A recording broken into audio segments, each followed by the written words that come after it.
Hey guys, welcome back to the Vid-Bits. I'm Brian, and we're gonna see what's going on here with some Pacman Megatunnel Battle Chomp Champs. Before I went to sleep, I found that I fell into fell into the lucky position of being number one in the United States in the game, and I have no idea how my rivals have responded. I do know there was some definitely some moves being made, so we'll see what's going on there.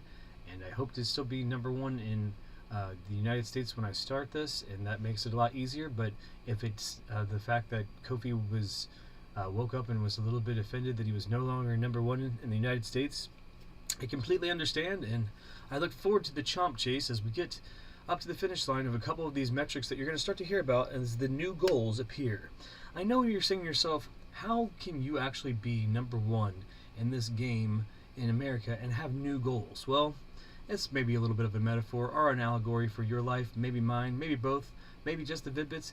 Definitely not speaking for just Bray and myself. I'm speaking for anything that's going to hit you on that message, but I'm going to tell you that there are higher goals than just being number one in America at this game. As far as like this goes, there's bigger things that we can do. There's still more firsts. There's still more ground to break, if you will. So hopefully you're going to want to stick around and see that, and we're going to do some awesome things here with some Pacman Megatunnel Battle Chomp Champs. Trying to expand and get a blossoming community around this game, so that eventually, I like to say, every single one of the bots in all these lobbies will be replaced with an actual person, and all these games will be full of fun and joy, and we'll be able to activate this into a amazing packed battle royale that exactly what that they were intending with Bandai Namco Entertainment. And I hope that we can get back to the feeling that you did when you played the 4-player game at Dave & Buster's or something like that, the stand-up battle royale, the 4-player. I feel like we will be able to get the chaos of that, and it's going to be amazing to be able to do that. But we're having to do it in a grassroots way, where we replace every bot with another person, and every person is wanting to believe that they can be a Chomp Champ too. So here we go. Let's go into the game itself, and we're going to find out where we're standing. I like to do recaps and stuff and give people their flowers and give people some recognition, so we're going to do quite a bit of that, considering the fact that now the show is being able to hone itself in on the activity of chasing to the top, which I know that you guys have had to go through 15 episodes or so to get there, and I appreciate that you have. Hopefully you've marathoned them responsibly. There's a lot of cool pearls of wisdom. I'm very metaphorical, very metaphysical, very like a philosopher in a lot of it. A lot of it is me just kind of talking to myself to stay awake and talking about, like, putting myself out there, is what's going on in my head. But also I believe and stand on all the things that I said, so I would definitely like to have any conversation if any of those things hit you a specific way, because at the end of the day, if we can't have a healthy discussion about it, there's no chance in even you being susceptible to hearing anything that I'm going to say. So we're going to go move forward. Besides that, and we had 847. We're going to go ahead and look into the leaderboard and see what's going on here in the, we're going to start with the North American division, so that would be what they consider the local division for us, and we'll go ahead and see. Besides that, it was a little bit of a bumpy road getting over the hill in that last pack snack. Eventually we're going to get so far ahead of everybody that we do pack snacks here and there to keep the lead, and this will be like a more manageable content. And also I have a sub channel, the Pop's Place channel, which a lot of the conquests, after we hit the metrics that we're looking for, we will do that. So what we're going to do is go and spin into the leaderboards here with a local US Eastern Division to start, and I know that's overall, but in the local US Eastern Division, we still, guys, are on top. Literally, Kofi could have played one game since the last game that we played and took it back. We were trying to be very respectful to see what kind of things would happen, because now they're going to play catch up to us. But there's also things that we can talk about, and we're going to go into that. So let's just go ahead and take a moment to tell the universe and everybody that's supporting us as the Vid-Bits to put us on top of the global leaderboards. Thank you, Kofi, for respectfully not doing a big grind so that it's a back and forth race and we're stressing ourselves out. I think that you're respectfully going to let us do historical things here, and we're going to take this on, and whoever's in the US Eastern Division will then be on top of the global leaderboards, because Kofi actually was, when we started our journey 10 or so days ago, on top of the entire leaderboards, and only until some part in the beginning of our journey, somebody somewhere along the way, MintDaddyPig, just decided they wanted to just do big and huge things, we'll say. I'm going to go ahead and now scroll to the bottom of, we haven't decided together as a group how far down we're going to feature, so let's just be respectful and not try to waste too much time here. So let's say that, I guess it's just the Chomp champs, guys. So the top 20, I don't know if, I'll find out the cutoff with rating, what you'd have to be to minimally become a Chomp champ, and then we'll feature from there up. So, and then eventually I'd like to cover the top divisions, so we'll do Diamond and Platinum as well, and then we can maybe have like a B-roll show that starts to feature some of the other divisions, because even if the game has a small outreach, it'd be amazing to have this community so to the point where we can start have competitive leagues and stuff, and really show Bandai Namco that we can take this thing off, you know, and just, you know, strap the rocket ship to it, if you will, and just let it blast off into the stratosphere. So we are now going to go to the bottom of the U.S. leaderboard. So, like we said, we haven't decided what that metric is yet, and I haven't looked it up. See, that's the kind of skeevy stuff I'm talking about. That blank space there. So it loaded in, but since I haven't figured out what that metric is, and I don't have anybody in chat that knows that information, I don't want you to look it up too much. So let's just say 20. So I'm not going to give that guy credit at the bottom because it's blank. So there you go. That's what you get. Whoever you are, there you go. I guess that's what you wanted. Here we go. Number 20, we're going to go ahead and, before we get into this, we're going to basically take the beverage that the Vid-Bits is sponsored by, and it's water. I'm going to have some of that. This is delicious. Thank you to our sponsor, Water. And we're going to go on to top 20. Number 20, we have Gamer 2012. They have an impressive win-loss record of 217-3 with a rating of 14,206. Number 19, Freight Train 799, playing on the PlayStation platform. I guess I will only denote if they're playing on the PlayStation platform, because I do not know individually until I can get this on all platforms, which I'm going to. I will get this all on all platforms, if anything else, so I can access leaderboard information and find out where you're playing from, so that I can give you the credit and we can start to actually have a comprehensive database for this game. So, Big Joe, we don't know what you're playing on, but you know, you're next though. But Freight Train number 19, 208-0, which is awesome, undefeated, and with a rating of 15,175.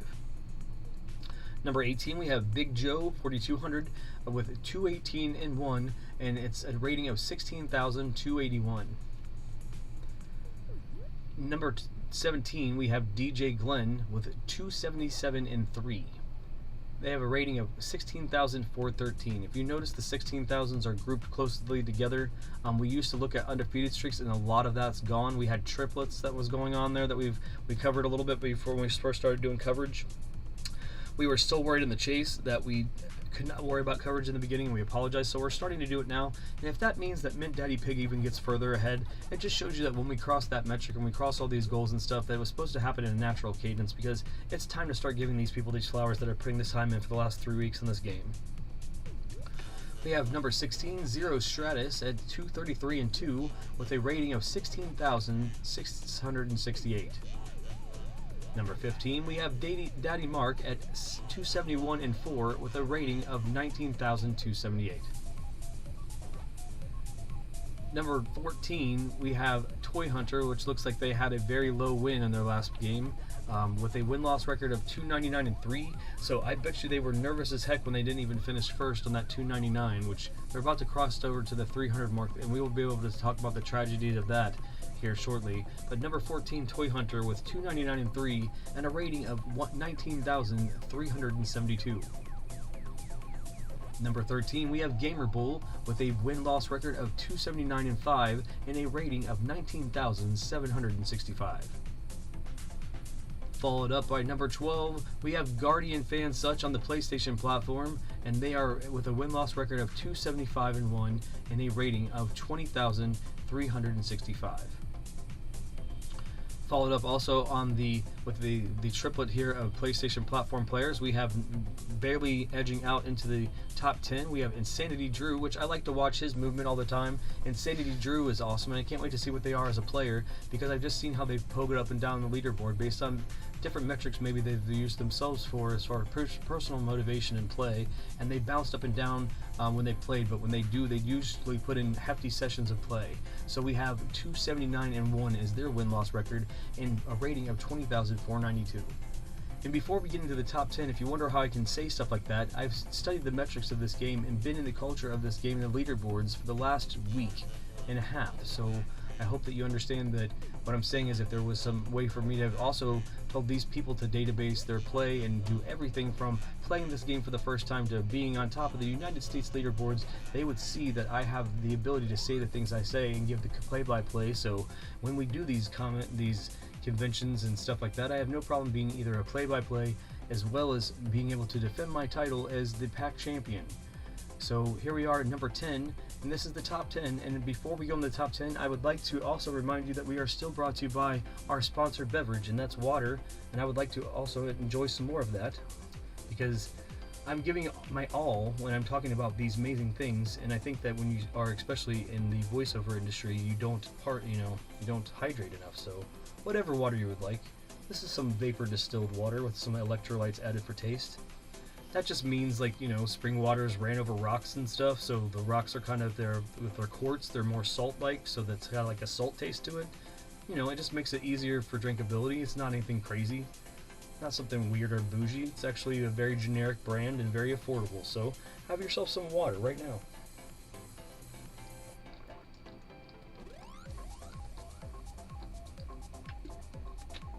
That's really refreshing. Alright, going into the top 10, this is the top 10 people that are playing this game in the U.S. local Eastern Division. So I don't know, again, the Western Division.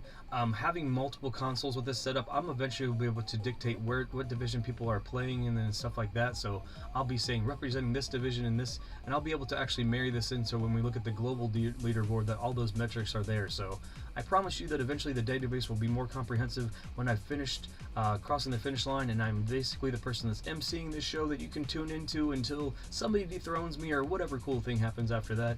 And I know that we'll attract the right people to see it, because we're having fun and we're creating a fervorous demand for Chomp champs everywhere, and people to actuate their ability to jump in the mazes and be individualistic with how they dolly up and be individualistically you. You can make yourself have cat ears or cool little costumes.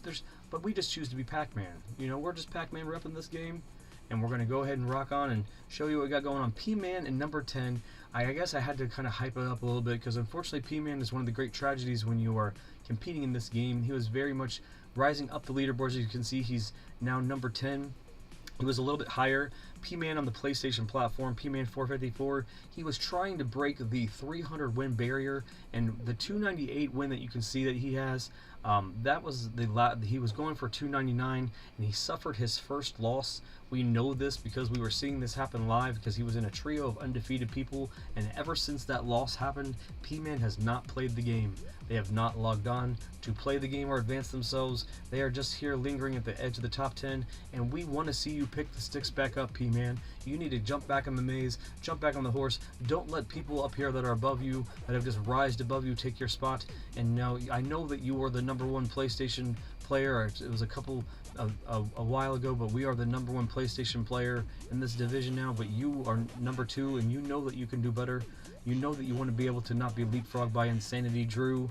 And then there's a freight train coming. There's lots of stuff happening. So P-Man, pick up the sticks, and even if you don't hear me now, you'll hear me eventually, and you'll know that we're motivating you to try to do the things that you can do with this game. And don't take that L too seriously right before that 300 mark, because at the end of the day, you're a tremendous player. So they are hitting at that 298 and 1 and a rating of 21,381. There isn't too many people that I can give a personal story to for you guys to get attachment to, but P-Man is something that we know a little bit of based on just how you can see the emotion of what's happened, and you'll know later if you watch the whole saga where we were with our own journey against being undefeated at different metrics of achieving this feat. So number 9 we have Shanimal, which I would like to say, if it's a girl gamer, it's one of the only girl gamers I can definitively say is in the top 10, with only based on their names and clocking their names. So I don't know genders, so I can't wait till we can eventually get a database where you can log that stuff if you care, so people can, if they need the girl power movement. I think it's awesome that you could be motivating that movement. If it's Shanimal is a fierce gamer and appeared out of nowhere. Shanimal has a 342 win-loss record and 342 and 2, and with a rating of 23,162. Regardless of gender, Shanimal is a beast.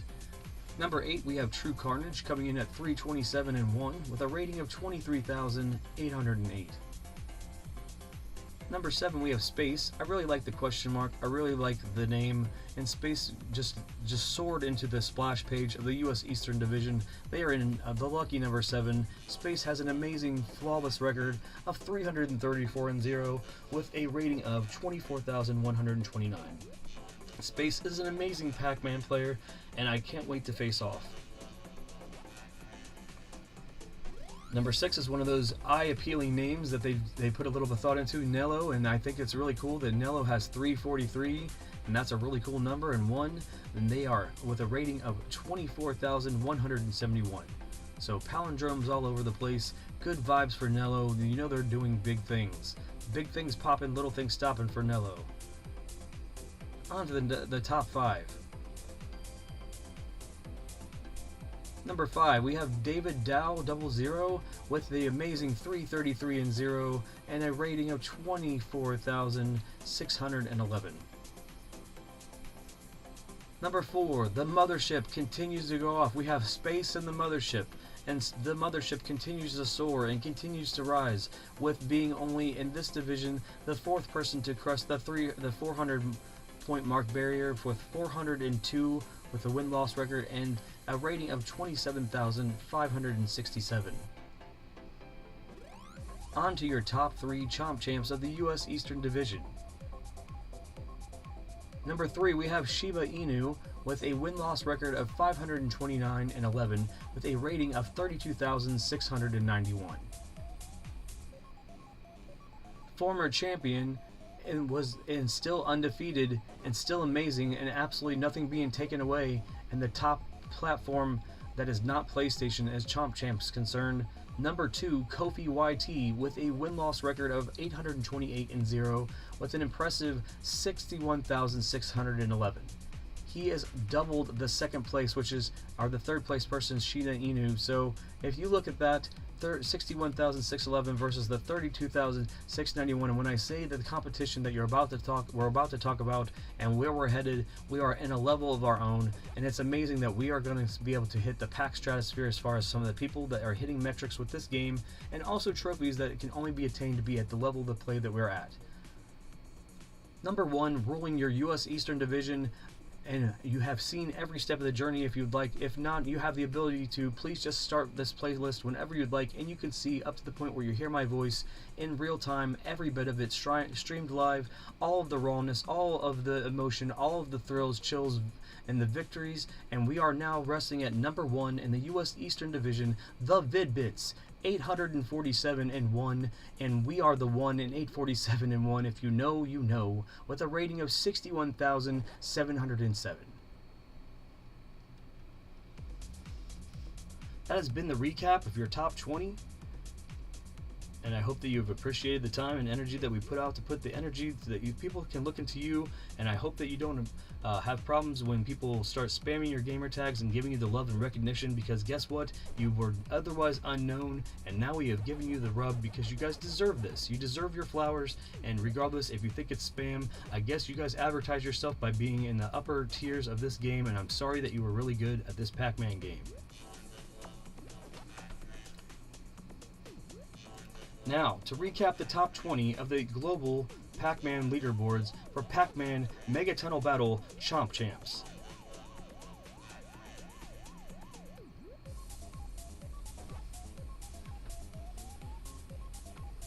The global leaderboard recap is brought to you by the Vid-Bits beverage water. Any water, find some water, and have some.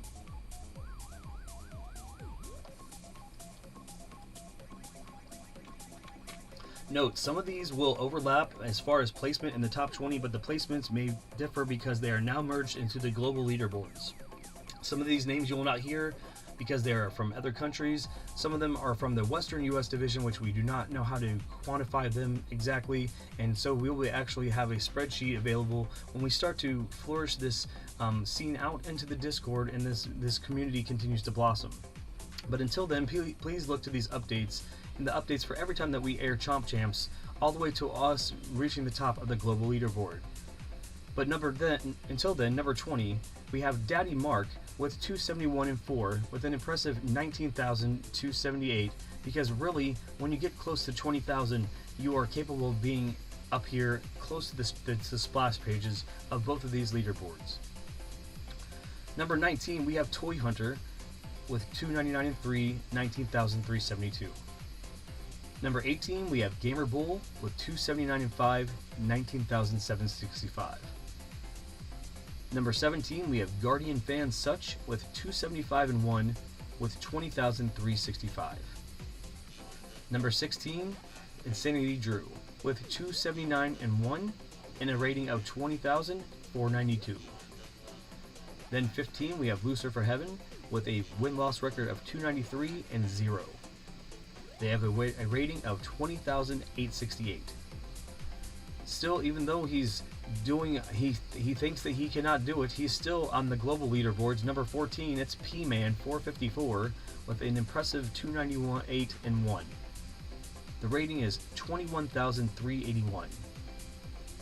Number 13, we have Shanimal at 342 and 2 with a rating of 23,162. Coming in at number 12, it's True Carnage with a win-loss record of 327 and 1 and a rating of 23,808. Number 11, one of our personal favorites, is Space with a rating of flawless win-loss record of 334 and 0 and a rating of 24,129. Now into our top 10, we have Niello with 343 and 1 and a rating of 24,171. Number 9 is David Dow 00 with a win-loss record of 333 and 0 with a rating of 24,611. Number 8, we have Mothership with 405 and 2 as the win-loss record with a rating of 27,792. Now onto the splash page of the global leaderboards of Chomp. Number 7, somebody that you should watch out because they are quickly climbing the leaderboard all the time. We have Eve Branch with a 425 and 5. I'm sorry, I just stifled because I just unfortunately saw what I saw, but with Eve Branch it's 425 and 5 and a rating of 28,672. All the reactions to this are real time because I waited till the end to put myself up to the top of this to see what I'm seeing, but we're going to continue on. I digress. Number 6, it's Shiba Inu with 530 and 11 with a rating of 32,766. Number 5, it's Mr. Socrates 1988 with a win-loss record of 489 and 0 and a rating of 36,130. Number 4 is Ava Fedora Sada 007 with a win-loss record of 531 and 6 and a rating of 37,456. Number 3 is former leader of the U.S. Eastern leaderboard, Kofi YT, with the 828 and 0 win-loss record and a rating of 61,611. Number 2, your reigning and defending American leader, the Vid-Bits, with a win-loss record of 847 and 1 and a rating of 61,707.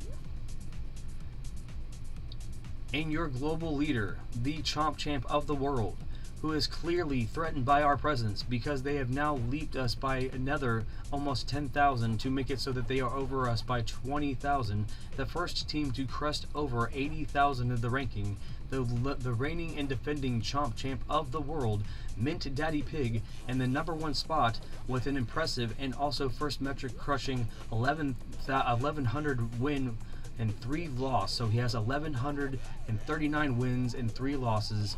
And he is now at 81,767, being only the first person to crush the 80,000 point metric. So his win-loss record is now, again, 1,139 and 3. We are 20,000 rating behind them. The chase is on. It is now a game of chess. You can clearly see when they left off that they had to push another 60 wins. 60 wins is almost 8 hours of play. Here we go.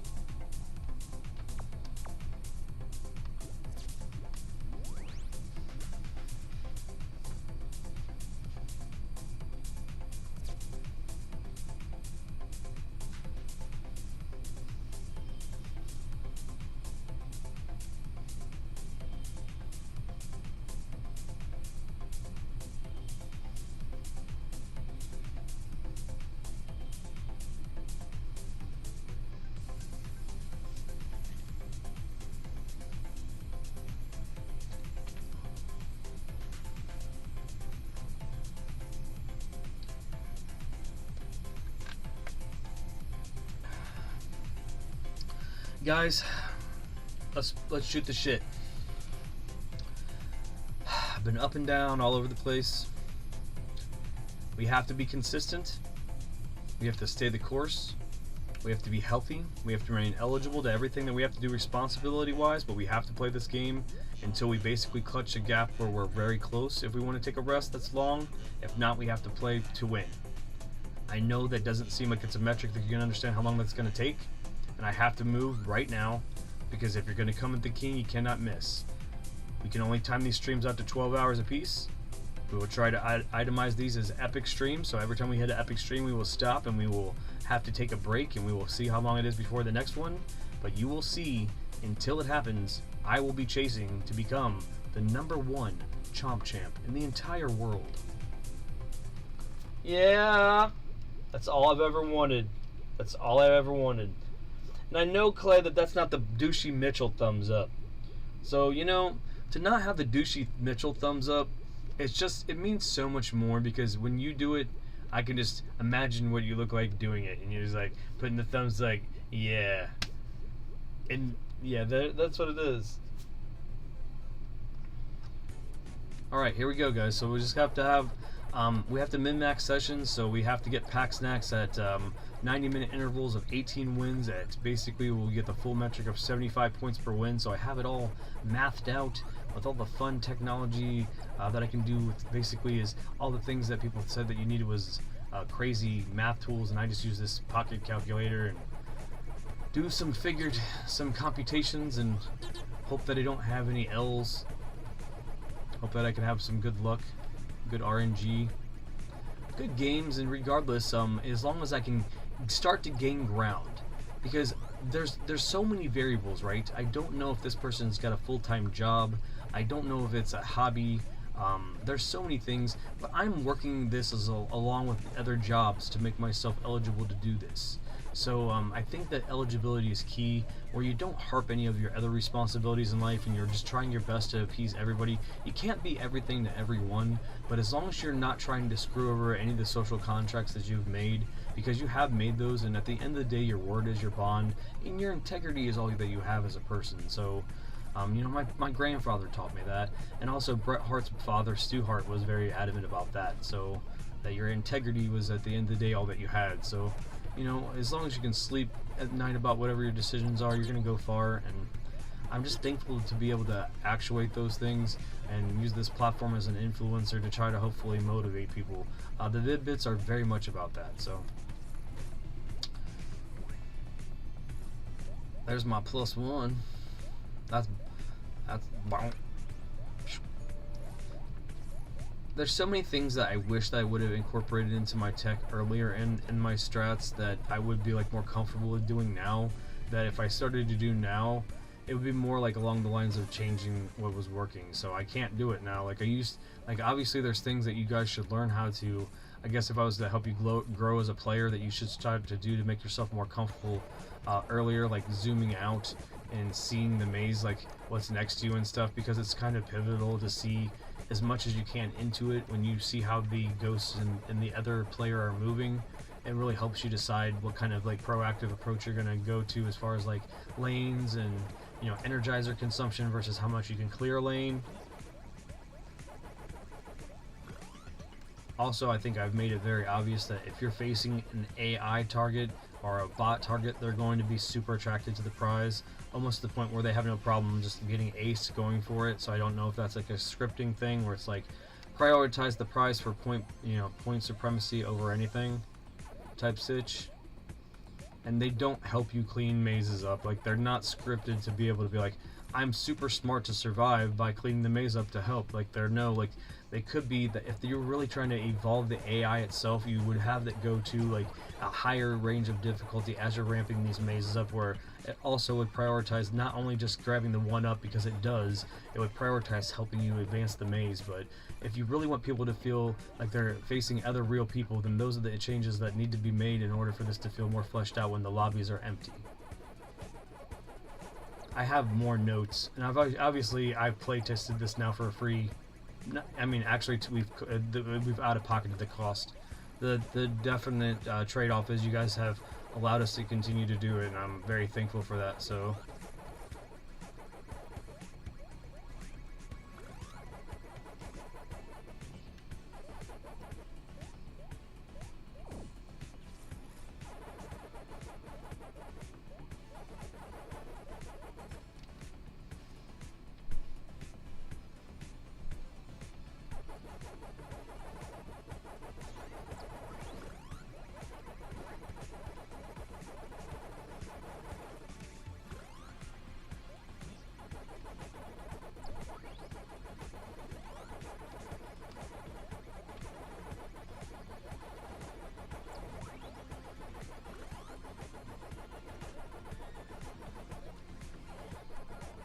no. No. Are you kidding? That's why you don't see me do that stuff. I'm not a big guy going for the prize in the middle because it's just a waste. It's almost like a bait and switch.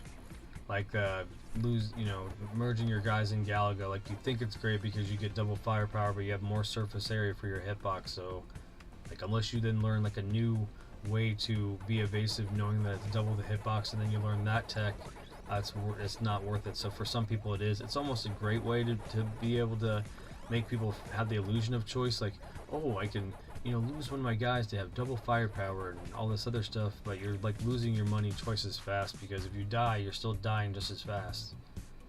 But if you're good at it, you need it to get to the furthest levels of the game. So it's not a rip-off, because those people have learned how to acclimate their play to a wider hitbox and more, able to hit with more fire. So it's one of those trade-off things too, which I think is pretty cool.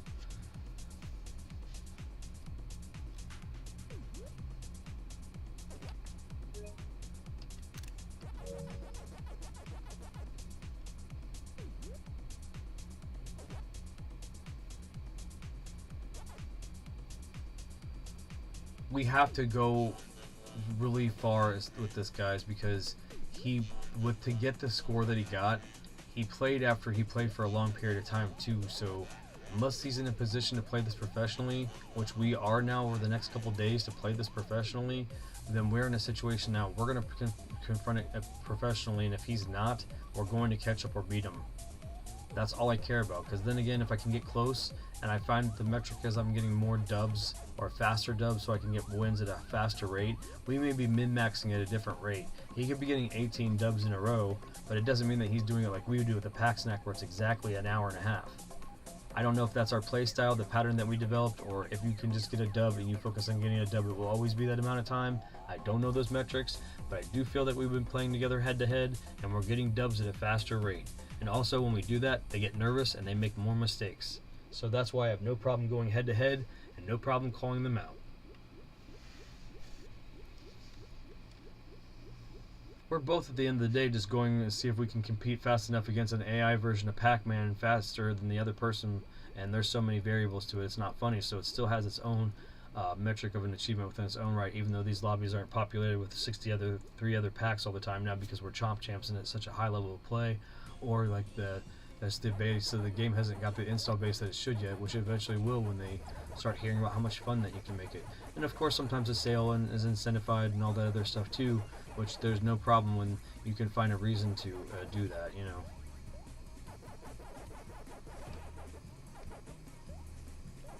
Or all it takes is for this game to end up on a pass option, and then there you go. I welcome it at this point, even though I paid for it. At that point, it would at least get the exposure it deserves, and I could compete against a lot of other real people, and we could see, who the best players are.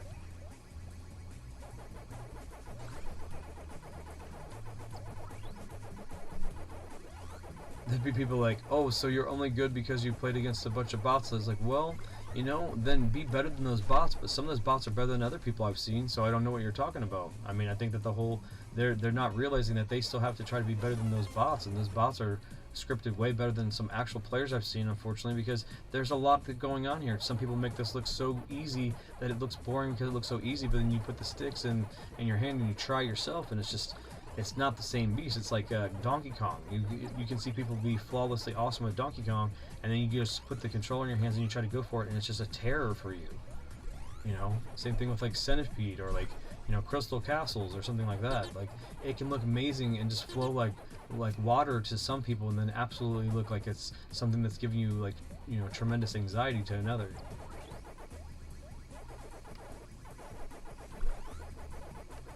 I know that I've played Championship Edition at such a high level before that I've almost made people have seizures. I know that. I wasn't doing it intentionally, and it's not the game. It's just because they're trying to follow it and they can't, their brain can't even go that fast, and they're just following it at a rate where eventually they feel euphoria because I'm in a flow state controlling it. They're watching it and they know they can never actuate to that degree. That's what it is, man. It's about doing the thing, whatever that is for you, and inspiring somebody else to do whatever the thing is. Mine happens to just be Pacman right now, like what would probably be considered a grandmaster level. But there are other people that are better than me, and they're just in their caves right now, and we're just trying to get them out here. Like, by calling people out, shaking the system, being humble enough to accept defeat if somebody comes out of the woodwork that's better than me instead of gatekeeping tech, giving you the whole codex of how I got to here. You know, maybe I'm overanalyzing things, and there's certain people that look at it that way, and those are my haters, and we don't worry about them. We just worry about the people that we can help self-actuate and hydrate and be able to, you know, be where they're supposed to be in their life. That's all we're really worried about. You know, anti-gatekeeping, if you will. And if we can't be anti-gatekeepers, we're always just going to be the key. So here you go. If it's locked, here's the key. There you go.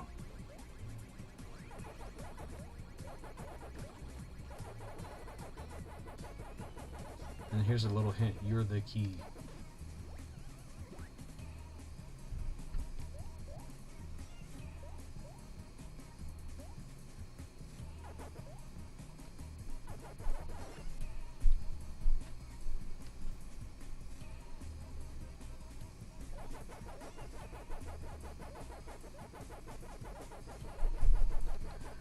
The main reason we're also going to marathon and marathon and marathon again and see if we can get, you know, see what we can do here. We're going to see how many epic streams we can do and what we can do. But we're trying to push as far away from Kofi as possible. So when we are in an episode of Chomp Champs, you know, the whole thing is the battle between good and evil.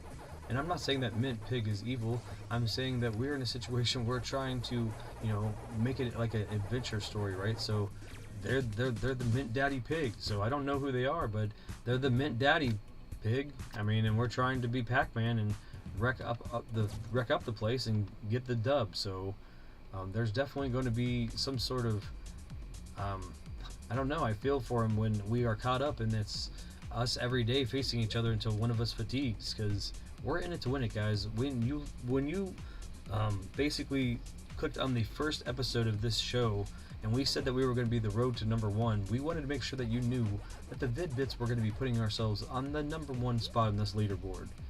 Quantifying whether or not it means anything or the weight of that accomplishment means nothing. We're just trying to do what we want to do, stay in our own lane, and our own lane also happens to be inspiring others to do whatever they think that they can do. Be whatever you want to be.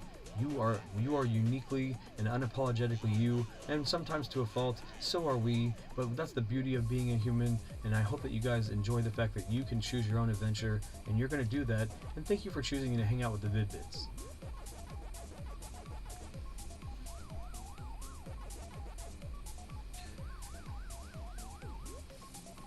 So I'm just going to have to get some good games. And you know, it doesn't, I mean, streaks don't matter, just dubs. We just have to get dubs and consistently and just keep doing it. And, you know, people keep us awake and chat and just share and like and subscribe. That's very important while we're going for this record. You guys we're really running a marathon, like, for the course. I mean, I'm not saying that I'm going for the first Mythic stream, but I'm saying that I'm going for the first Mythic stream as, like, responsibly as I can. So, you know, if I did that, it would put me 300 wins, and it would put me, if they stopped and didn't play for a day, I would be within 25 of them right now. So that's also possibly, it could increase. It really could increase. So I just have to keep going. I'm hydrating. I have a flow of food coming in. I have food here. I have, you know, I've rested and all those things. So if I do have to sleep for a couple hours between some of these, I'm going to, but you're going to probably see each of these in 8 hours increments. So again, you'll have time to like, share, and subscribe to your friends as we get closer to it. If Mint Daddy makes some sort of push that's crazy, obviously I have to keep the pace, because then that means every day they're committed in a schedule type situation to beat me. So I just have to keep going as long as I can, as long as I'm healthy and happy and everybody's having fun. Then we're going to keep going until we close the gap enough to where we both can rest, and then we can actively compete.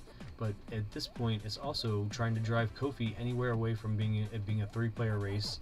It'll just be us and Mint Daddy. So if you care about those things and you want to be involved and you want to be able to see the road to #1 Chomp Champs Pacman Mega Tunnel Battle, continue to like, share, and subscribe to this because the Vid-Bits are very passionate about showing you stuff like conquests like this, where we're just trying to do amazing gamer feats and allow you to ride the momentum live with us.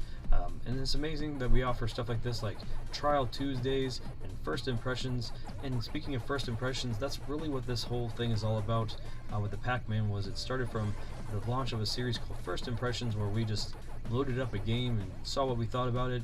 This is a game that should have been on my radar and wasn't, so it was awesome, and it kind of was it was a birthplace of that kind of idea where you can just take a game on maximum right now, pow boom, and just take a chance on it and see what you're going to do with it.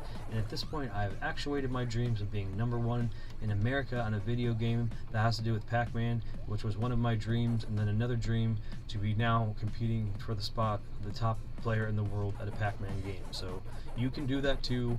All you have to do is start doing whatever you're passionate about.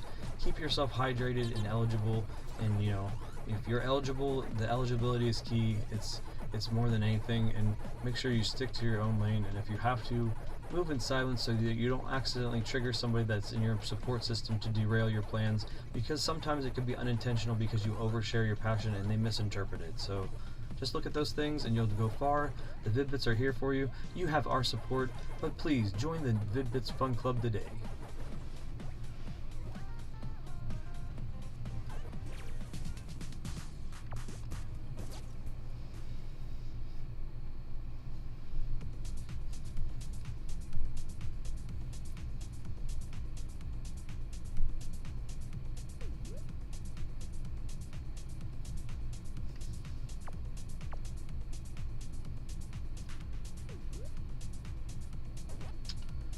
We got this, guys. We got this. They slowed down and they slept between, I have 16 to 24 hours of gameplay, and we just have to keep going because every time that they are not playing, we are gaining the ground. So again, I'm just putting this out there with the universe. My record for staying awake is 54 hours, so I am double trained of what I'm trying to do, and I will not play for more than 24 hours. So that way I know that the agreement is that. So even if it's the concession is that I did not make the target, I'm not going to push myself any further than that, and I'm just trying to take the necessary steps to make this happen, but also be respectful to being healthy and inspirational in a way where people are going to do these types of feats responsibly, because we would never want to be influencers on this platform in a negative way. We would never want to be causing anybody any bodily harm or mental harm. But I do know that there's raiders that do the worst to their body.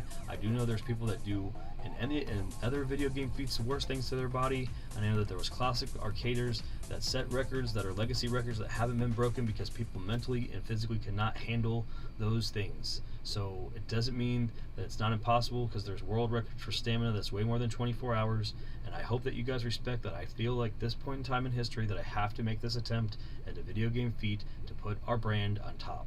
So please support, like, and subscribe to this as we try as respectfully and intelligently and to do this the right way, in the responsible way, to make this happen for all of us.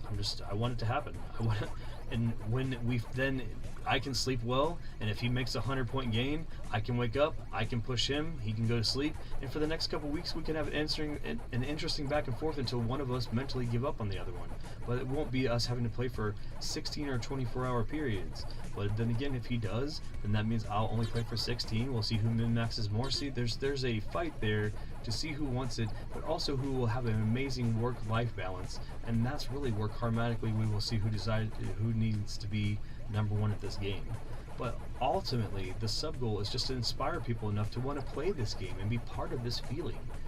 You know, it doesn't even have to be this game that you use this model for. If you're in business, you can try to find the hype behind any game that has competitive leaderboards or speed running or any type of community. You can help create and flourish the communities around it if you do stuff like this. We have that ability when we are streamers and influencers. So I hope that you guys will use this as a catalyst for that change and realize that we did, and look at what we're creating. A YouTube television show featuring an amazing game with Pacman with a wholesome moral of just hydrate and self-actuate, and then know that you can do anything that you want and live your dreams. And you can now watch me try to live my dream as being #1 in the world live for free on YouTube, and all I'm asking in return is that you help share me and my son's brand. That's the agreement, that's the equivocal exchange that we've asked. And as a company, we're very much into philanthropy and self-better actualization and everything, and we're only going to take 20% of our profit for ourselves, 10% for Braden, 10% for me, to have the most healthy living conditions and the best conditions to create the content for you, and the other 80% will go into our fan club, the Nintendo Fun Club.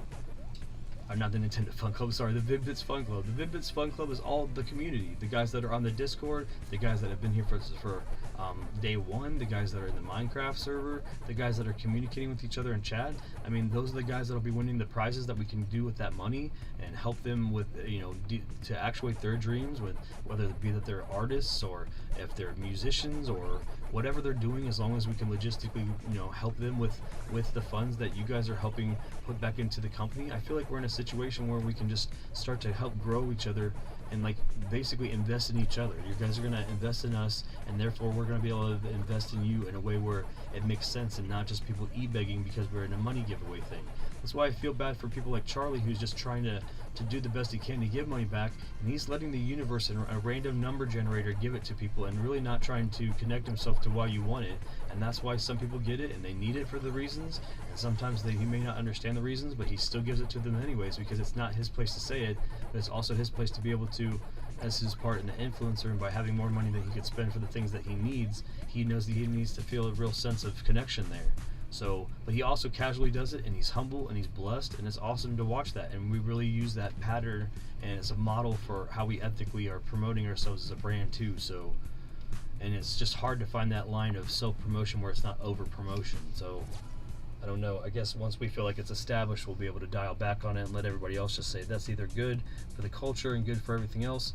But you know, if you feel like the production quality is poor, it's it's like the, I don't know, it's like if say you wanted to make a fake grocery store with your sister, and you guys are in, you play, so you build up a fort, and that's the store, but then like your mom has a refrigerator box made of cardboard, so then you make that look like the storefront, and you cut stuff out, and then you enter it so much that your dad is a carpenter, so he builds you one. Like, that's what it is. We're at the infancy of the structure. We're just trying to form it up, and then as soon as the revenue and everything comes up, the production quality will obviously increase. We're not in a situation where we feel like we can show ourselves visually because of the situation that we're in. And then also, as far as creating goes, we try our best to do the most that we can.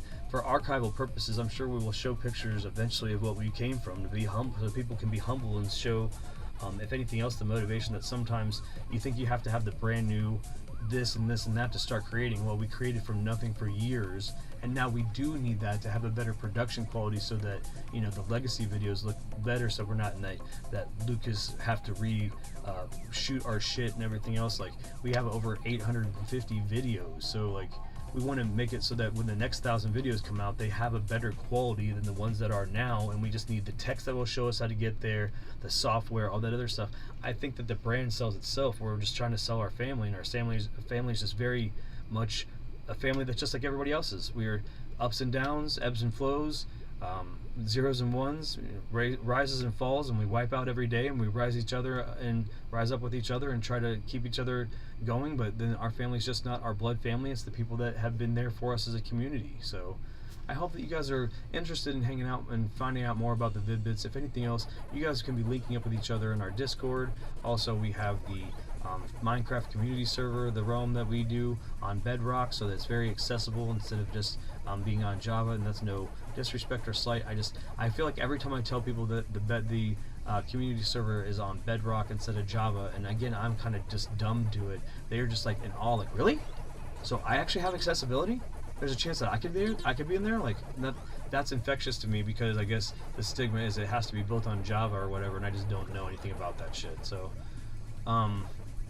there's just a lot of value here, and again, you know, if there's other influencers that we can talk to and everything, and we can be on the same page about stuff, and they you know, I mean, if they said, you know, your membership tiers and everything else, like, we're not saying that we are reinventing the wheel, but we kind of are trying to find our own way in it, and one of those situations also makes it so that maybe people may scoff at stuff like the value versus what we're putting out. But if you've looked at the last 10 days, it's been like a consistent programming block where you can feel like you can tune into a father doing his routine, a son doing his routine, then basically both of them linking up, them interacting, and basically, you know, being involved in each other's projects, but being emotionally supportive, and having a great co-op of a programming block where you're seeing them achieve great video game feats. Sometimes we succeed, sometimes we fail, but you can rise and flow with the ebb of the emotion of us, and it's one of those things that if I got to, you know, live through that, it would be awesome.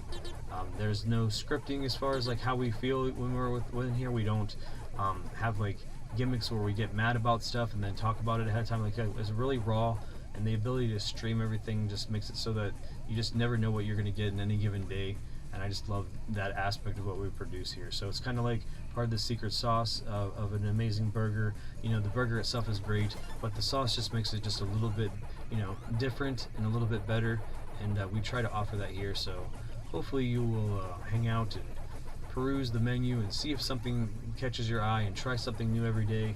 And if you want to pull up to the buffet and eat till you're full, we highly suggest it. Or just sample just something small and tell your friends to like, share, and subscribe. We would greatly appreciate it, guys. So thank you very much.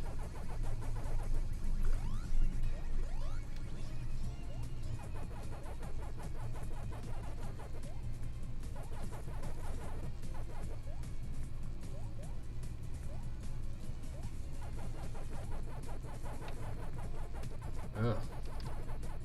No, no, no, no, never, no, never, no. And I just poked back in there like, nope.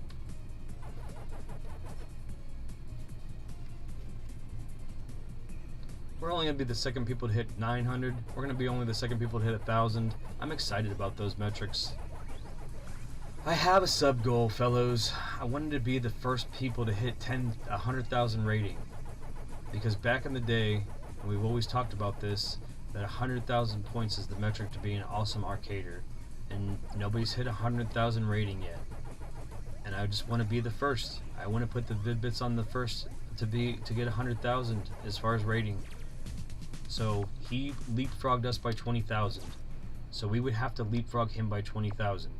Or really, the point is, we're both racing for 40. We were racing for 40,000 points together, 40,000 for us and 30,000 for him, and now he's only got 20,000 to go, and we have 40,000 to go.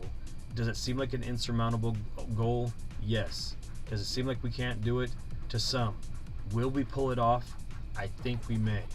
We have to have some sort of fire and passion to pull us through this, and also to keep me awake and spry when people have to inevitably sleep within the next 24 hours. But damn, is it going to be fun race. What's up, Dad? Nothing much. I just told him about the new goal, Bray. 100K rating, the first in the world to do it. Are you global? Yeah. That's definitely not there. You're getting there. You'll make it to. What is your goal for this session? My goal is to do 3 8-hour epic streams to beat him, but I think that it may not take that much. And if he comes in 3 8-hour streams, that's what it's going to take? That's what it's going to take, and I have to push now. So that's your nightly goal. Dad's going to be doing that nightly. No, I'm talking about 1 4-hour in the morning, or one. No, I'm talking about 8 hours, then a small respite, then 8 hours, then a small respite, then 8 hours. 8 hours back to back to back? The first mythic stream, yes. And it will put us on top, and then we will never have to worry about if he spends 14 hours, because he does not have the win-loss records that we do. He does not min-max his time when he does. He loses sometimes. So essentially, you're going to sleep. I'm going to do my content for the day. You're going to sleep. When is this happening? It's starting now. We're starting now. So here we are, starting now. So basically, the first break will be If I have, it will be like tomorrow. There'll be a break after the first 2. Then I will take the break to get into the. So this stream's gonna be 8 hours. Yes.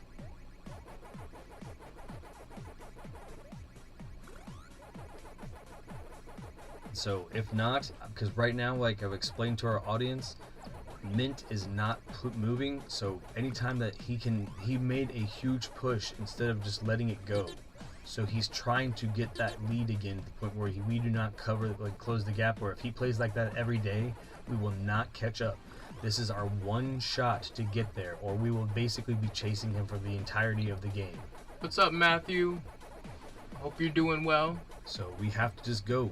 We just have to go with it, and we're just gonna go. We're gonna do an 8-hour stream. We're gonna refresh. We're gonna do another 8-hour stream, and then we're going to sleep as little as we have to refresh. And then you are going to do whatever during that sleep period, and then I'm going to just try to knock it out. And then if I don't, you're gonna be able to just do whatever you need to do while I sleep for another 8-hour period. Well, tomorrow I got more Dark Souls on the docket for sure. Sure. I'm definitely gonna do some more Dark Souls tomorrow, and then I'm gonna. Should I do Game of Day May by myself, or are we gonna do one together tomorrow? Unfortunately, it's this head first. I'll be doing another one myself tomorrow. Not quite sure what we have on the docket yet. As we approach day 25, we are gonna have we're gonna post a community poll tonight. It should be at some point tonight or tomorrow Everybody morning. gotta stay hyped, guys. This is the time that the Vid-Bits can rally for me for the next 24 hours, but minus, like I said, the small sleep after the first 8 hours. Then Bray will hit his whatever, probably Game Day May, and then, I mean, unfortunately, your Dark Souls may be pushed a little bit towards the end of, like, it may be that hopefully people ride the victory to you doing it, or if not, like I said, me starving it off, because then I have to sleep for at least 8 hours, and you can do whatever you need to do during that time period. So yeah, I figured I'd just fit my Dark Souls stuff in. I'll write it out so you can see where it's at, where it's going to be. But we can actually post for the members, especially the people of the completely unnecessary tier, all the inside info as we try to get this global record, and we hopefully don't wake the pig. But if we're just gonna see where it's at. That was a crazy little shift there. It is, and I'm spry.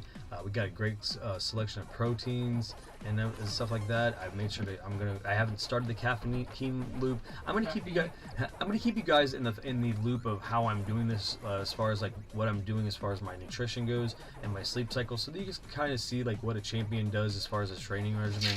And a lot of it had to do with hydrating all day, every day, in the proper way, and releasing your bladder in a very uniform way where you don't hurt yourself by holding your bladder too long, but you also stay hydrated, you get good proteins in you, and you try to stay regulated with that. You don't eat a bunch of crappy carby junk food the whole time. You just eat yourself some clean proteins the entire time. Drink some healthy stuff as far as like stuff that will be like good antioxidants to keep you feeling like you're awake. Make sure that you have an environment that's breathing.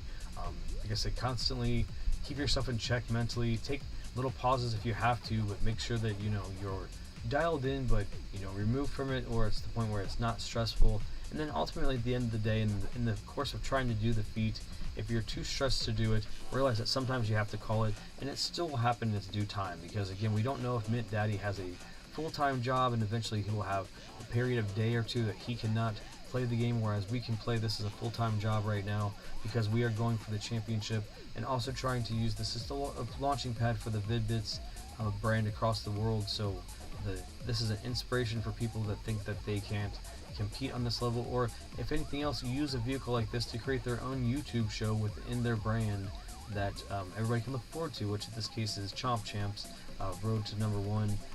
Me trying to put the Vid-Bits, me and my son's YouTube gaming duo, the father-son team of us, on top of the global leaderboards for us and for all of you, the people that are hanging out with us and being part of the Vid-Bits Fun Club. So thank you for that very much. This is awesome. I'm so blessed to have this platform. So here we go, man. Let's continue just to plug along. If you guys have any topics in the comments, please throw them out there so I just don't keep talking about the brain shamelessly. I guess sometimes I ping that because I don't know who's going to come in at the stream. You also don't know what else to talk about sometimes because you're just trying to think about things that are easy to think about. Right. What have we been doing recently? Right. So it's like, well, Bray's been doing this. Yeah. Well, I've been doing this. Right. So it's like a lot easier for you to just kind of naturally segue that into that. Well, I'm also charging headphones, so I will be able to, do my playlist and that kind of stuff in the background, so that will help me motivate through some of it. But there's also that's kind of stuff in my training regimen.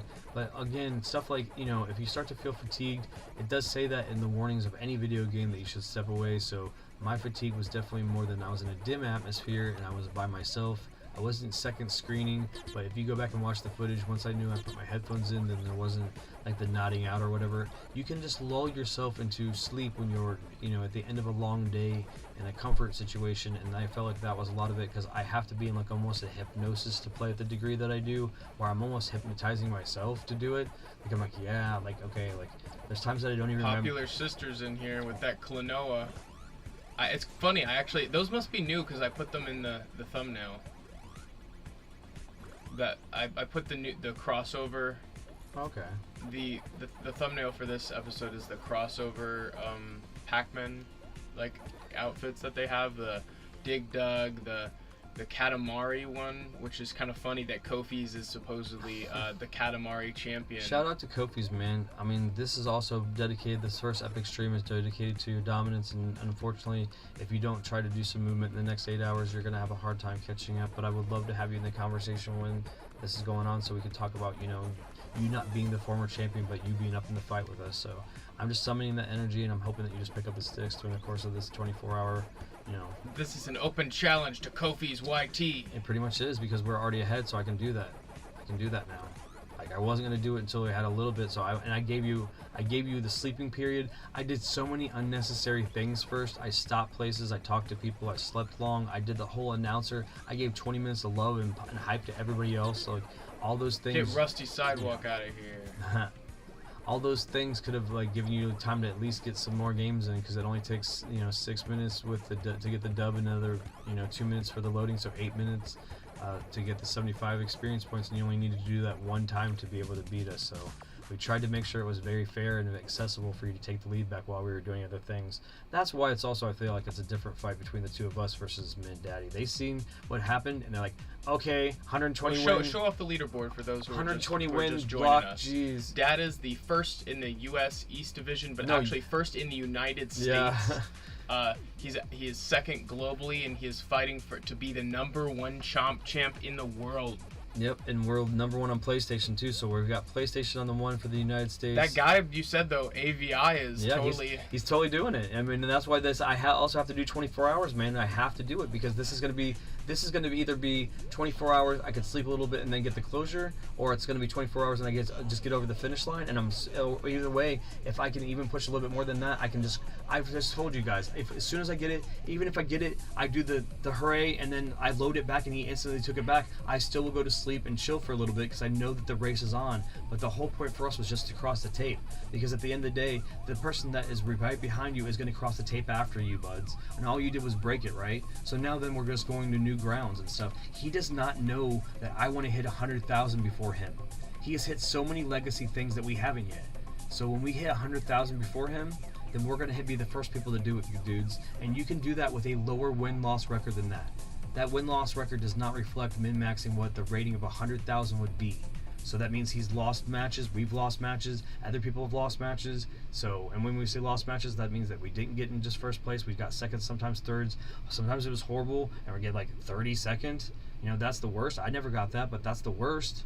Like, you know what I mean? Like, you get the worst, then you get like, I think 5 experience points. So, and then also if you get a dreaded L, then you actually lose some. So you lost the time that you did to put that game in, and you got, damage to your rating. So there's real consequence. And the reason why I'm hyping this up, guys, is because when we replace all these bots with real people, these ratings will mean so much more, because when you take these L's, you're going to start dropping and stuff, and it's going to start ebbing and flowing like a wave instead of just like rising like it is now.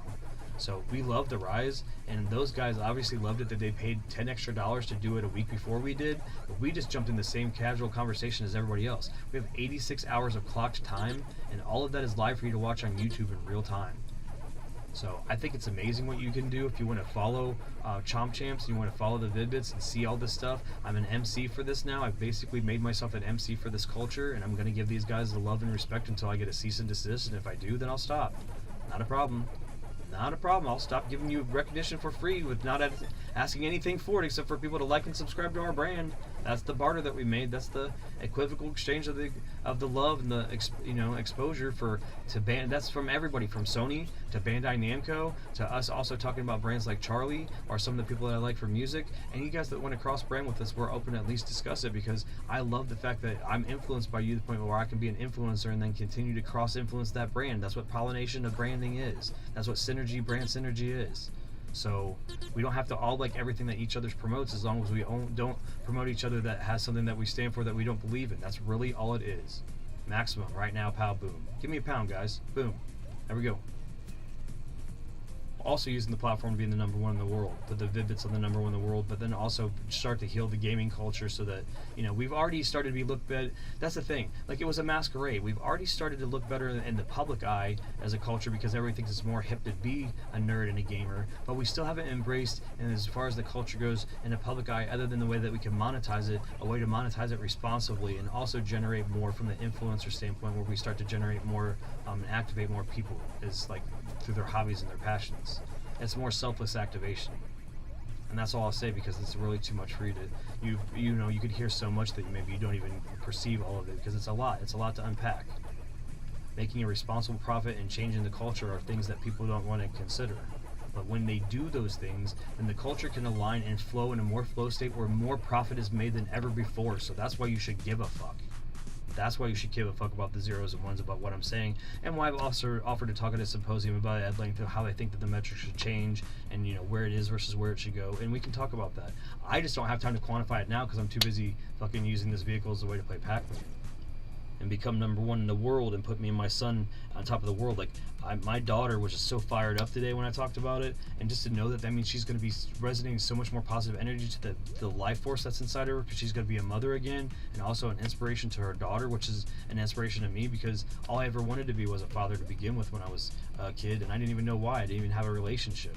But I thought one day I'm going to be a father to this daughter, and she's going to do amazing things, and she's going to save my life, and that's what Van did to me. So regardless of how much I pump everybody up about Bray, Van is like the balance of why I'm here, why I exist.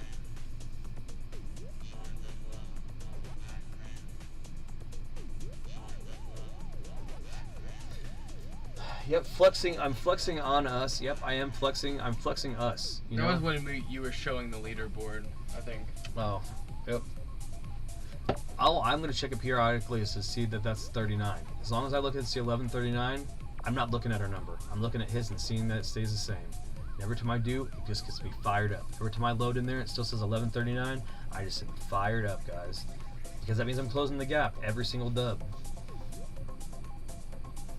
Just gotta stay on course. Gotta trust the process. Stay eligible. And if for some reason, if I start to feel fatigue or unwell at any given time, we just had somebody that locally, they were going for like a world record, and they were like, they had the news coming in there and everything, and they knew that they were going to try for a record that made them have to play for more than 24 hours, and so like they were okay in covering it. So I don't feel like doing this feat makes me disqualified from, or makes me, in a situation where I'm instantly a bad influencer when I'm being very transparent about how we're doing it. Bray is clocking my mental health. We have a hospital really fucking close in case anything goes bad. So know that it's not going to be like one of those situations where I'm by myself and I'll spiral out of control. I have a lot of safety nets in place to make sure that this stunt goes on. And again, we're trying to, in a 3-parter, do the first mythic stream. So it will only be broken up by a game a day May after the second episode. So there'll be 2 8 hours and then a game a day May game, and then if for some reason we do close the gap early, then you'll have Dark Souls. But after the feat's done, regardless of whether or not we get there or not, there'll be, after the 3rd epic stream, it will be called, and I will go into recovery mode, and Bray will take over the programming block for the next 8 to 12 hours while I basically get ready to clean up the mess that MintDaddyPig decides to do. I'm hoping he's the type of gamer that does not min-max his session, has to go to the bathroom a lot, consume a lot of salty snacks, and has to drink a lot of stuff, so he has to go to the bathroom a lot, and then Are you wishing? Well, no. Are you wishing like no, because hardship on your competition? No, but if you think about their habits, we're just going into the next game. We're not fist pumping that we got the dub. We're just going into the next game over and over again. But we also are still snacking and stuff because we know we have 80 seconds in between games. So that's when I say min-maxing these games. Like I'm hydrating. We're lucky enough to have the restroom that's really close to us. So all these things that professional gamers would not be able to consider if they were in this situation that they're trying to do this type of stunt. You know what I mean? Like they'd be like pissing themselves in a chair to do it, where we're not doing that. It's not gross or any of that. But also knowing, like, I have a tray of sliders. They're neat little mini turkey and cheese sandwiches. I got little protein packs. I mean, I have so many things that are not like junk to keep me going, where other people could be just grabbing handfuls of chips and stuff like that. You know what I mean? So it's like I feel like the whole thing is I'm treating it like it's a sport to get here to the end because I've worked so hard. But really, at the end of it, it's going to be like 100 hours. But it's going to be so poetic either way. You know what I mean? And I'm thankful to be able to do this and have a shot at it. I've been able to see the metrics of how I played. If you watch the playlist, I played in little 90-minute increments, then I played in like 4.5 hours, and I kind of gauged how I felt being able to do each of those things while I did all the things I had to do outside of my life to make me too fatigued. And now I've calmed everything else out to let them know that I have to do this, and they're all settled down and they're ready for me to do it. And once it's done, then I can start going into more Dave the Diver, what I want to do, and shows like Arcade Archives by Hamster and stuff Borderlands like that. back Oh my God, I have stuff I want to be getting to. That's not this. That I want to be playing this for 90 minutes a night to 7 minutes a night. The episodes. Train up on DuckTales. Dude, like the episode, dudes. This have you get to the point where you can do Mike Tyson? Oh my God. There's a lot of stuff that I know is on the horizon. Sorry, I didn't mean to cut you You're off. right. This itself, I want you to know that Chomp Champs will go until the server closes. My goal is to at least put a 7-minute episode up a day. It'll be 7 minutes to 90 minutes. So it'll either be like whatever I call like a pellet. It'll be probably like a pellet. A pack pellet, where it's like just the little dot that's not the energizer, and that's like where I just log in to do a match to keep the streak alive, and then I'm done for the day, and that's on the Pops Plays channel, and you can be focusing on the Vid-Bits stuff, but this and Legacy will always stay on the Vid-Bits channel, so people know where we're coming from. Once Dad hits #1 globally, then it's going to transfer over to the Pops Plays channel as his personal project. I feel like we want to encapsulate it at its hype. Bray, the goal is 100K rating, because that will put me ahead of them enough. And well, that's fine. Yeah, it's like the end of the journey. Yeah. I feel that is my closure, is the 100K rating, because it'll be a little bit over MintDaddyPig, and then I feel like it's perfect then to start continuing on the Pops Plays channel, so I can do the MC for this stuff and build the community over there, so it's not too integrated into the Vid-Bits stuff, but the people that discover this through Pops Plays will be able to come back to the Vid-Bits stuff and enjoy all the other stuff that we offer over here, but not necessarily make it so that it starts to splinter off our fan base too much, because I know that there'll be certain people that like this more than others, but it was more about just motivating you guys to try to do a very cool video game feat.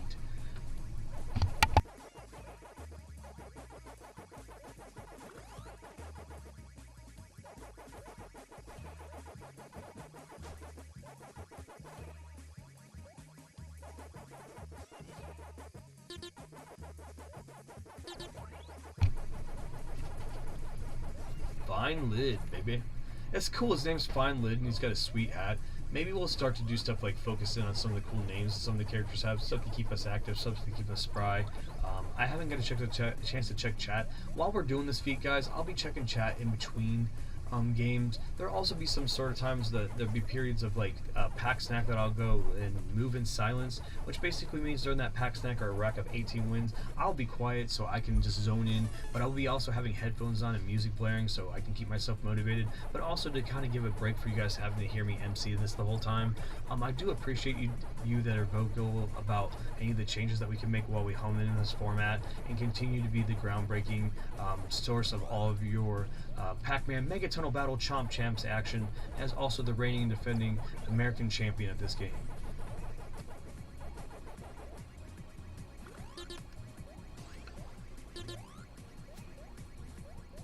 This is all I've ever wanted to do my entire life. I used to do it like, I used to have like King of the Ring tournaments with my wrestling figures and the little WWF Hasbros, and like, man, like I could just have like a 16-man bracket, and then the two people would meet in the middle, and like between stuff like that, and emceeing great, imagination experiences through being a dungeon master for Dungeons and Dragons through several parts of my life, or always having the desire to, once you write an RPG, or being able to relate to an anime character, like all of these things as a hodgepodge has made it so that I can create an experience like this for you. And as long as it's not too annoying or overbearing, I'm sure that you vibe with it. And if it is a little bit facetious, I'm trying to play a character and have fun and make this a fun and enjoyable show that you can find unique across YouTube. And with that segue, I would like to appreciate YouTube and thank you for giving me the platform to live my dreams with my son as the Vid-Bits. Now we're out of that. Pack snacking really fast. I'm hoping that, like, when it comes to it, as long as I keep pushing the game into the next game, man, that we're gonna find that we're gaining some ground rather fast. Not 39, that's what we wanted, right? 39 is what we kept saying, so.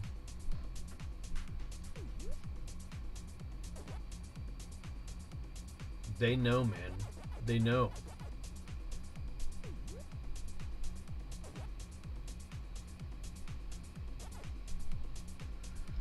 If they don't make any movements, guys, and I just keep the course, after the first 2 epic streams, like, they literally will be within one more of us being right there with them. And, like, that's what I'd like to say. Think that the rating is going to clean up, so it's not going to take as many games as I think, so I'm, like, overshooting, and that's what I'm hoping for. So that's what we're going for, man.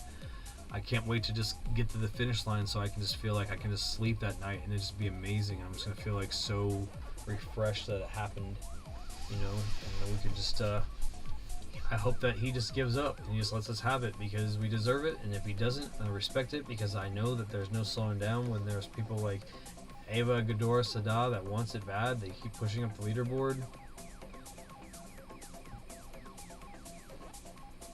I'll tell you, not having that loss is a little bit like, I don't know. They took another L on their way up there. They were in 2. They took another L on their way up there, so.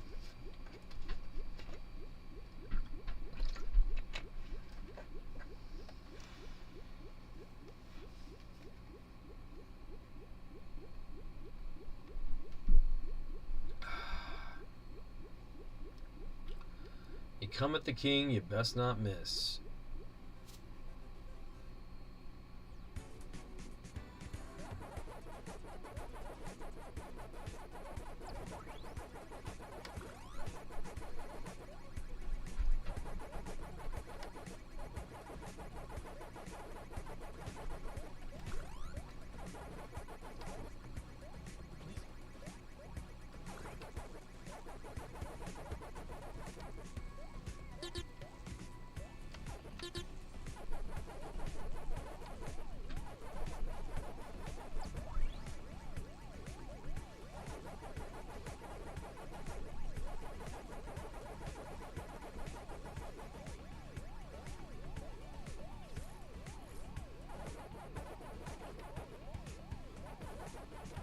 Ugh, I should have kept going, guys. That was dumb.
Oh, cheapers.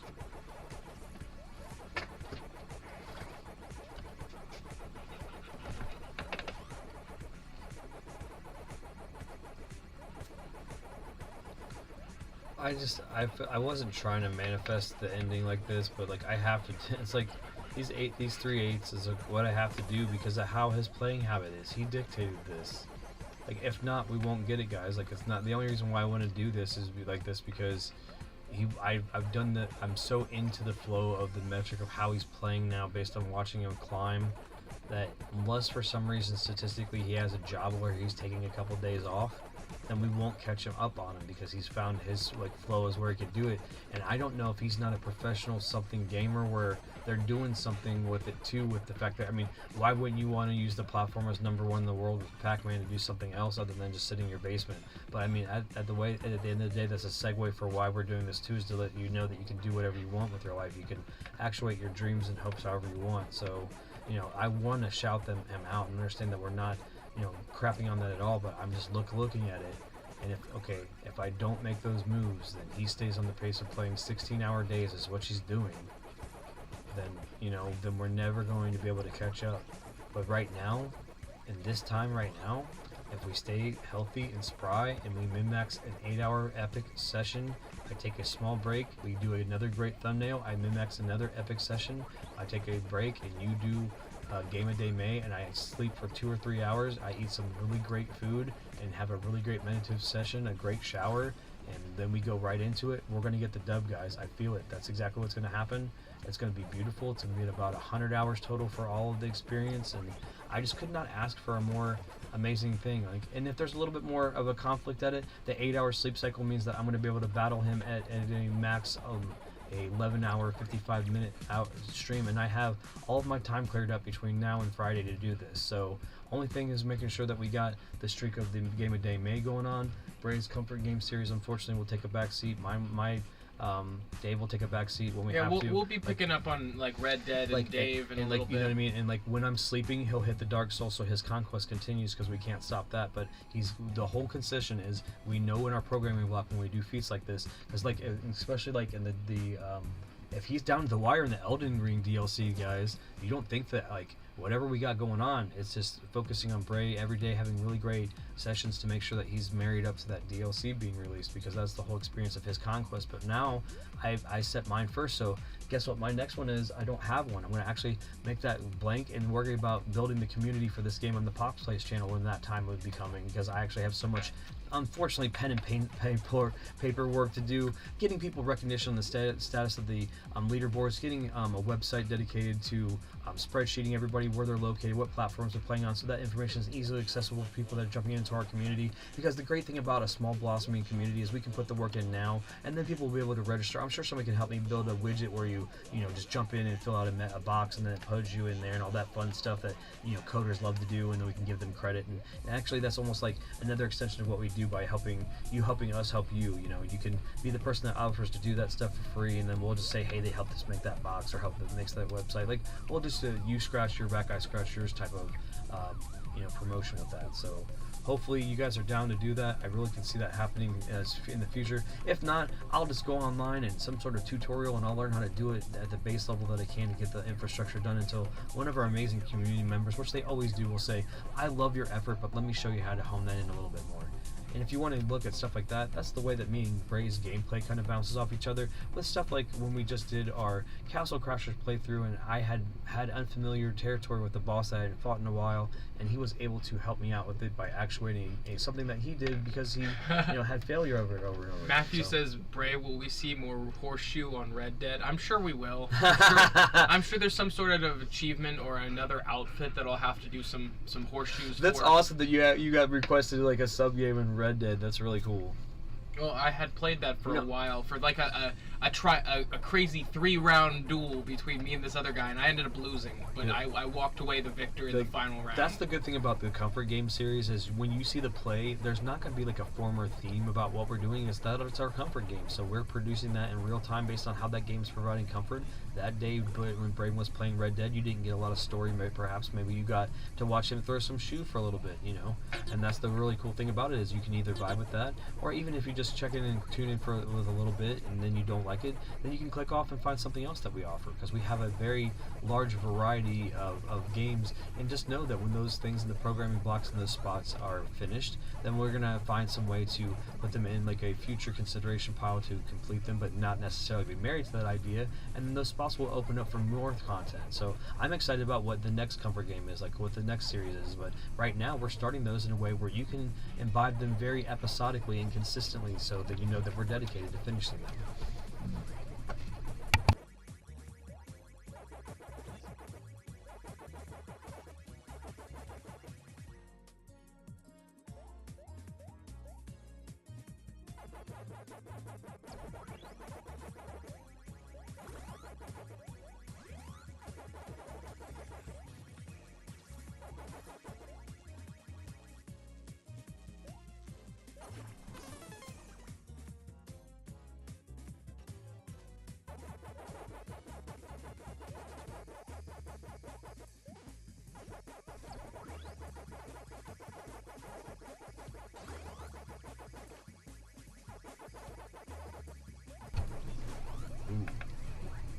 Medium panorama.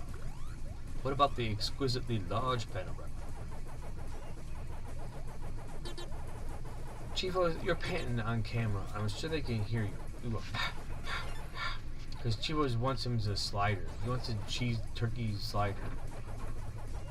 On a pretzel bun. There you go. Whoa, whoa, whoa, whoa, whoa. Yeah.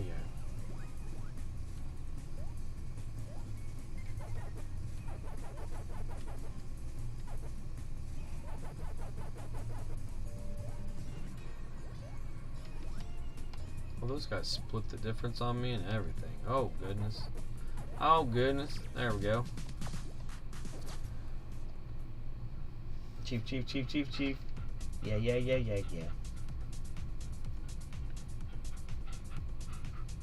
Good for you, Husky. I highly suggest you get the Husky, you floof. Because they fun, you floof. Yeah, I'm fun, you floof. You love the voices I do? We need more Dave the Diver? I agree. And if you want to catch up to Dave the Diver, we have 5 episodes in the bank so far, and that's over almost half a day to catch up, so that you'll have plenty of time when you, unfortunately but patiently wait for me to do. We have one coming up. Let's see.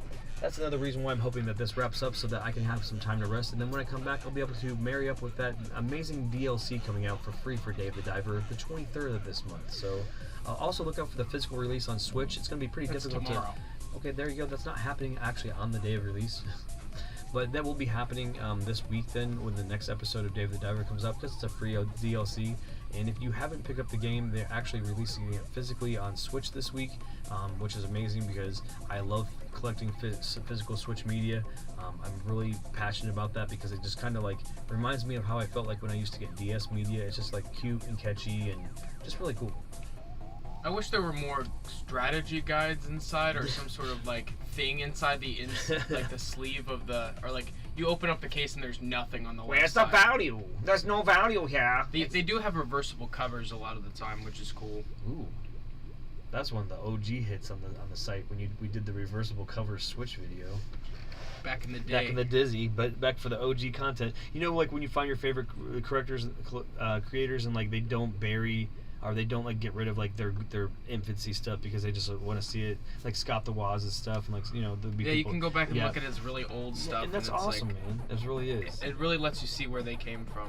I mean, I think that allows you to have humble beginnings, like, and you keep that, and it keeps your brain locked in that perspective to like never forget where you came from. Like, I was riding my bike through the neighborhood today, and I was thinking to myself, like, eventually I might not be living in this neighborhood anymore, and just like I've grown up here for so long, and I feel like we're so on the verge of getting the reach that we want. So I'm like just trying to just soak in the moment and appreciate my neighborhood and just strolling through it and realizing, even those hollowed halls that you are defending so vehemently against, like, bad influence and people like talking down the place that you live and all that other stuff. At the end of the day, like, just being through it and just thinking about all the legacy of all the times that I've gone through those streets and stuff. It was one of those surreal moments for me. Matthew requests a Dave voice. Matthew wants a Dave voice. Oh, I thought it was asking for Dave. Oh, Dave? Oh. Hey. Hey Matthew, what are you doing? Are you watching the Vid-Bits? You gonna watch Brian of the Vid-Bits put their awesome brand on top of the world, the global leaderboard? Sick hydrant. That's a sick hydrant, Tartan brother. Tartan brother? What does that even mean? I don't know.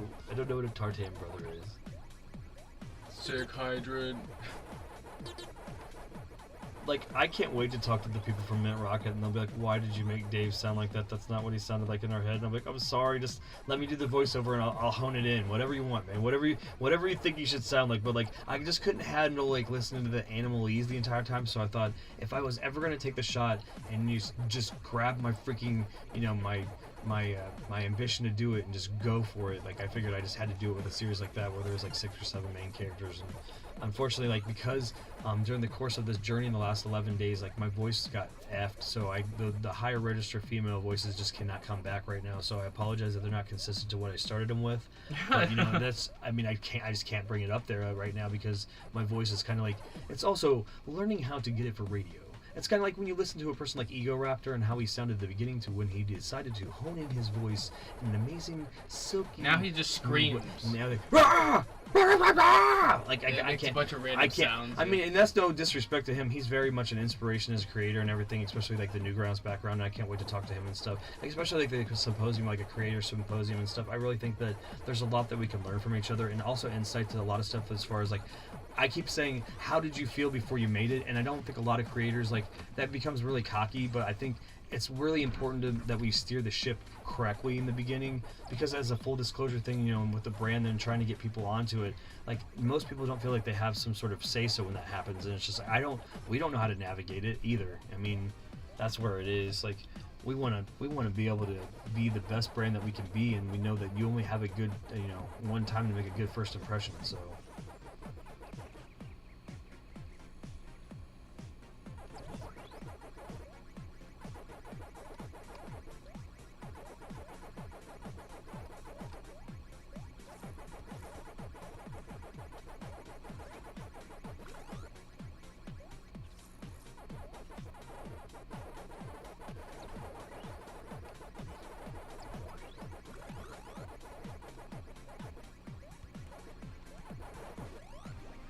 Oops.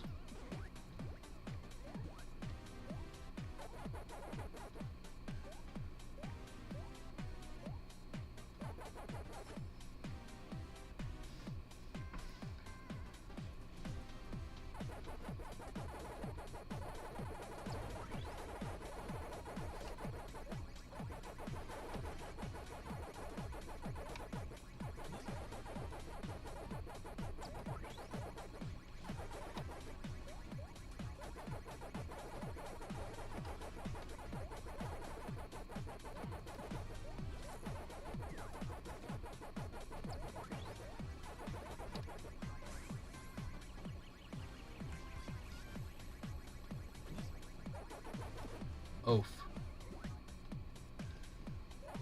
Oof. Oof. Jeez. Oop. Wow, that was nuts. Good.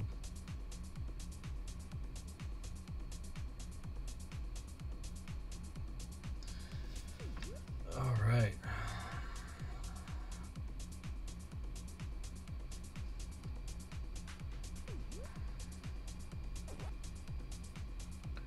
Yeah, Matthew, sometimes you're crazy enough to get to hear voices in your head. And then you're like, oh, that's the Dave voice. Hey Matthew, I'm Dave. I sound monotone for some reason, I don't know why. I guess I just wanted to be able to have a consistent voice like this, and since they have like the Animalese, so it comes out sounding like this anyways. So, what are you doing? Yep, that kind of thing.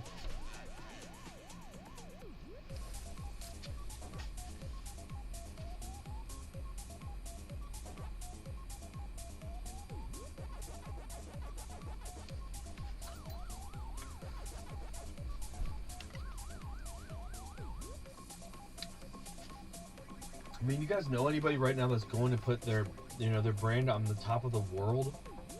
That's what we're doing, guys. We're making history. And I just am so thankful to be able to freaking do this with a bunch of people that are believing in us. Like, doing it for myself, just sitting in a room, has been like my MO my whole life. So to be able to use streaming and YouTube as a platform to be able to expose you guys to this, I'm just so happy.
If you're just coming in, hi, my name is Brian, and I'm a member of the father-son duo in YouTube gaming known as the Vid-Bits, and I am the North American Chomp Champ. And we are trying to become the global Chomp Champ. It's not what place I am. I'm literally the best in the United States, and I am facing off against the best somewhere else globally, and I am so happy and blessed to be in this position. We are now 19,000 rating behind Mint Daddy, and I bet I could do the math and tab that up for you guys. Let's see here, 19,000 divided by 75 wins is, we'll say 254. Let's say 255 just to be safe. 255 divided by, there can be about 12 wins an hour. So we are about 21 hours and 15 minutes away from catching up at this pace.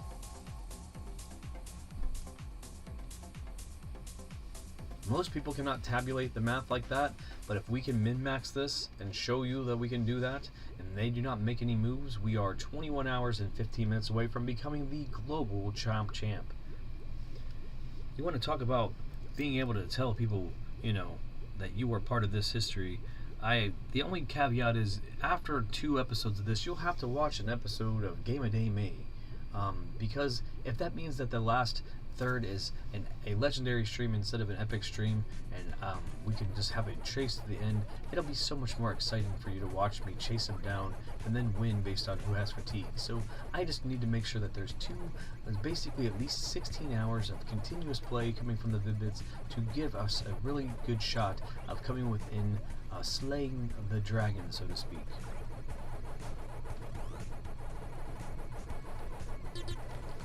But yeah, I did the math here, as you saw, 21 hours and 15 minutes worth of time, and that's me considering all loading screens and how long they take. I did the math, so I hope that it sticks true, and it pretty much should. If I can do this continuously, again, if not, it won't be 21 hours, it'll be 24 hours really, because there'll be an episode of Game of Day May, so, you know, about 24 hours from now, you know, you should see me being the champion of the world. But I needed people to rally, because honestly I cannot play continuously for 24 hours, so it'll be an 8-hour, a small break, an 8-hour, and then an episode of Game of Day May, and then I will come in, you know, ready to go, fighting Trim, and we will clutch this out. Who knows though? I mean, I've done the math, so if I'm ahead of pace, that'd be awesome. If some statistical laydowns happen, you know, that it fall in our favor, that's amazing. But I know that we just need to stay in our own lane, work really hard, and we will have our dreams achieved of being the #1 player at a Pacman game at the highest level of competition in the world. We're already achieving dreams by being the #1 player in the United States at this Pacman game. Pacman Mega Tunnel Battle, Chomp Champ.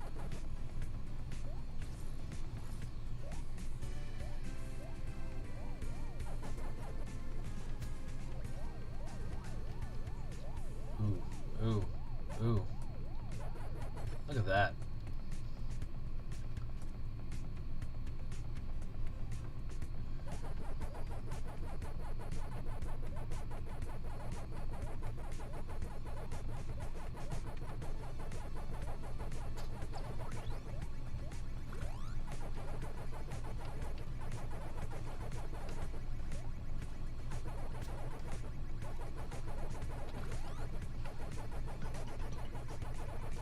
What's up, homie? What's up, Dad? Nothing, just trying to fill people in on the scheduling so we can keep everybody along for the ride, but also hopefully I'm not going to just be sitting here in silence for a whole day. But I did the math right, it's 21 hours and 15 minutes if he doesn't play at all, and I min-max from start to finish. But I told the folks that it really would be about 24 hours in real time from this moment that the win will happen, because the 3 hours or so that I'll give you the break for Game of Day May, and if you have, you know, an overflow and you want to do like a bid or something, that way that 3 hours I can take that nap and get myself ready for the last push. But if he thinks that he's in the lead and say he went on vacation or did something for a whole day, we will just quietly sweep away. And this around this time, with all the math and adjust and everything, that's where we're going to be at. So it's crazy that I can take the rating and I can quantify the amount of time, how much, because I have min-maxed my sessions so many times for the last 80 hours that those specific sessions being like that, I can say that rating is actually an amount of time spent. So on average, you're getting to people are getting to farther fruits now, right? We've gotten a watermelon to appear. We clutched that round, and then the lemon appeared in the next round, but neither of us got it before he died and the round was over. So I think the thing that the AI got adjusted with the patch was they entered the other people's mazes earlier. Like, they get crazy and go in your maze earlier to add that random element, so that when people are doing their first path, that you have somebody possibly coming in there to make it so you have a disruptor or whatever. Right. But it has messed us up a couple times. Like, oh, because I'll have the path that I want to go in my head, and then I go, why is this guy here right away? So that's another segue to the great things that are going to happen when this community blossoms forward, because like I've told our audience, our mission is to replace all these bots with real people, and that will happen. And then you're going to have to deal with the chaos of, you could go into your first screen, all of a sudden there's 9 packs in there.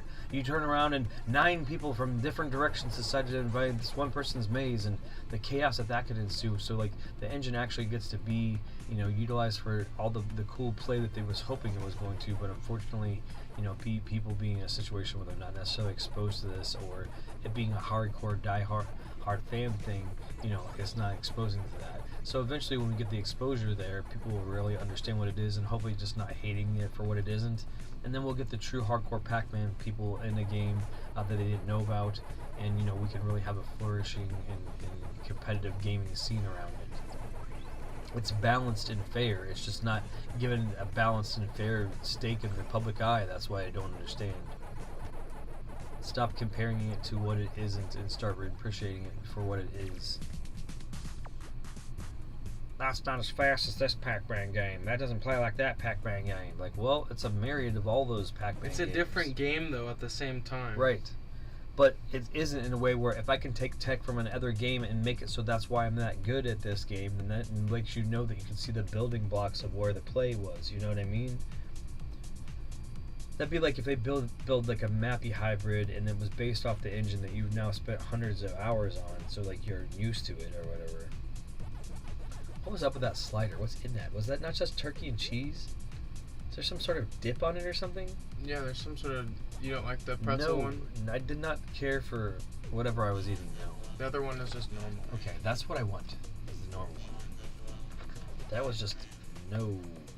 It didn't bother me. Is there onion on that? Yeah, it's like... I think it's... So you just gave it to the Chivos? No, it's relish. Oh. I think it's a relish. Okay. That's way better. You will hear more ASMR and stuff on these runs because obviously I'm not like worried about streaks and everything. I'm just worried about competing against one person at this point. And I'm also like trying to show you that I'm just being more chill about this. I'll be nondescript with branding and everything about what I'm consuming, but this is a delicious little slider with some turkey and cheese on it.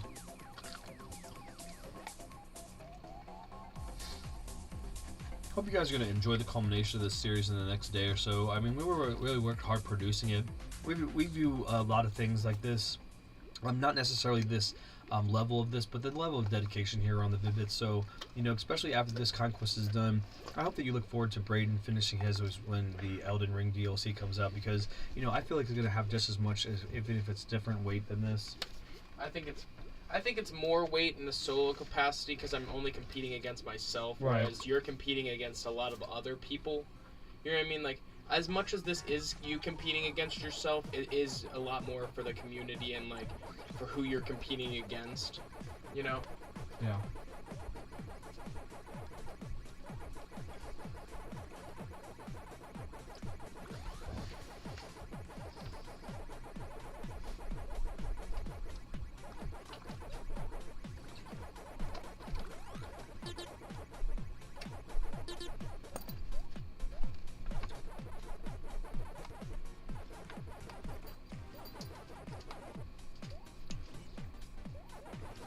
That was really good.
freaking turkey, and the turkey one without the pretzel bun was way better.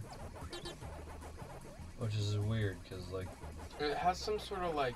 I liked the pretzel bun, I just didn't like whatever that relish shit was that was on it. Yeah, it was okay. It was what is it? When something's only okay and some people like it, they say it's an acquired taste. Yeah, I hate that. It's like, oh, well, some people like olives it. are an acquired taste. Like Olives are gross to I mean, me. it's okay that you can like them, but I just don't make me feel weird because I don't. Like, I used to make people feel weird that they did, but I'm just trying to reverse the power of that and be like, okay, just don't make me feel weird Don't that make I don't. anybody feel weird that they eat anything. That's definitely a real person. It really is.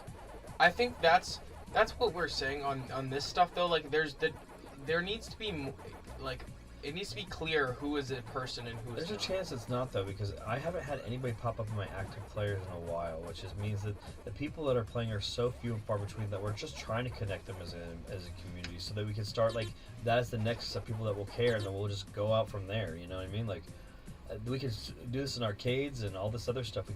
They can get to the point where it's still a locally competitive thing. We can do elimination tournaments, and then eventually they can find a way to open it up so we can actually all compete in a situation where we are all. I'm sure they could do that. So I just want to be able to compete at the highest level with some of these people that are like disconnected in the leaderboards and stuff, that are just unfortunately facing bot lobbies because of where they're at geographically and whatever.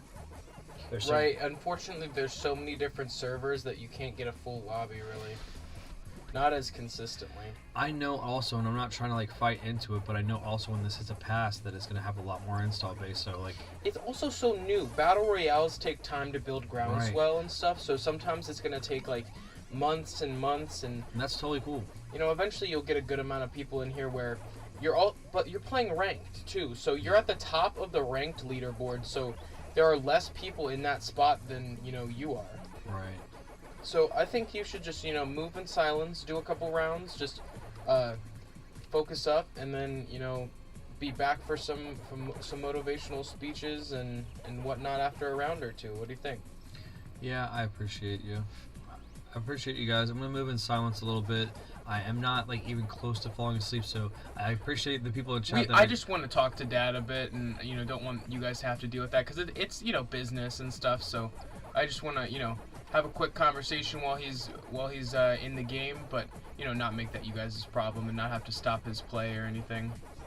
All right. Yeah, you guys will have to deal with a lot more flow state in the next day, because you obviously know this is going to be like we're a live attempt at a full day of this, with the exception of a break of a Game a Day May episode, so I can take a mental health break and take a nap. So I hope that you guys are going to stick with us, because this is going to be amazing history for our channel, and like we can only do this the right way one time. So as far as like how raw it's going to be, I mean, there'll be times that we mute mic and stuff, but we're trying to make this also so that you're a part of it too. But yeah, there's some business stuff that will have to happen. That always happens off camera and stuff. What they call that, the red tape, the secret, the secrets and stuff. So we're going to make a little bit of magic while I'm continuing to min-max these sessions. So we'll be right back, but continue to watch some excellent pack play.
Interested in supporting an indie developer? Want to follow a project over a long period of time? Well, today's episode of Game a Day May might be just for you. Day 21, we focused on a project that I've followed throughout its development for a few months now, actually. It's called Rooftops and Alleys, and I just want to just a big shout out to ML Media, the solo studio, the solo developer behind that. That game is just so crazy. It's going to be a big deal one day. So if you're interested in that, just go ahead and check that video out on the channel. But I'll take you back to your regular scheduled lo-fi session, as Dad calls it, because he's just gonna move in silence a bit and make some strides, win a couple games. But thank you as always for your continual support, and and stay tuned for more.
Just moved in silence a little bit, just wanted to see what's going on, and it looks like we're still good, so we're going to keep rolling on. Yeah, I mean, we were having a little bit of a discussion just about a few different topics. Glad you guys are sticking with us. Hope you're doing well. The reigning, defending American Chomp Champ, baby. And the more that Kofi sleeps, the more that we get to just know that we're running away with it. I'm so thankful, man. I'm just glad that you were able to do the math so you knew exactly like how many hours you had to dedicate to it, because I mind-numbingly just throw myself at a task instead of like calculating it like you do. So that's the way. I mean, I hate to overuse the word min-max, but when somebody said that, something unlocked in my brain that did, so that you don't give a description, because we are supportive of all the courier services. So yeah, we will have to courier in some sushi tomorrow. Because I'm going to need that for the last leg of the journey, but also I think that you deserve some because you are going to give one hell of a performance for Game of Day Bay tomorrow. I love sushi. Oh, and it's sorry. It's delicious. I know that's so rich. Like, brought to you by sushi. Any sushi, whatever sushi you want. Your local sushi place. Yeah, man. There's people that are putting their lives into it, and just think that if you don't, that's just because the ingredients are the way that they are. If they go a day or so, they go in the garbage. They don't. I know that I'm not speaking for everybody doing it ethically correctly, but if you watch Dave the Diver and you see, what Bancho says he talks about being using the most ethically sourced ingredients and the freshest ingredients, and if things are served and then they aren't eaten, they're thrown away. So, it's not like at the end of the day he wraps it up with saran wrap like some of your local, feel-goodery Chinese buffets. He's literally throwing it away because I think it also is a segue into saying that you only have a good chance to make a good first impression one time. So, if you have like a bad experience like that, you may not go back. So for sushi, it's like if it's not, I don't know. There's something about watching somebody do it. I have never been able to be to a sushi place where actually somebody curates it in front of you and then hands it to you, and I just think that would be like the coolest thing ever. I agree. Somebody's like, here's a hand roll, and then like you're not really comfortable, but like they're a chef that's like really honed into their art. So your options are to either like just eat it and then like try to experience it and quantify it in a way where you hopefully are not disrespectful, or you can just like be like, nah, I'm good.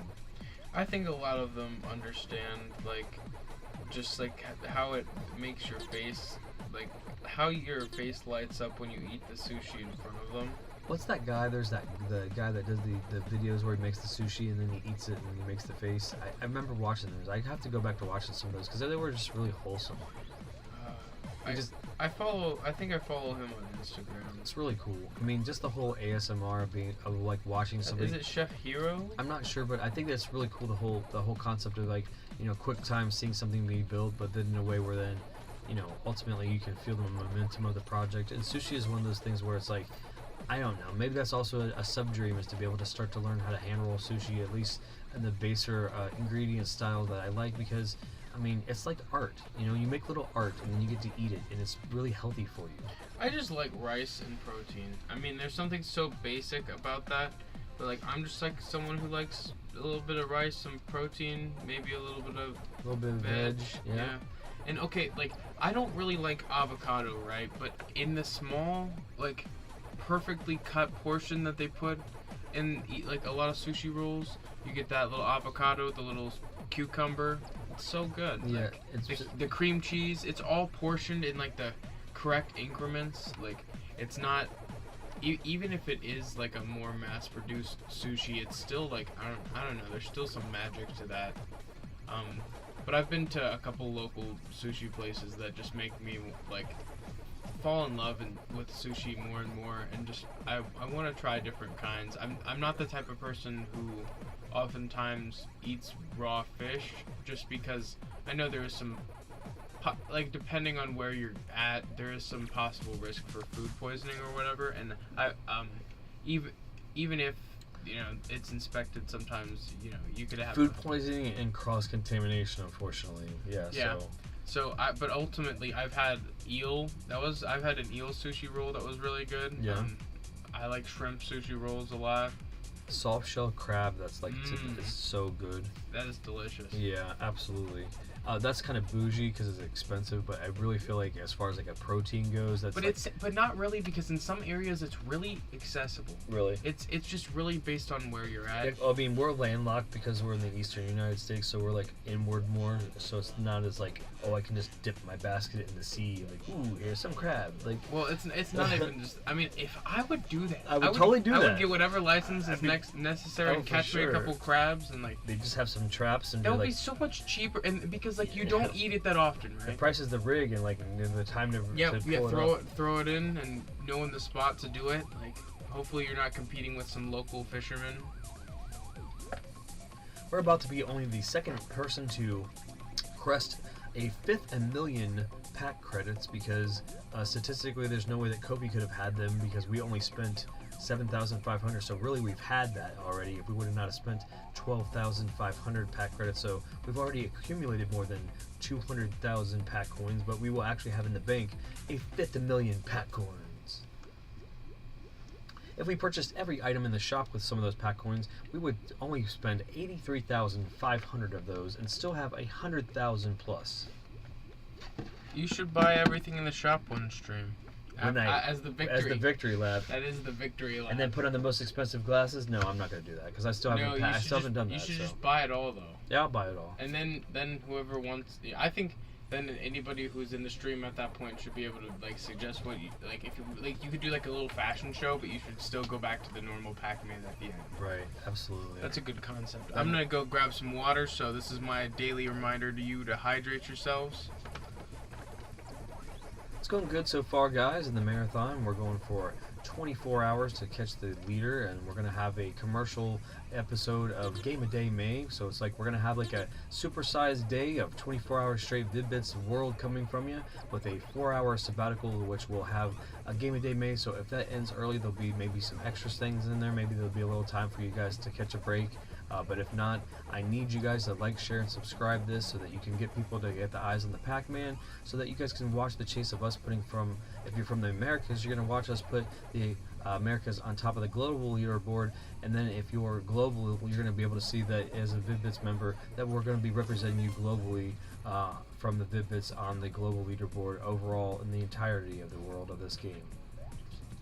It was a commitment that I decided to Babe Ruth and point to the fences and swing for the heavens, because I wanted to make sure that we accomplish something great, some sort of cornerstone as far as like the foundation of what the channel is going to be able to achieve in the future. And also it's like a metric to let you know that you can achieve anything that you put your mind to. And we're going to have actuated this dream within 2 weeks, so we're going to have gone from wanting to do this to doing it within 2 weeks. And again, before you say that the game is in its infancy and it's only been live for 3 weeks, man, remember that you had to get early access to be able to start it at the beginning of May. And I can clearly show that we started on the 8th of May, and there was people with hundreds of victories that nobody had a chance to catch up to.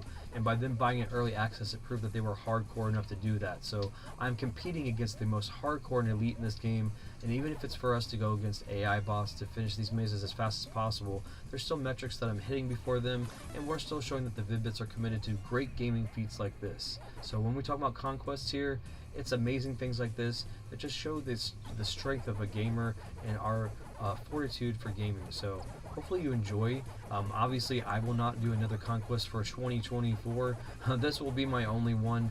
You will have to see the continuation of this once I hit all the metrics, which is 100,000 rating, and also I think a lot of the achievements will be done at that point. But after I hit 100,000 rating and pass the leader, I will then not say sunset this or whatever, but you will have this is an archive on the Vid-Bits, but it would actually give a jump off point for my Pops Plays channel, which has no content at all, because I was just a placeholder for extra things and ideas for the Vid-Bits, and we really are not about diversifying too further here, but we also don't want to oversaturate you guys with Chomp's gameplay. If you are something that are more of a casual observer and just trying to ride through this as the the weight of the achievement, and then you don't want to see more of it, then you don't have to worry about being on your feet all the time. You can go to Pops Plays and continue to see the community that we're building for this game in the United States, and hopefully further than that. But besides that, I just hope that you're enjoying what you're seeing, especially if you're a Pac fan. Know that this is accessible to you, and you can compete at the highest levels, and you can do what I did and get at least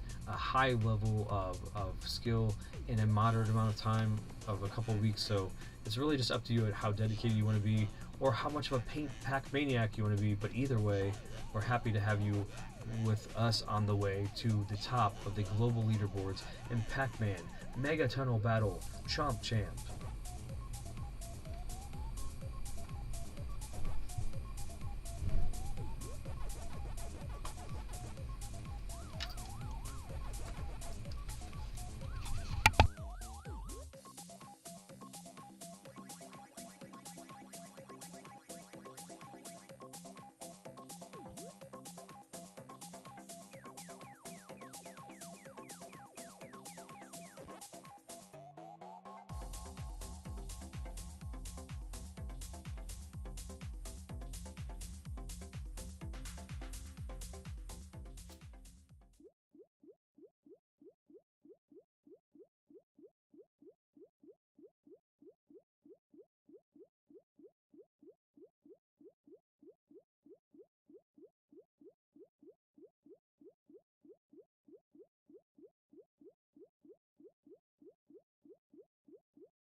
What?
Wiggity!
up, homie? Nothing much, man. Just probably getting ready to go to bed. It is about my time. Yeah, man, you know, and again, this is a stunt, so I'm up for 24 hours except for the sabbatical. There's a hashtag marathon in the description. Yeah, so it's one of those situations where I just need people to drop in. Again, don't worry about me falling asleep. I finally figured out the secret sauce as far as like not being able to second screen. I'm just going to use these great earbuds so I don't make any copyright problems to YouTube about any of the music I choose. But you may hear me mention some song titles and stuff so you can kind of play along if I do. But, you know, I'm just going to be doing some lo-fi session for the rest of this first epic 3-part event. There will be an epic snack, then another epic snack, and then after that there'll be Game of Day May, the end of the 3rd week of Game of Day May, which, you know, what do you have? You haven't? I have not announced. Okay, so it's not announced. So obviously we produce things so on the fly and natural here. We don't always assume what the other one's doing. So I didn't want to spoil that for you. So, but you know, stay tuned to that. The session slotted for that will be a 4-hour session. So I don't know how long it will go, but the max time will be probably about 3.5 hours, so that we'll have like the time to produce and get ready for the last title card. And then you guys will be in, and I believe even if I wake the pig, that he will not have the stamina, but they will be. The finish line in the 3rd part will be a legendary stream of 12 hours, and I feel like either one of us will give up or one of us will be victorious. So everybody will have all the metrics to know when the finish line will be, when they should go for it, and how things will go. And I think that you're not going to find a more curated experience as far as like letting you follow along and catch up with over 80 hours of this content. Wouldn't today have been the end of this week? It's blending together for me, buddy. What was the day? 21? Are you doing 22 tomorrow? 22 tomorrow. Okay, so 22. So yeah, you did day. So this was the end of. So it's the beginning of week 4. So yeah, we have basically 9 more days. Right? Is it 9 more? 20.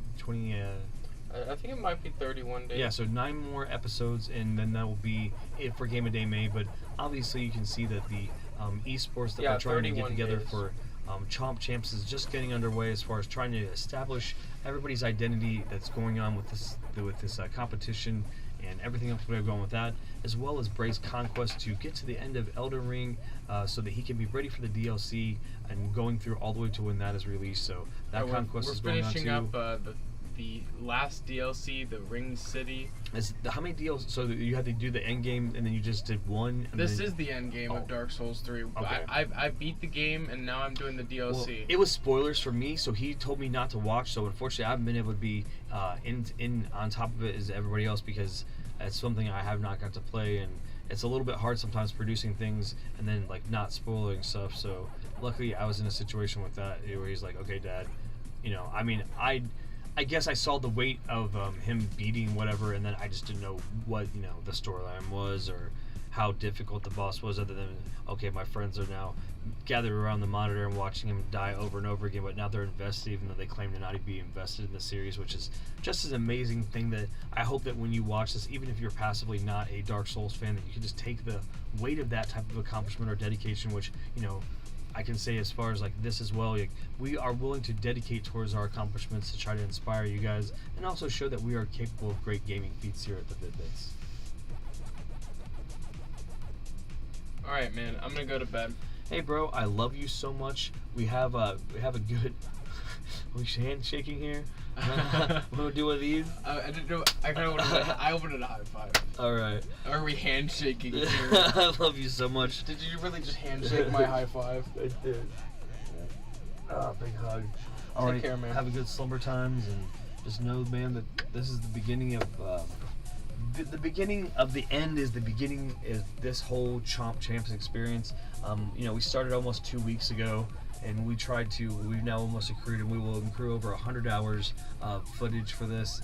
And I hope that you guys are just enjoy the legacy of 2 people that just believe in themselves and enough believe in each other and support each other enough to make their dreams come true. And you give you guys some legacy content, video game wise, especially over an IP such as iconic and memorable as Pacman. We're very blessed, humble thankful and appreciative to be in the position to do that. And thank you very much to Bandai Namco for having this IP still do things, regardless of what you think about them as an entertainment company. I think that as a publisher, they still having, you know, kick this around in different ways and stuff for people like me that just love this IP and love to be able to play competitive leaderboard style games. If you strip everything away politically from that, hopefully you can at least take a level of that where you can share appreciation for them for what they've done for the video game culture over the years, and that's really where I'm more with that. So thank you again for that.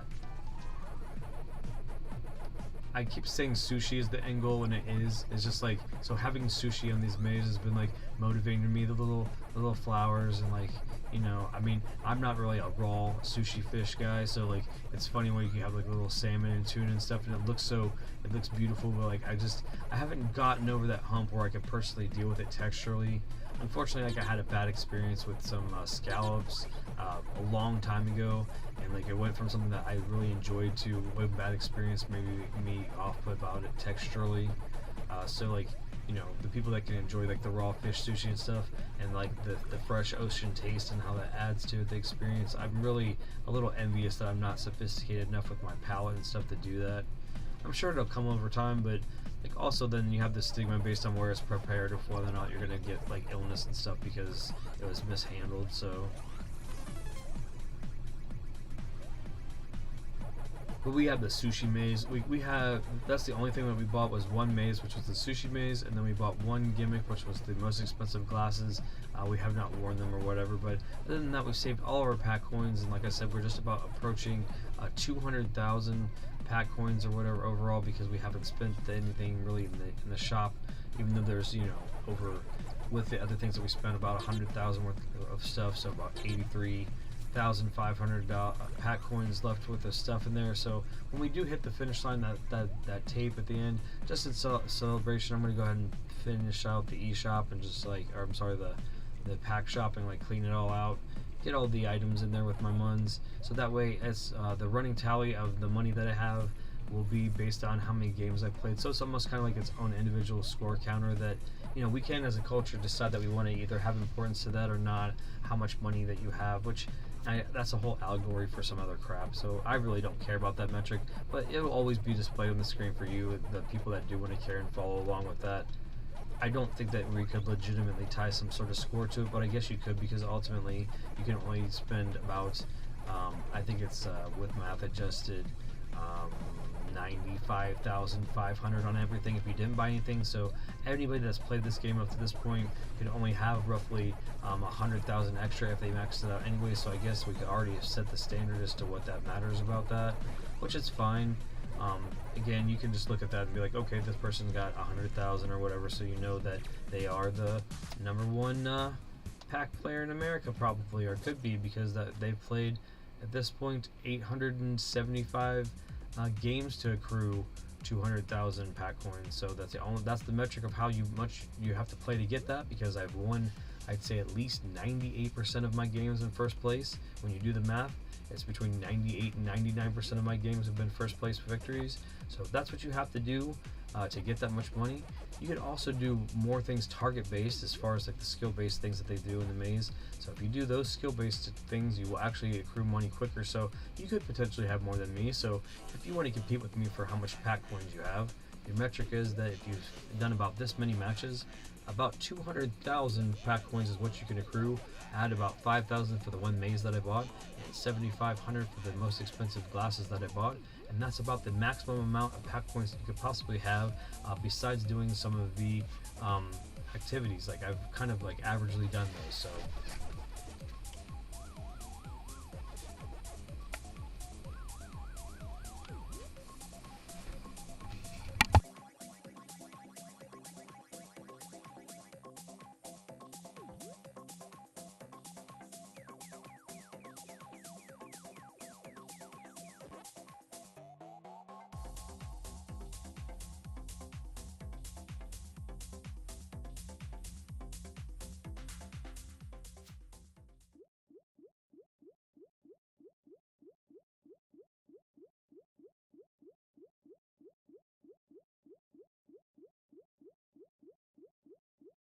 episode, but the point, you know, hey, Sorry if you heard the end of that conversation. That's a little bit of secret, and it's my fault, but maybe it was done intentionally. Inside baseball is being spoken all the time around here. Trying to lock down some secrets and stuff that we're gonna, work on in the future, secret plans and stuff. And again, that's all done by support from viewers like you. And if not, know that we will be doing it anyways. And we just think it's all the more sweet when you guys participate. It's like fun, like we're making this like our own little game, and you guys that play along get to be part of the joy of it. And if you don't, then it's cool, because we're gonna just do it anyways. How many people are giving you neat experiences like that? Now, wow, that's lagging bad. Look, Bray, this is the worst one. What's lagging? The game. You see me like, look, you see what's happening here? Okay. I could possibly get a really bad L right here. Like, I have to get 32nd. The game is clearly lagging badly.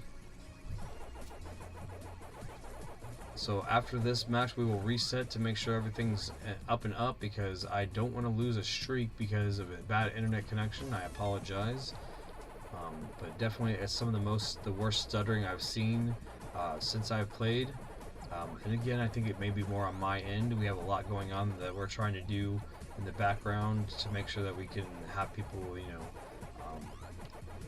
taken care of in the Minecraft server and whatnot. So we just have to make sure that all of our bandwidth issues are okay. We've streamed a decent amount of time this month, so I don't know if that's on our provider to make sure that we can have the, the cable width or whatever to support this. So I don't know if we have to upgrade our tier of that. Again, stuff that we'll have to look at, but considerations that are always being put under, because we want to make sure we have the best quality of everything for you guys. So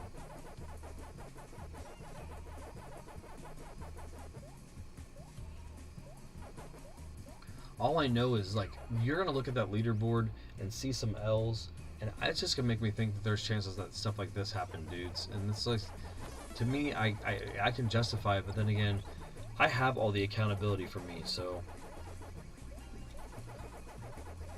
if you want to know what the one is, you're gonna have to look it up. We don't talk about that around here, so if you look it up, you'll see that I can fully find a way to logic out why it happened, and there's that. So if you want to look it up, you can. You can dig into the archive of all of the Chomp Champs history that we've done here and see where the one happened.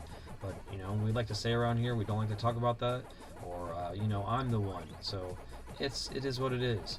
And if you like to dig that up, then it's definitely getting buried down further along the line, and we don't talk about that around here.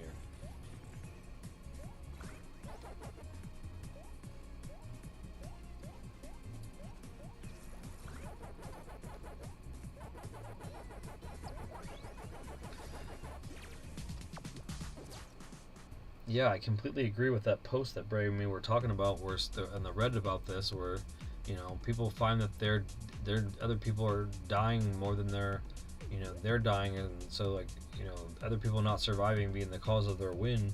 Yeah, that's why we rack up the dubs here, and that's why, unfortunately, as much as I feel like I'm min-maxing these sessions, I feel like as long as you have solid play where you're not super risky, and you keep playing consecutively, you can get 18 wins in about 90 minutes with just hammering the button in between wins to get the next match loaded, because as long as you have stable play in the beginning and you don't put yourself super at risk, the only difference that can happen is there's the random person that goes a little bit further with you at the end that would push the time of the 90 minutes a little bit further. But if not, just being evasive like I have been, you seem to be able to get 6 wins every half an hour, so 12 an hour, and in our case a pack snack, which is 18 in an hour and a half. So we've already done the math to quantify all of it, and that's the reason why we can look at the target and say, hopefully, oh nope, we woke up the pig. Here we go.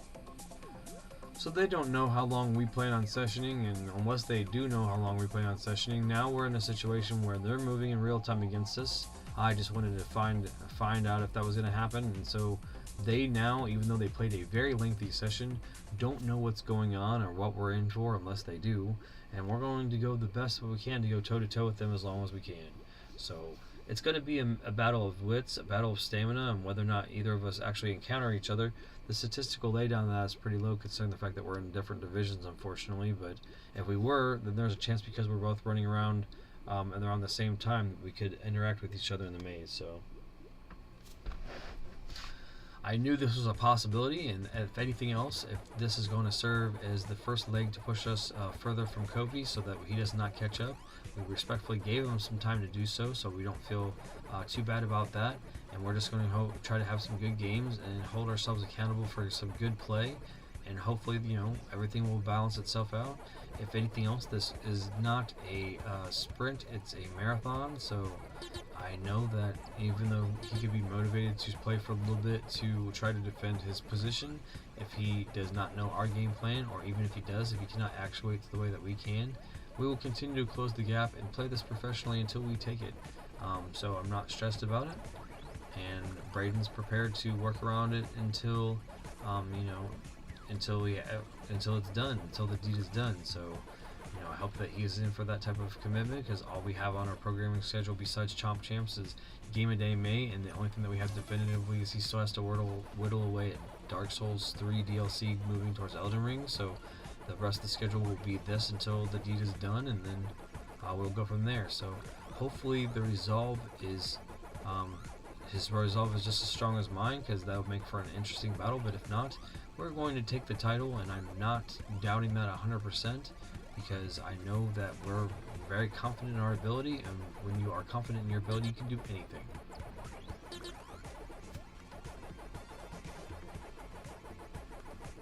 I'd like to think that he's just popping in for a couple casual games, but he seems to like to play about 60 games. He times out about 60 or so games, so if he's not min-maxing that section and he's not going into it in the next game repeatedly, he could be possibly playing a 10-hour session or a 12-hour session to get those 60 wins. But we're obviously getting a maximum amount of time. You can see the session so far, besides the little break that we had. These wins have been back to back to back to back to back. We're just going and going. So it's really, to get the next game going and get the previous game done is really the move here if you're trying to maximize your output. So the effort is real. There is no struggle. We've loved every bit of this game and continue to do so. And we haven't even gotten started as to much how much we love Pacman, to the point where this has not still worked us. And we're blessed to be in a position to play Pacman and have fun with it professionally. So thank you very much for that. Can you clean that up, pal? Corporal what? Corporal song.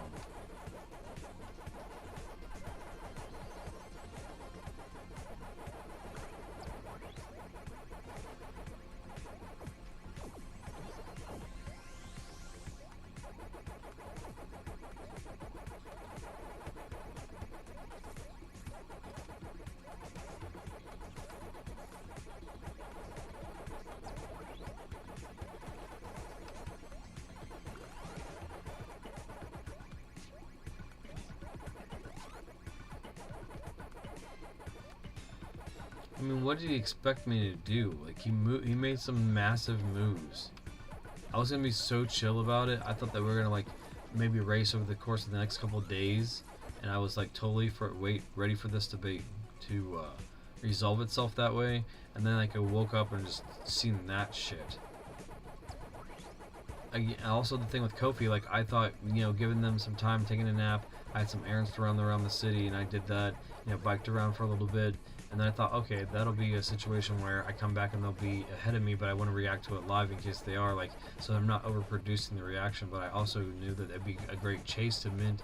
But then, no, they didn't move. But then when I looked at the other leaderboard for the first time, you could obviously hear my real reaction when I look up and see how much movement they made. So it's exactly what I thought. They're in the lead and they want to keep it. So it makes sense. We're talking about trying to take it and keep it. I mean, it's going to be a wonderful battle of endurance and fortitude, but all we're trying to do is cross the finish line one time for a little bit, and we will be totally cool to then have to whittle it away as our side project. But right now it's a passion project, baby.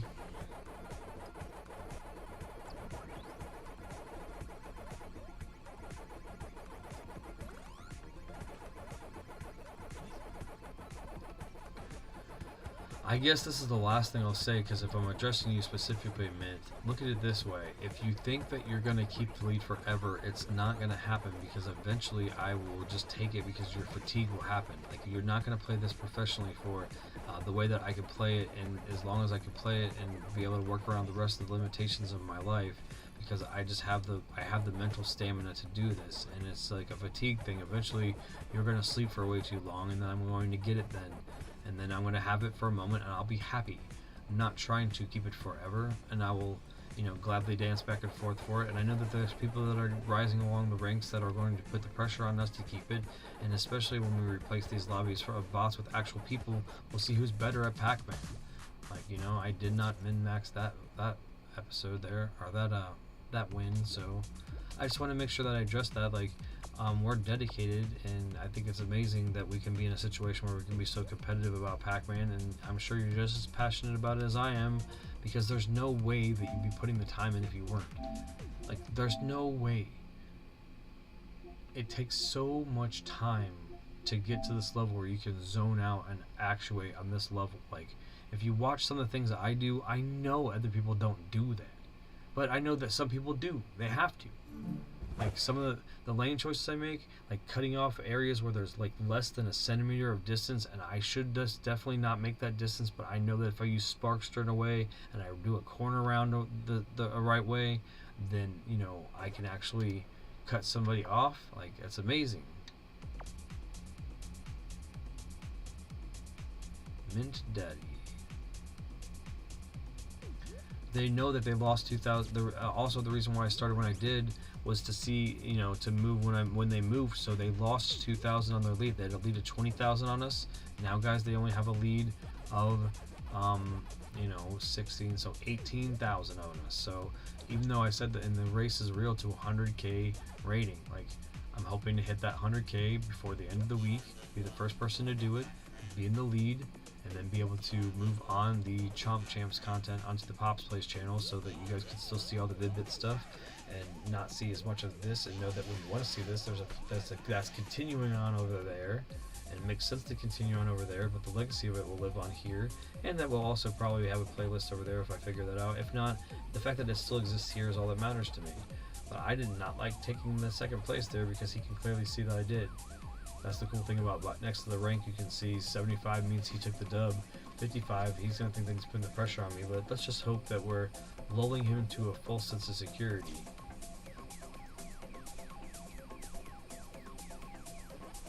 We woke up the pig. He's up? He's up, man. He's oinking around, bro. Well, he's obviously not in America, so he's in a different time zone. So you're invading you're in his turf, like his time zone. I guess I am. So it's gonna be a nice epic snack. This is gonna have some pig on. We're gonna, what is it? The Vid-Bits versus the pig. We're gonna have to come up with a way to, I don't know, pack versus pig. Like, I'd love to see what his avatar looks like. And we just walked in with us hitting at 200,000 on the 200,000 mark. That's pretty sweet. 200,000 pack credits.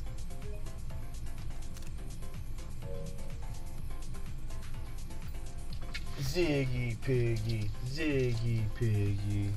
So guys, if you're little Bill and Ted reference, if you're watching and sharing and liking and subscribing to the stream, it'd be awesome, because you could watch me and the #1 person in the world compete. He's competing with me right now.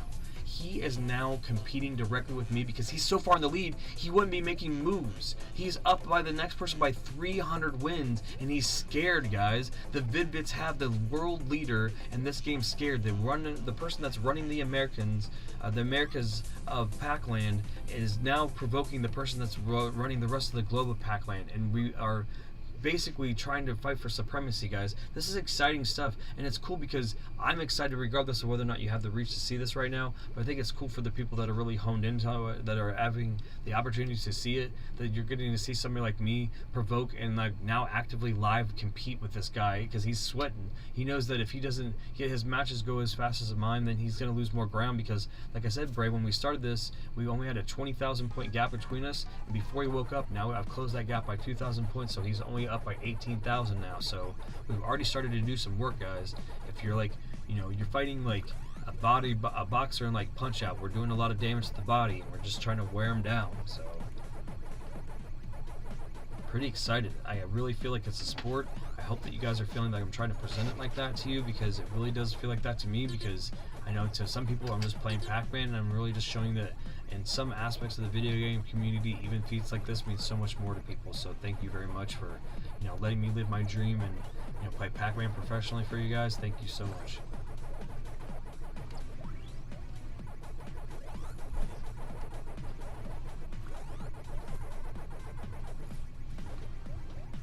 All it does is just show that you can live your dreams, you can do anything. And, you know, again, being an 80s kid, I thought that the era of this was over because I was too young to have been able to participate in it and to be able to, like, you know, I'm really good at other arcade games too, like Dig Dug and, you know, some of the other Pac-Man games.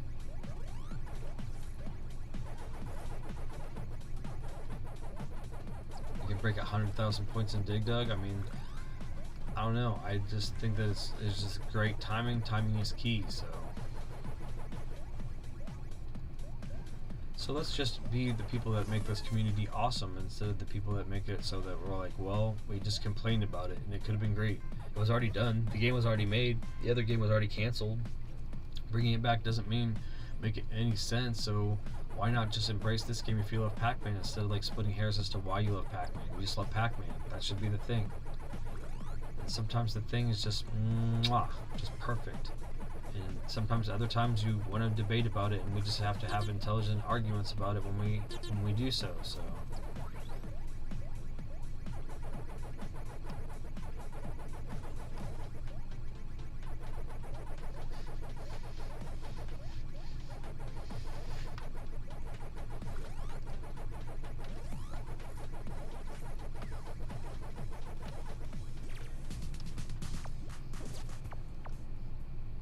See, he already took a break. He already took a little bit of a break, and we're just flying through still. And that's what it is. Like, I'm just going from one game to another. So even if he starts moving, if we're moving 2 to 1, we're still making ground, baby. We're still breaking ground, and we're still making pace. And I'm just having a fun time just with the chase, man. That's what Pac-Man's all about. It's about the chase.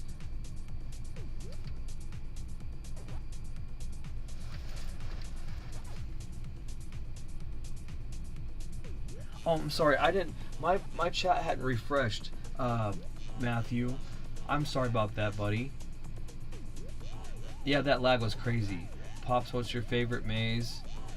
It's just been, you know, it's just been the sushi one. But I think I'm gonna switch to when I get the title, or actually, I have been so afraid to change something. I think some of them are a little bit cleaner looking, but I really like the 40th anniversary one.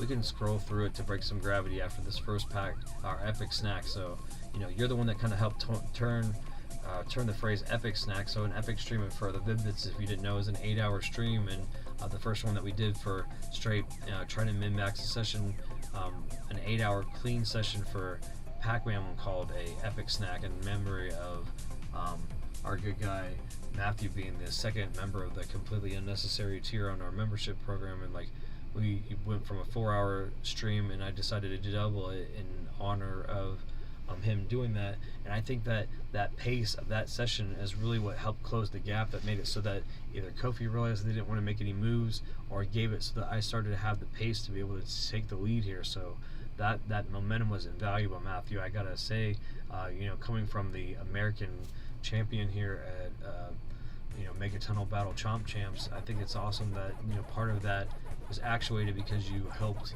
motivate me to that, and like, you did not force me to do it.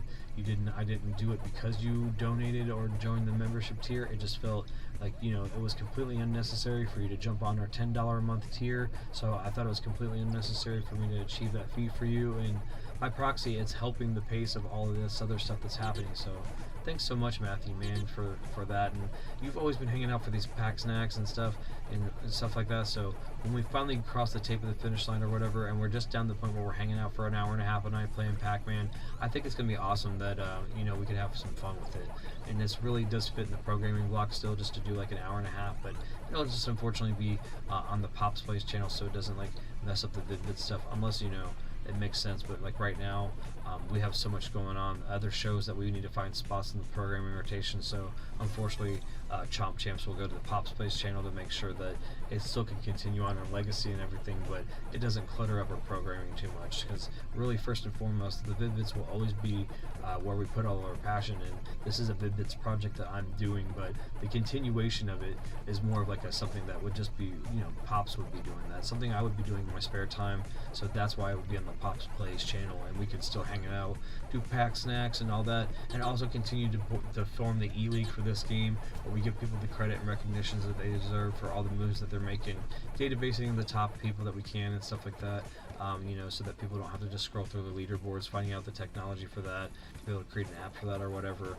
All those things will be coming and stuff as long as we're allowed to legally do them, because, you know, I hope that Bandai Namco knows that our goal is to help grow this community, and it makes the most sense considering the fact that they spent the time to make the game, and everybody hopefully will be enjoying the chase that we're presenting here at the Vid. That's to show everybody how much fun you can have in a community when you are deeper into the speedrunning or leaderboard type community, and know that there's always an existing and acting element there. I mean, literally, we've provoked this person that's #1 in the world to now start competing actively against us on YouTube. They don't know that they're being featured. We're not seeing their gameplay, but we do know the number that shows that they're playing actively, because they keep moving up. So that means they're having games continuously. So only the only way that a person's hundreds of people are hundreds of wins ahead of everybody else would start actively competing or keep actively competing, other than just to crush the metric, is when they see somebody like us that's burning bright and trying to make a move. So, you know, that type of drama, that type of excitement, I hope that you'll come and tune into Chomp Champs so that we can continue to move that forward, as we don't know how long it'll take before we take the lead, but we seem to have a pretty good idea, and we're going to continue to drive to that, and, you know, put us on top of the world leaderboard. We're already on top of the American leaderboard, and the only spot that we have to go up is to the top of the world leaderboard, guys. So when we started this series over again, like almost 90 hours ago or so, about, you know, at May 9th, I think was the date, May 8th, we really had the intention of putting us on the top of the world leaderboard, and I touted that that was going to happen, and now we were really at the doorstep of that activity. So hopefully you guys will continue with us as we go towards that, and know that ultimately we will hit our goal. So this was never a waste of time to everybody. It was just something where I just, like I said, called the shot and made it happen. And unfortunately, we have a scared piggy, and I get it. It makes sense to me too. I'd be scared, like Matthew said, I'd be scared if the Vid-Bits were chasing me down the hallways in Pacman, and I think that that's the type of comments that's really motivating for a person like me, because, man, if I'm not trying to cosplay as Pacman, being the only person that's repping just regular Pacman in his game, statistically, figuratively, literally, and for almost 900 matches, so kudos to that. And I have to double down again that I'm just going to be really thankful that I'm going to have something interesting to talk about at my school reunion, because it just was going to be dull. It's going to be really dull. Like, yeah, I'm still trying to figure it out, but this time I was going to be able to say I was doing YouTube stuff, because 5 years ago I wasn't. It was almost like, so 7 years ago we started still talking about it, and then 5 years ago we started actually doing it, and 2 years is all it really took to get where we're at. So if you guys can just use those metrics as to why you shouldn't keep procrastinating about what you want to do. We talked about it 7 years ago, bullshitted about it and didn't do anything for 5, and then actually started doing for 2, and so at the end of that 7-year cycle, only the last 2 years being productive, we're already where we're at. So where the productivity would it come from? If it was generated from the other part of that 7 years, you can just weigh whether or not that would have been good or bad. But I think in a lot of cases it would have been good, and people are just too quick to say, well, everything happens for a reason. Well, maybe sometimes the reason is you should have done a little bit more a little bit earlier, and you can have even more of a reach. And yeah, that everything happens for a reason means it's still happening. But man, eligibility is key. Stop talking about your dreams and just start doing them.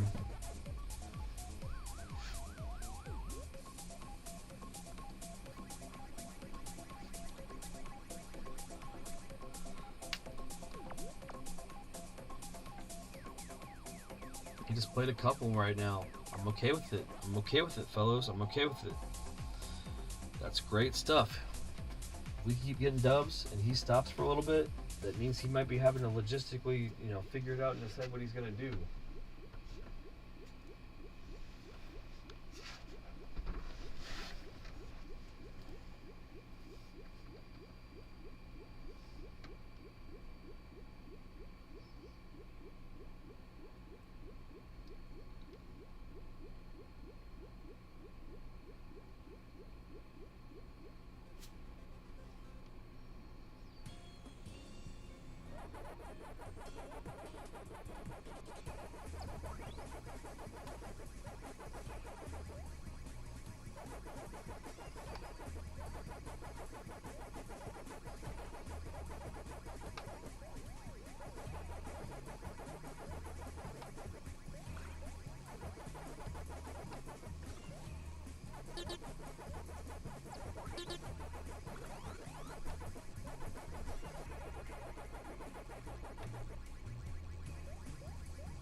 Hey Panther, what's up, buddy? Good to see you, man. Been hyping you up and calling you out a lot, man. Just making sure that the energy about you been up there. We are on the way, bud. We are in the last throes of this. We got another half of this first epic snack, and then I will do another one back to back. So that'll be 2 8-hour sessions, and then I will take a 4-hour rest. And Braden will come at you with an episode of Game of Day May. And then after that, I will be back to try to claim the global leaderboard spot, the top spot in the world, man. Right now, we are #1 in America, and the only person in front of us is the Mint Daddy, and the Vid-Bits will be on top of the world. So, Mint Daddy has been actively moving now. They just had another game, so they are awake and they are moving against us. So, the goal of the first 2 of these 8-hour back-to-backs is to get as close as possible, and then we're gonna that'll be a stamina thing that basically I'll sleep and then just see how long I can session until we take the lead, man, until that'll happen. So it's basically, I'm thinking it's about 24 hours away, give or take how long they pressure us and play on pace with us. I think that we get matches done faster than they do, so there's that.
That is fucking perseverance right there, baby.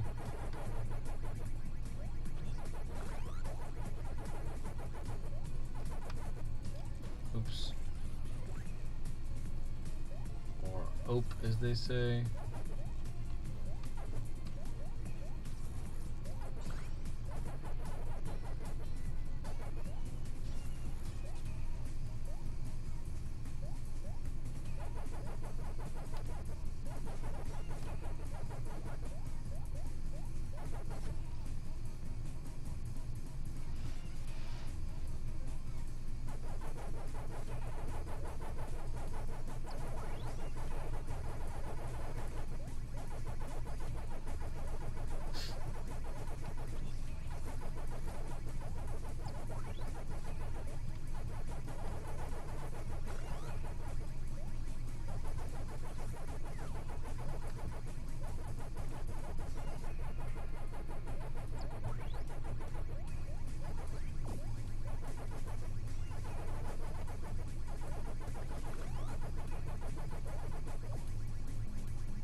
Hey Panther, we're happy to have you, man. Just even for a bit, dude. Don't stress about that.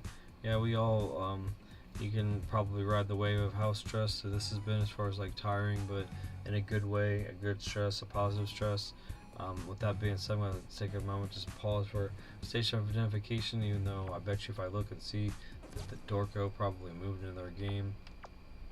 He did. He's moving. He's moving, but you know, I know that he's going to slip up and make some mistakes.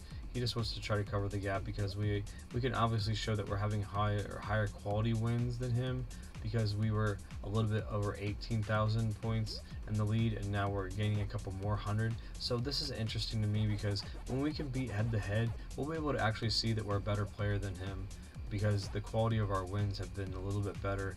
Sometimes he doesn't get first place, or sometimes he takes longer to get the dub, so we're getting 2 wins in before he gets 1, which is all I've ever wanted, is to show the acumen and the pacing that we can do here. So to me, it's amazing to be able to compete at this level and compete head to head with one of the best in the world, or in this case the best in the world currently, and all we're going to do is prove that we really are the best in the world, and the Vid-Bits are on top, baby. The fact that you got to stop by for a little bit, you know, see some legacy stuff for over 200,000 pack coins. We're going to go up to win 888 here soon, which is awesome, you know, and we're going to hit win 900 soon, you know, milestones win 900 on the next pack snack. I'm sorry, not on the next epic snack. We're going to definitely go to closer towards his backdoor of 1100 wins. So it's some milestones. Some milestones are being really, really close to being hit, which is going to be awesome. Turning this into a lot larger of a life experience for some people, so they can feel like they're involved, so they can play along.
We're only the second person in the world to hit this metric, level 28.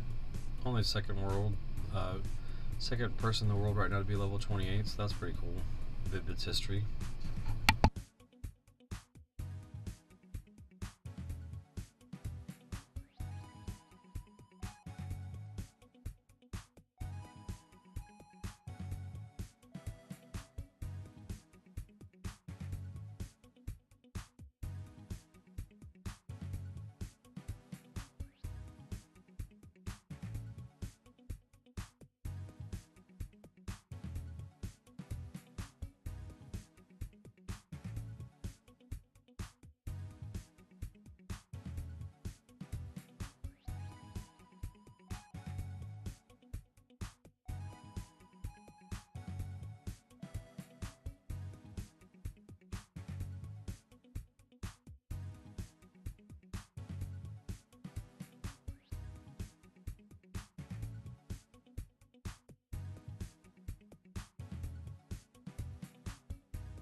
Guys, it's real. The heat is on. So he's up and active as Al can be.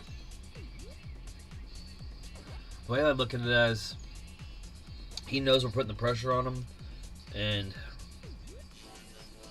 my goal to hit 100K before him may not happen, but I'm going to try. But I know that we're going to win, guys. We're going to win.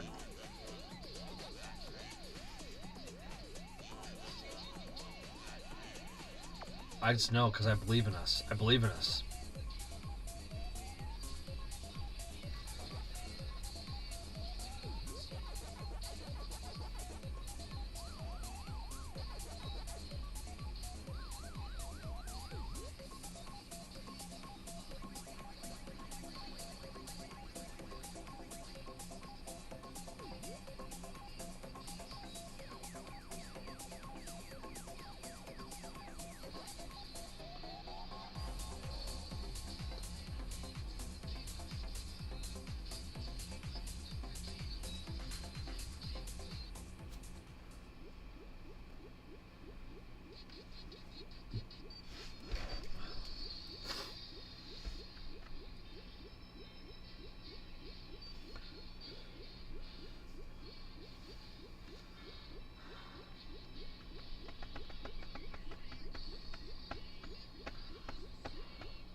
Bitches and money, money, bitches and money. That's representing the game.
Join the club of Pacman. Join the club.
Okay, guys, I gotta give you an update.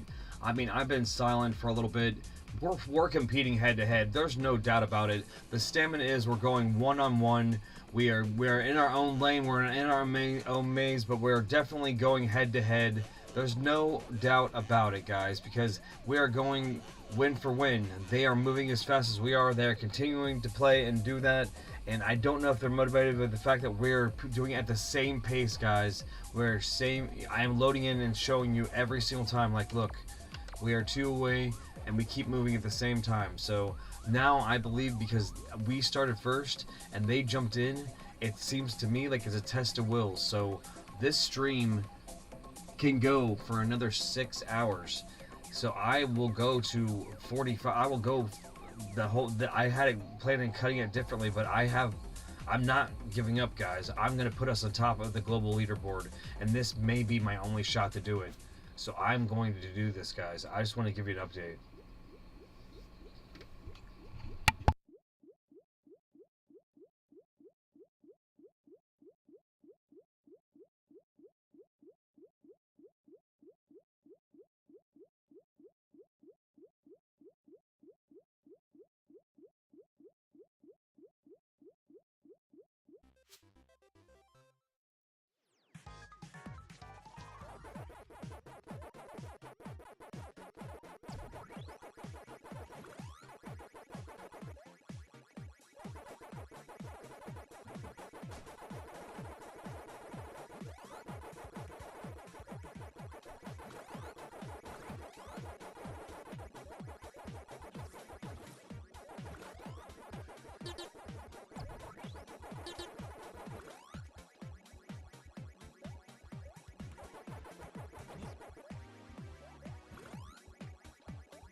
Skippy, oh my god, Skippy. Skippy. Oh my god, dude. No, seriously, are you still there? I'm zoning out. I'm in the zone. Tell me you're still there, Skippy.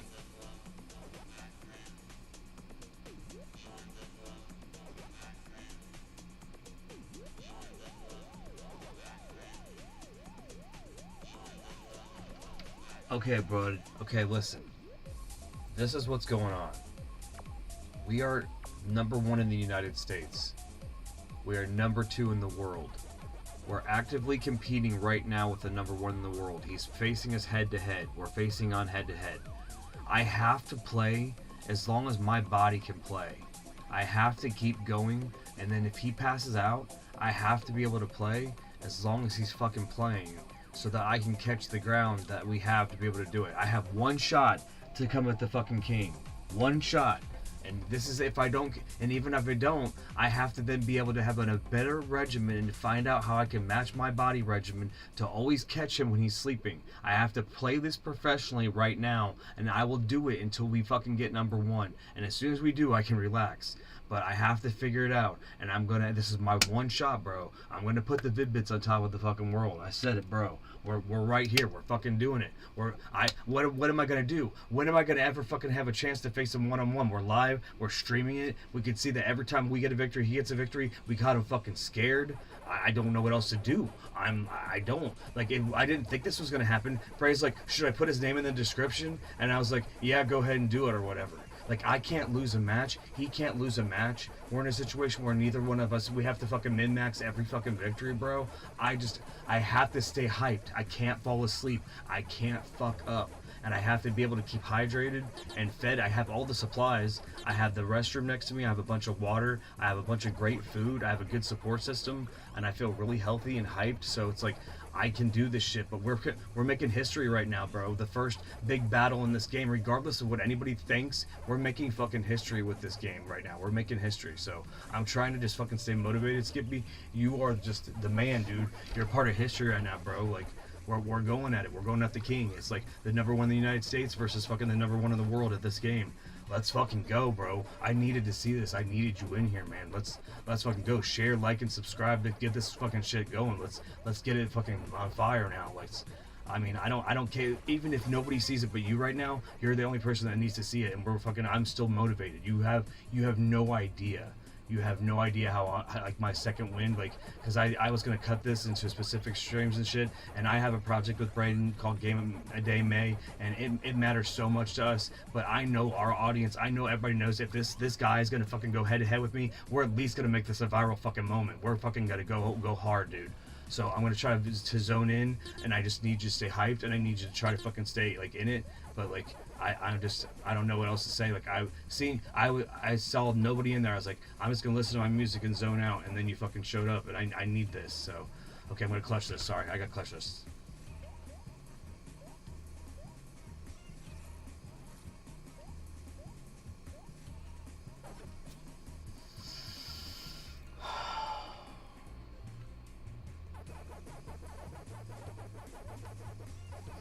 Just gotta stay the course, man. I gotta keep my mantras going. I've been really quiet, and that's fine.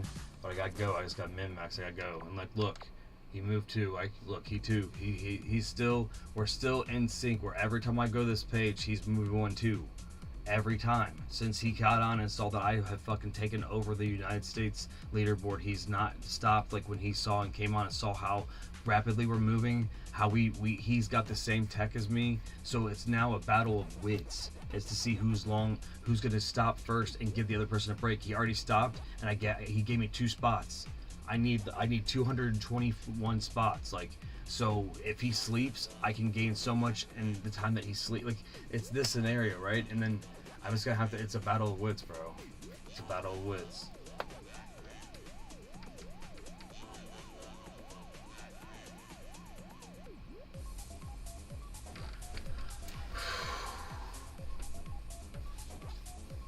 And all I'll say is publicly, anybody that's watching, I don't have a camera on me, so if this dude is dumb enough to pass his controller to somebody else to keep fucking stamina, I can't do that. I'm not doing that. I have 100% integrity.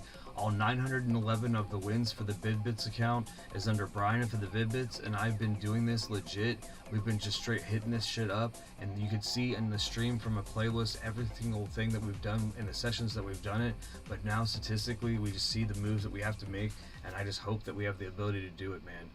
I mean, if we're facing like a college dorm, and they're all good, now we're fucked. I mean, all we can do is, you know, we can just do the best we can, and if not, all we're doing is driving the United States leaderboard even further, and we'll just stay in our lane, and we will still create an amazing esports league that has to do with this. Hopefully partner with the people that know that we're dedicated to trying to get everybody statted and slotted and have individual identities and start to make this like a superstar sport instead of like the everything doom and gloom bullshit about Pacman 99 that people won't let go. And we just need to let's fucking go, guys. I mean, this is gonna be amazing. You're seeing the first battle live, guys. You're seeing it on YouTube if you're wanting to see it. If you don't want to see it, that's fine, but you're seeing it go head to head. And like this guy I caught him slipping, and I'm just gonna give it my all until my body can like not do it, and I don't feel like I'm healthy. And I'm one of the best Pac-Man players you've ever seen, and I'm competing head to head against this dude. And I'm gonna do the best I can. I'm just trying to stay chilled. I'm hyped. Again, I've stayed. You can see. I've talked to everybody that's been around me. I've been very honest about keeping a good, healthy regimen when you try to do a stunt like this. So hydrated and sleeping in good intervals and eating good protein and having a good support system and a good mental health. And all of my things are fucking clocking on all cylinders. So I'm gonna give this the best I can. And I just hope that you guys know that this is for the history of trying to promote not only Pac-Man, Mega Tunnel Battle Chomp Champs, but the fact that a sport like this can turn into an esport where we get hyped about it again, we can get a community, people that are competing at this level can get slotted and dedicated, and you know, you'll know that like I spent time, guys, that I could have caught the king more when I was slipping and he was sleeping, and I spent time like a half an hour building up hype for everybody else and him in the leaderboards, and it's a sportscast manner. I spent time going around the city and healing people, as far as like going around and making sure I was touching base with people in my city that made sure they feel good today, that were complete strangers, because I just thought it was the right thing to do. Like what other people considered wasted time if it's coming to catch this guy slipping and actually take the record. So I know that whatever's supposed to happen will happen, and maybe this dude is just a really good guy that passes out and gets drunk for 12 hours or so, and I will just be ruling it, or maybe he'll start just losing it. Or maybe he'll just do like P-Man 454 did and just unfortunately lose motivation if some bad thing happens. If you lose to an AI, that could happen. I've seen both of us lose. So I just want you guys to know that for the history of what was going on, I have my finger on the pulse of the community that's really putting their heart into what's going on right now, as far as like how I feel like I'm clocking you, based on you guys moving on the leaderboards and the dedication, as far as like hours that you've been putting in the game, and when the hours have been for you've moved like yourself at like, you know, so many spots for so many hours. That's the way that I can tell that you guys have been putting energy into this game, and it's just Pac-Man, but we're all dedicated to trying to be the best in the world at something. So as far as this game goes, it's got too much bad PR, and I'm going ahead and be the first people. The Vid-Bits are putting this on the map as the good shit, and if you look at all the other things that we stand for as a company, I think that you'll realize that we're not trying to show you this as a bad thing, other than trying as a hype experience to reconfigure how people think about online gaming, e-gaming, how to have fun with it, how to categorize it as a sport, and all those things. So I hope that you enjoy the fact that I'm going to continue to now, and until I can't do it, man. And we're gonna beat the shit out of this guy, and we're gonna win, and we're gonna win for the right reasons. And if we don't, we're gonna put this on the map that we're competing live. I just lost a couple seconds. We're fighting by seconds now. I bet you he's already moved the same amount of spaces. Nope, we got a space, guys. He stayed on 69, guys. Let's go. We gained a spot. I know that sounds crazy, but when we've just been fatigued, like just going and going, even if he's just lagged on hitting a menu, and now we went from only being 2 spots ahead to 3 spots ahead as moves. That's what the moves we're making now, guys. That's what we're looking at, because we're facing against the king, bro. We're gonna do this shit. I am hyped, man. I'm just hyped. So let's go. As long as we're in the next, as long as we're in queue, I can answer questions. If you guys want to get people hyped and keep me going, man, that's where we're at. I'm going to be here as long as I possibly can be. And then the only thing that's going to lose me time is when, unfortunately, that I have to, at 11:50, I have to hurry up and get out and then get another thumbnail. Basically, it's going to be exactly the same. I'm just going to click out and click back in so I don't lose any fucking time, because even that time's consideration. And like I said, I have a restroom next to me. I have a big refrigerator full of water. I have a whole refrigerator full of mini snacks, like mini sandwiches, protein packs, nuts and cheeses. I'm in a really good mind frame. I'm not over caffeinated. I decided not to go that route, so I'm just going water. And then when I hit the halfway mark or the wall, I feel like then I'll start to slowly introduce caffeine. But the people keeping me hyped, that's going to be the energy, guys. We're going to lift up as a wave, and we're going to lift up, and we're going to beat this guy. And if we don't, we're going to give it our all. And if we feel like we have to give up, we will, because we don't want to lose and completely wipe out. But man, would it be cool if we could do this right now? If we could do this live, and this be like it's an e-event. You guys it's an e-sport for free. Tell your friends they're missing out on this guy going for the fucking king, and it's definitely possible. It's definitely possible, man. And if not, I could come really close, and it'd be really awesome. But again, if anybody that's reporting it live, I just need to clock and know that this is another dude competing against me. That's all I want to know for my sanity. Because if it's a dorm room, and that's that's what I'm saying. I'm not trying to tell you tech, because we've been so honest about our tech. So my brain's only riddled with the fact that it could be a room full of people that are really good, that are willing to pass it because they've lost once and it's not characteristic. So that's all I'm saying. Because if they're all really good Pacman players and they kept passing the controller when someone needed to sleep, me and Bray aren't going to do that, because Bray would never risk my streak, and he's not saying that. He said before he's not mid at Pac-Man, but it's not his jam, man. Like, this is my fucking jam. Boom, this is my jam. So just share this to people, let them know, like and subscribe to the Vid-Bits either way, man, because this is just going to be something else that's a footnote in the history of what is like making us one of the fucking coolest new things that you don't know about on YouTube. So I got to calm down. I'm getting overhyped. I needed to get in that door, and I didn't get in it. Now I'm gonna get in it. Boop. Booped in the door, booping in, booping the door, booping the boop. Famous degree. Oh no, no, no. What's a famous degree?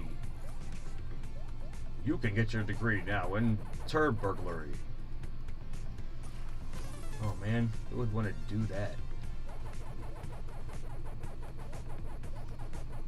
Back in the day, there used to be this commercial that would just talk about all the things you could get this degree, and I never knew what degree it was, and whether or not it was like fake or crap.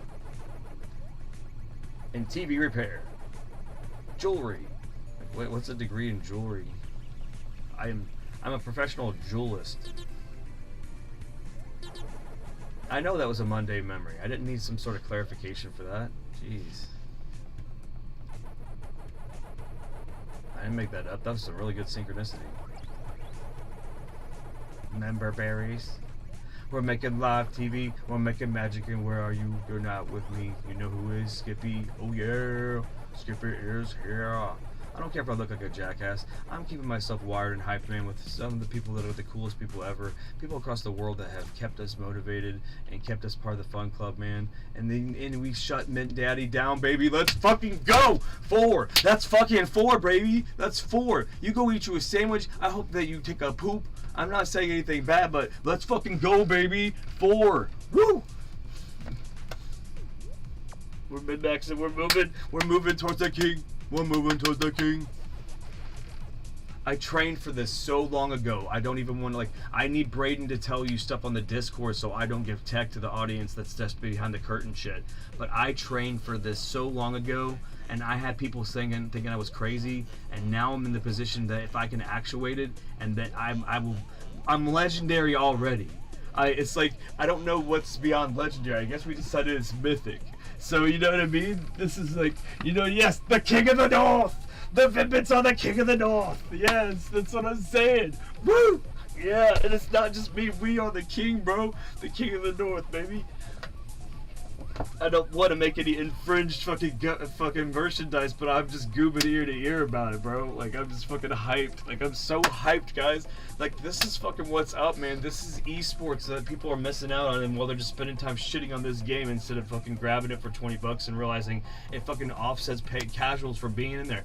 That's why our player base is short, because it's fucking Pacman, unfortunately, in 2024. So, like, unless people get hyped about it, then there's not Pacman fever. And I'm bringing back Pacman fever, baby. Waka, waka, waka. Let's motherfucking go. We are coming up the king. We are now up fucking 4 from when we started. He fucking stopped fucking competing against us. So the first head-to-head battle, we made him fucking yield, baby. Let's go. I don't care if he fucking just had to go to the bathroom. We're doing that shit in 80-second intermits. You have 80 seconds to do everything that you have to do in between rounds. It's more than fair. And unless we have fucking server shutdown or anything, we're just gonna fucking ride the good waves and see the best things that we can do, baby. So I know we'll see Manny in here because we're just gonna keep going as a marathon. It's a marathon for a fucking reason. Let's go.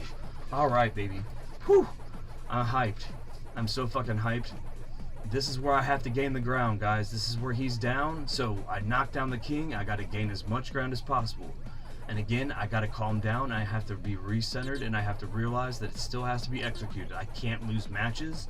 I'm trying to bank some space on his rating, so he's good. He's so good. Like, I'm not shitting on this dude at all. Like, at all. It could be a female. I don't know. I don't know how they identify. It has nothing to do with it. Mint Daddy, whatever. They're really good. So I don't want anybody to understand that I'm being humbled about the fact that I'm competing against the best, because it's the other person globally that's trying to be who I am. And like, I never thought I'd be the North American or the fucking king of the North, the fucking North American Pac champion, bro. And people are just wanting to quantify it, but it's still Pac-Man, and I'm still the fucking champion of it, bro. And I'm going for the whole enchilada right now. Like, I thought it was gonna be like, okay, I won't be able to get it because he's so far ahead, but I fucking wounded him, and we're doing it. Braden's really the catalyst for it. He's like, let's put the fucking thing in the description. So now, regardless, I have it categorized that I at least got the king down once. So let's see if we can make him come back again. Let's knock him down again, bro. That's how you fucking take down somebody that's trying to fucking come at you. You fucking wait for him after you stay in your lane. And what we're doing now is we knocked him down a couple times. We're gonna stay in our lane. We're just gonna be cool. We're gonna be chill. We got support system like Sissy, Skivvy the Bard, and fucking I got a bunch of people that are fucking with us at the Vid-Bits, bro. Look at it. I just fucking know that we're gonna min-max this the most we can. We're gonna be chill. Like I said, I've really been really clean with my intake, so I don't have crap in my system, so I'm not cramping and feel bloated and crap. It's just water, no type of weird chemicals or anything, like some bad processed foods. It's just clean food, so that makes you feel good. I'm just giving you a tip if you are ever trying to do stuff, because, you know, say if you ate a bunch of really big garbage before you try to do this, you can feel bad. Unfortunately, I knew someone that was trying to compete in a pinball thing where they're trying to go 24 hours and something happened to him gastrointestinally. So I understand that it's a big fucking deal when you're trying to make a record. They did not have anything like that fuck you up. So I really tried. I'm not saying that they didn't, but I really tried my best to think about that if I ever went for a record. And I have a chance now to do this record. So I'm doing it right now, man. I'm making the best moves I can. And then if anything else, then I can rest up. And because I'm doing this full time right now, guys, I'm going to be able to rest up. And I'm going to be fucking come at him again as soon as I fucking sleep as the minimal that I can. And we will get it. We will get it. And as soon as we get it, if he wants it back, he can just take it back for a moment, and we will fucking be able to rest. But just, dudes, we have a battle plan, and this is esports now, man. I hope that you understand that me and Braden are trying to be the forefront of fucking father-son duo, man. The gaming duo on YouTube, but maybe that's also the first father-son duo in esports that we just show you guys what we can do. You haven't even seen the speedrun stuff that we can do yet. Like, this is just amazing. I'm a top 10 speedrunner in DuckTales. Yeah, it's quantified on the Disney Afternoon Collection, but then he's also in the top 20 of it. So he's 18 or 19. You can go to speedrun.net or .com and look at it right now. I guess it's one of those things that we're not just a good gamer in this, and I just gave him a little bit more space, and he still stayed. So we're up +5, baby. Let's go. Let's go. Up another one, baby. Oh, dude, it's even bigger than that. Like, so we're the #1 in the United States, the #1 on the PlayStation platform overall, and globally we are #2. So We are so I don't know. We cannot do anything else except for take the king's head as far as like be back champion. That's all we can do, Skippy. We literally are right at the throne, and now he's decided to come at us and then slow down, and now we can have to close the gap. Look, we're closing the gap, and 4-6s are good. 4-6s are good, man. I know people have like weird things with numerology, and I love numbers and I love numerology, and people have things with harmony, but 4-6s are harmonious, and 86 means you're fucking out of here, and we're talking about the king, baby. We're gonna take the king down, we're gonna get the throne, we're gonna get the championship, then we're gonna calm down and we're gonna relax, and the Vid-Bits are gonna be fucking on top of the world, baby. Yes, man, you will, dude. Skippy, you will make top 10. You will fucking do it, dude.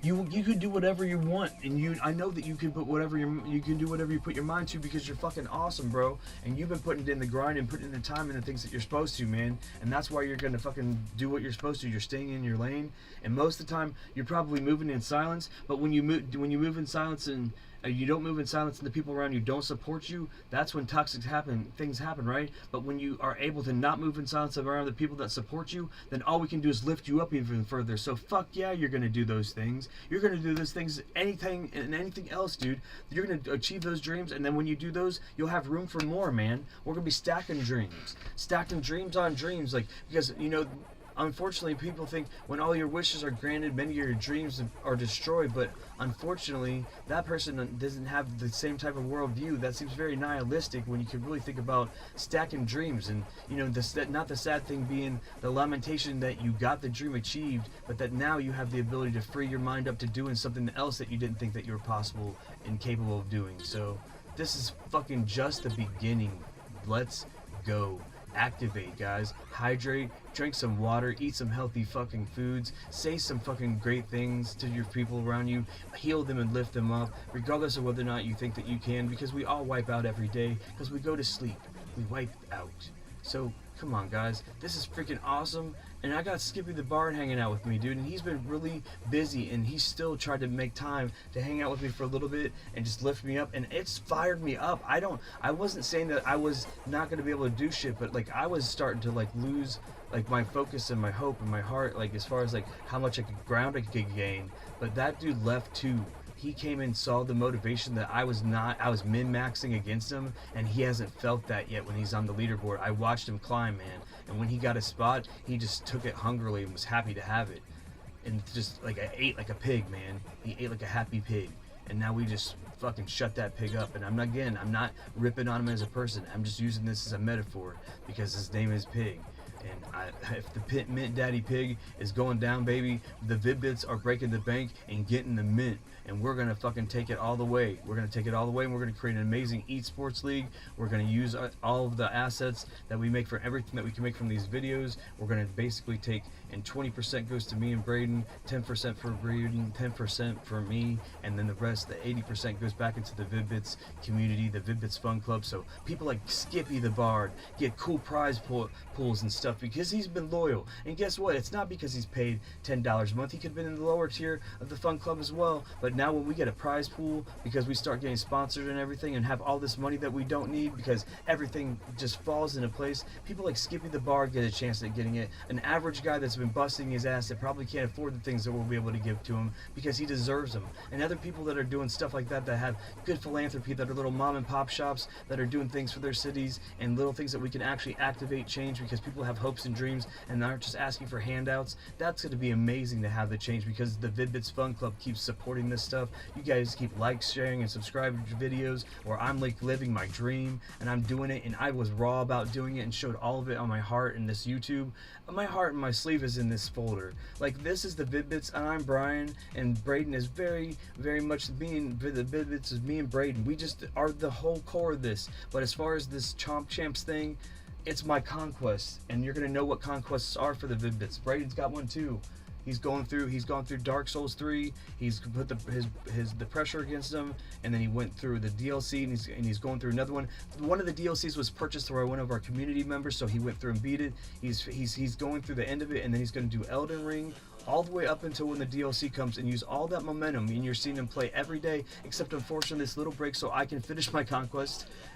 And then after that happens, then he's going to do that all the way up until when the DLC comes out, and it's going to have one great momentous wave for all the people that are riding it with him. And it's starting slow, but it's built momentum. Every day is like, so Bray's playing Souls, and even if a couple people cheering in to see his journey through it. And that's what video games is all about, is the journey that we feel, and we're creating a different way for you to experience it for free on YouTube. And all you have to do is like and share and subscribe and say, hey, the Vid-Bits are changing the game, man. We are changing the game, and it's easy. Just drink water, love each other, activate, and then you can have a fun club too. And then you can have the, basically for you, your fun club is the people that actually truly support you, and not the douchey people that are yes men and the people that you don't need around you.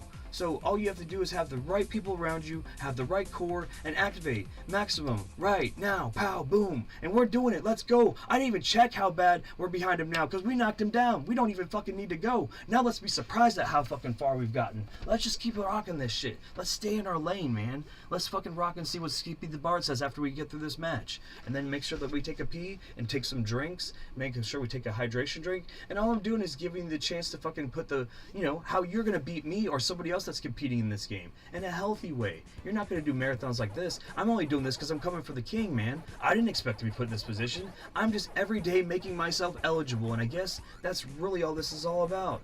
Eligibility is key. Be eligible. And I guess I'm eligible to take down the best person in the world at Pacman, Mega Tunnel Battle, Chomp Champs. And it happens to be my awesome freaking publisher that I don't care what anybody says. They're, to be an awesome publisher, Bandai Namco Entertainment. So let's fucking go. We're rocking this shit. Does it seem like a commercial? Do I seem like a shill? I'm emotionally hyped because Pac-Man is tied to my life. It's like an allegory for my whole fucking existence. I just keep saying I'm an 80s kid, but I was born the same year this game came out. And my mom said that I was infatuated with it in my baby book, so I wasn't even able to play Pac-Man before I was infatuated with this game. So I guess that's why when I missay Namco Bandai, and that's really because Namco was associated, or Midway and all that back in the day, so my brain was still wired to how infatuated I was with this series. So my whole life. And I'm ready to absolutely take my throne at the main stage. And we just knocked down the king. And we're the king of the north now, and we're about to be the king of all of it. I've been practicing wrestling promos my whole life, so if you think I'm hyped, yeah, I am playing a character. When you meet me in real life, I'm going to come across way more down to earth. But while we're doing this video, I'm trying to hype you up. We're the fucking Vid-Bits, and we're different than everybody else. And you know what? We're just a little bit different because everybody has a varying degree of awesome, and we're not trying to take anything from anybody. So stop trying to fucking gatekeep YouTube by trying to think that somebody's trying to take a slice of your money, and just fucking go out and have fun with your son, with your friends. That's what we're doing. We're reinventing this. We're healing YouTube. We're not saying that it's fucking bad. We're just saying that it can be different, and even if it's just a little bit different, we're gonna be that different, guys. Hydrate yourself. Get fucking hyped. Give your best friend a high five. Give your best friend that you love a hug because you probably don't. Do something cool today that you didn't think that you could do. Eat some tasty foods, and then fucking just get hyped about whatever you're gonna do. And if you fucking know that the people around you are kind of weird, just move in silence. You probably should do it anyways. And I'm gonna do that for the rest of this match. And then I'm going to get myself a drink of water, and I'm going to read some chat and take a pee. Woo! Making history, one match at a time with Skippy, and I'm feeling just fine. Yeah. Boom, boom, boom, boom, boom, boom, boom, boom. Get out of here, sucker. Man, when you guys flood the mazes with real people because I got the people so hyped for this game, you're going to fucking get wrecked. And again, you can censor me, and I'm sorry, guys. I'm just super emotional. I mean, just as much as somebody would be if they beat a boss in, you know, a game like Dark Souls. Any of them. Or any of the Soulsborne games. Or, fuck, any game that's really hard like that. Why do we have to quantify it? I mean, yeah, we started saying it was Soulsborne, but there's been hard games our whole lives, man. So anything that you really put the time into that you don't think that anybody else could fucking do, that's what it is.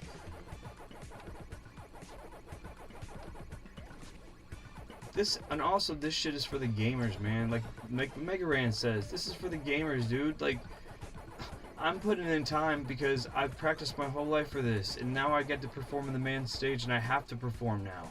Like, because it's and people will quantify it again, and it's just like, now I am actually competing against another human being. This leaderboard is all real human individuals that are spending their own time and energy to create this essence of trying to be, you know, competing against each other. And if there wasn't leaderboards, like, a feeling of essence of it being like legit, that there's a sacrifice to get to that level of skill, then why would we even fucking care? I think we do because it's kind of like a sport. It's our sport. We try to take some sort of thing for sports because we were sick of that shit. He's down, dudes. He's down. We're up 7 now, and let's go. My rating just keeps being with the 6s. I was ready to go always up to the 7, so I was okay with this with 4 6s. But again, I'm just weird with numbers. I'll probably over quantify that when I bullshit about it. But you know, there's other people that are way more infatuated. It's my papaw's fault. He told me everything was about numbers and math, so it made it so like I over obsess about it. And really, it is all about math, man. Everything's about zeros and ones, circles and lines, you know. All right.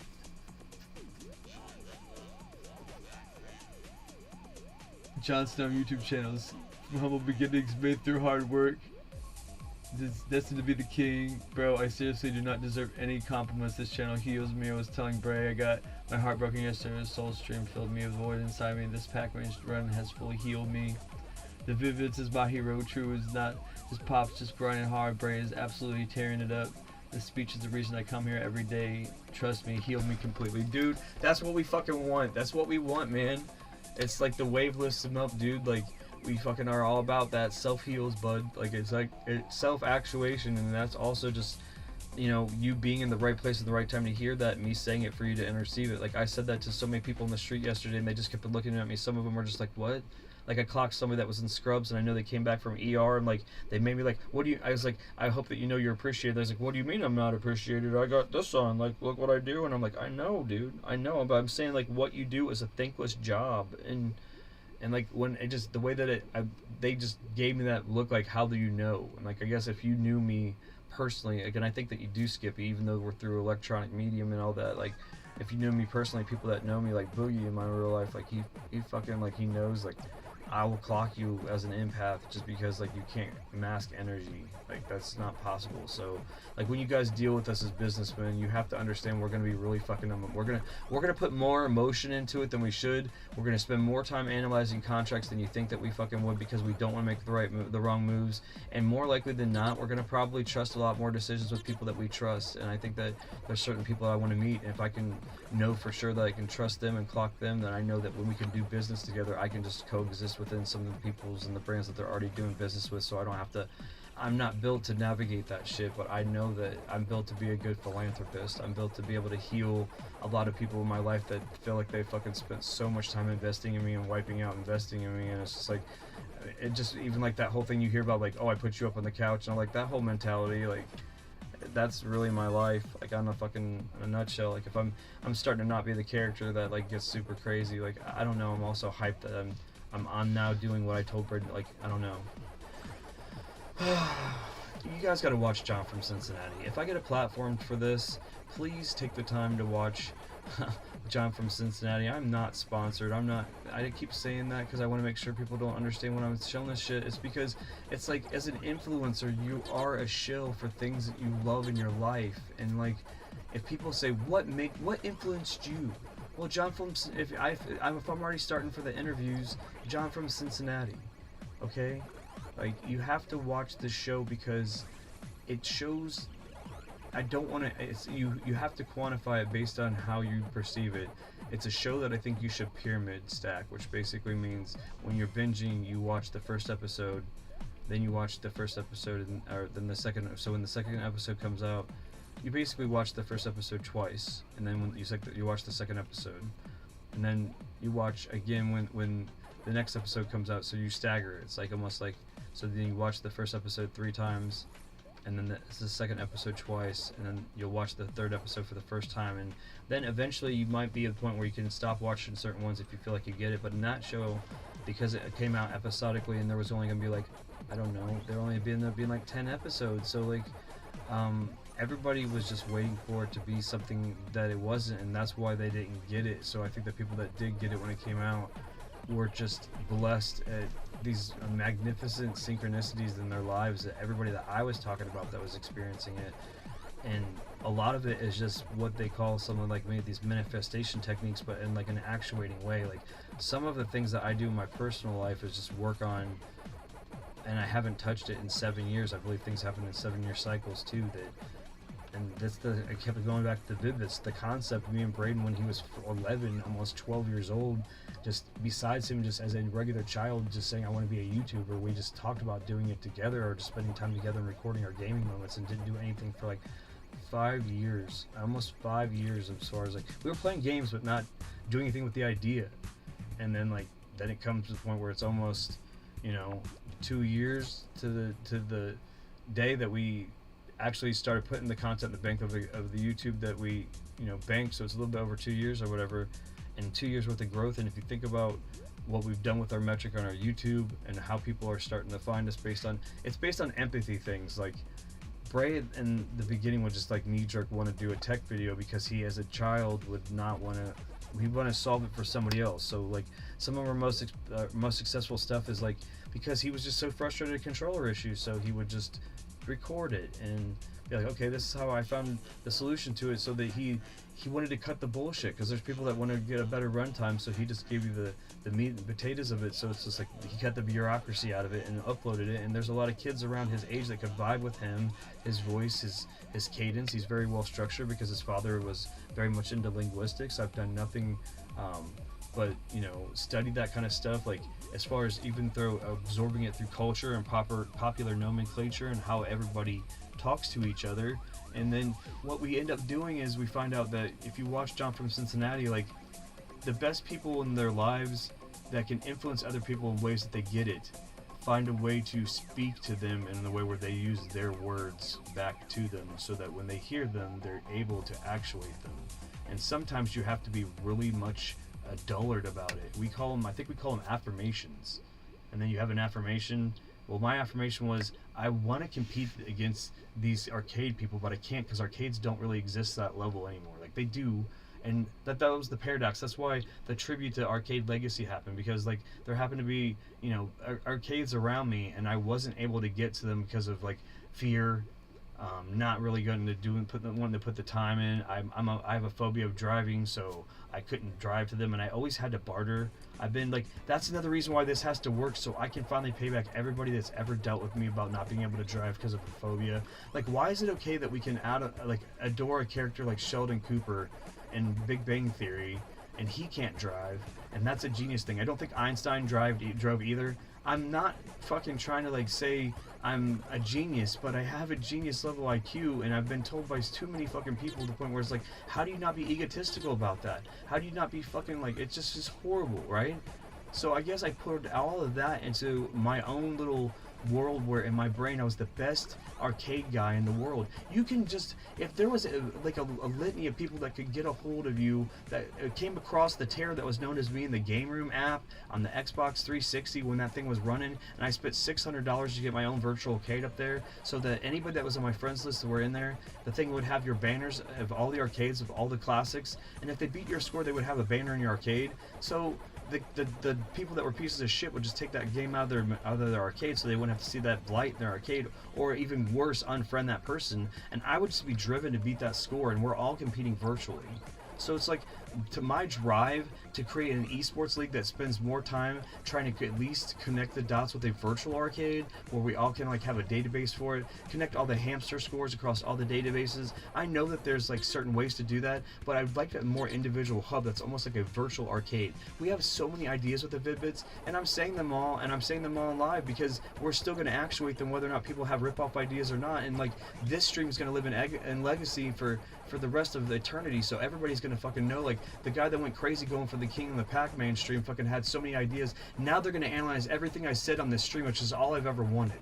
So I can shut the fuck up finally.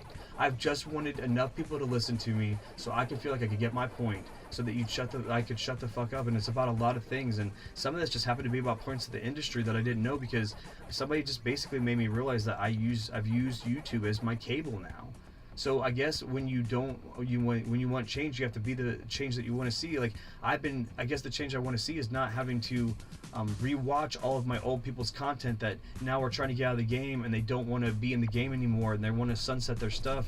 And like now people are gonna keep watching that stuff and stay in stagnation instead of some sort of motivation to create new stuff. So that's why we created the programming blocks. That's why we are working tirelessly. That's why we've worked from the bottom up for over 2 years. We can just show you how living poor we are, and we poured everything back into the business. And I'm like, man, if I'm not happy that they're the Skippy the Bards that are jumping on fucking ship with us, and like we have like Matthew, and like he just jumped on the completely unnecessary tier. But besides the paid people, we have so many people that just, we said in the beginning, like, bro, we didn't even want to create the membership tiers, but like the whole thing was like we had people that were just coming in and hanging out consistently. And I have a ring of friends now that are online that come back and hang out and either his stuff or my stuff every day, the stuff that we do together. They get hyped. We play with subs when we can. We have some great building blocks, subs and members that were coming in teams together to hang out with us. Freaking Bud Smoking Pandas, Skippy the Mr. Know-It-All, Pink Panther. Like I remember names of people like that. And before, like it would be like we hung out in an activity, and like you'd hang out in an activity in an online thing, and you'd add them to your friends list, and you do the thing because you needed to fill the lobby to do the thing and get the achievement to pop, and then maybe hang out with them for a little bit longer. But if that person goes off online and does other things and you're not really friends, you don't know why they're still on your friends list, but you don't delete them type thing. Well, I know all these people, and it's gonna eventually get to the point where like I'm gonna have to get like the Triple H style promo list, where because it's so many, I have so many people like that. It's not that I don't want to not remember everybody, but man, it's what a problem to have. And I have no friends hardly in real life. I have people that I went around and been friends with, like, and I'm not saying that we're not cool in different degrees of cool, but like some of these people we just don't hang out or click anymore, or I can't detect the vibe anymore. Like it's just we're friends and we know each other, and some of these people still are rooting for me, but I haven't even gone like and done a clock on all of these people that I'm on Facebook friends with for so long. But there's people now that this energy that we're creating as the Vid-Bits has been more friendly to me, and they're all over the world. Like they're not in my backyard. And then people that I've talked to in my backyard, I've shared stuff on my Facebook before. I've talked to people and touched base with them, and it's like when I do that stuff, it's frustrating to me that I don't know that like it's again nothing personal because we're all staying in our own lane, right? But when you're in the throes of what you think is like either the most trying part of your life or the most successful part of your life, and you rely on either the people that you're around to either clock you, keep you sane, or checked, you assume the people closest to you would be the ones that are doing it more than people that you've never even physically met. And these people already want to know what we look like and all this other stuff, and we're like, no. And somebody's like, well, eventually it's going to happen. I was like, yeah, when it does happen, that's cool. It's whatever. But it's, you know what I mean? Like, I don't know. I just don't know how to quantify that, man, because you're supposed to have the most support in your own backyard. And you know who I have support from in my own backyard? All the fast food workers that I empathize that are running in my town, that are all going to get the windfall of all the cool philanthropy we can do. Like, there's people that I know that are struggling, that are in this industry that I've been dealing with, just eating burgers and stuff at their stands for like years and stuff, and seeing that they're the same 5 people running these restaurants, the same people that are in the struggle.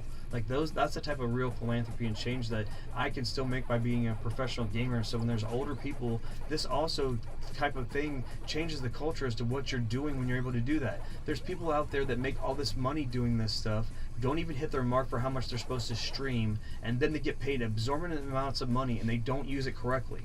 So that way, when we're saying as the Vid-Bits, we're going to basically use the money responsibly and use 80% of it to put it back into our fun club and the community and what they want to do. Like when I say the fun club, it's also what motives the fun club want the money to be used for. So when they say, hey, well, this is the type of philanthropy we want to do, when we clock it and it makes sense, we're going to use it for the types of stuff that they vote for, just as much as it was used as a community pool. And on top of that, they're going to get prize pools and stuff for being there. So it's because and so not to like tout, but it's like 15. So out of 15 people, if we blew up tomorrow, the people that are there first are probably going to be we're going to cut it off first, and the OGs are going to be the ones that get out of the big prize pool some really awesome thing for being here as a beginning people, because honestly, I think that that's the thing, is brand loyalty, right? But first and foremost, but when you give 80% of what your company is back to everything else besides taxes and everything else, and I'm going to take 20% for us, 10% for him, 10% for me, because it's not fair for him to get cut out, or us, you know what I mean? It has to be equal, because we're together. Everything has only worked because we're together. And it's crazy because we're like, okay, you're an 80s kid and you're relying on an 18-year-old.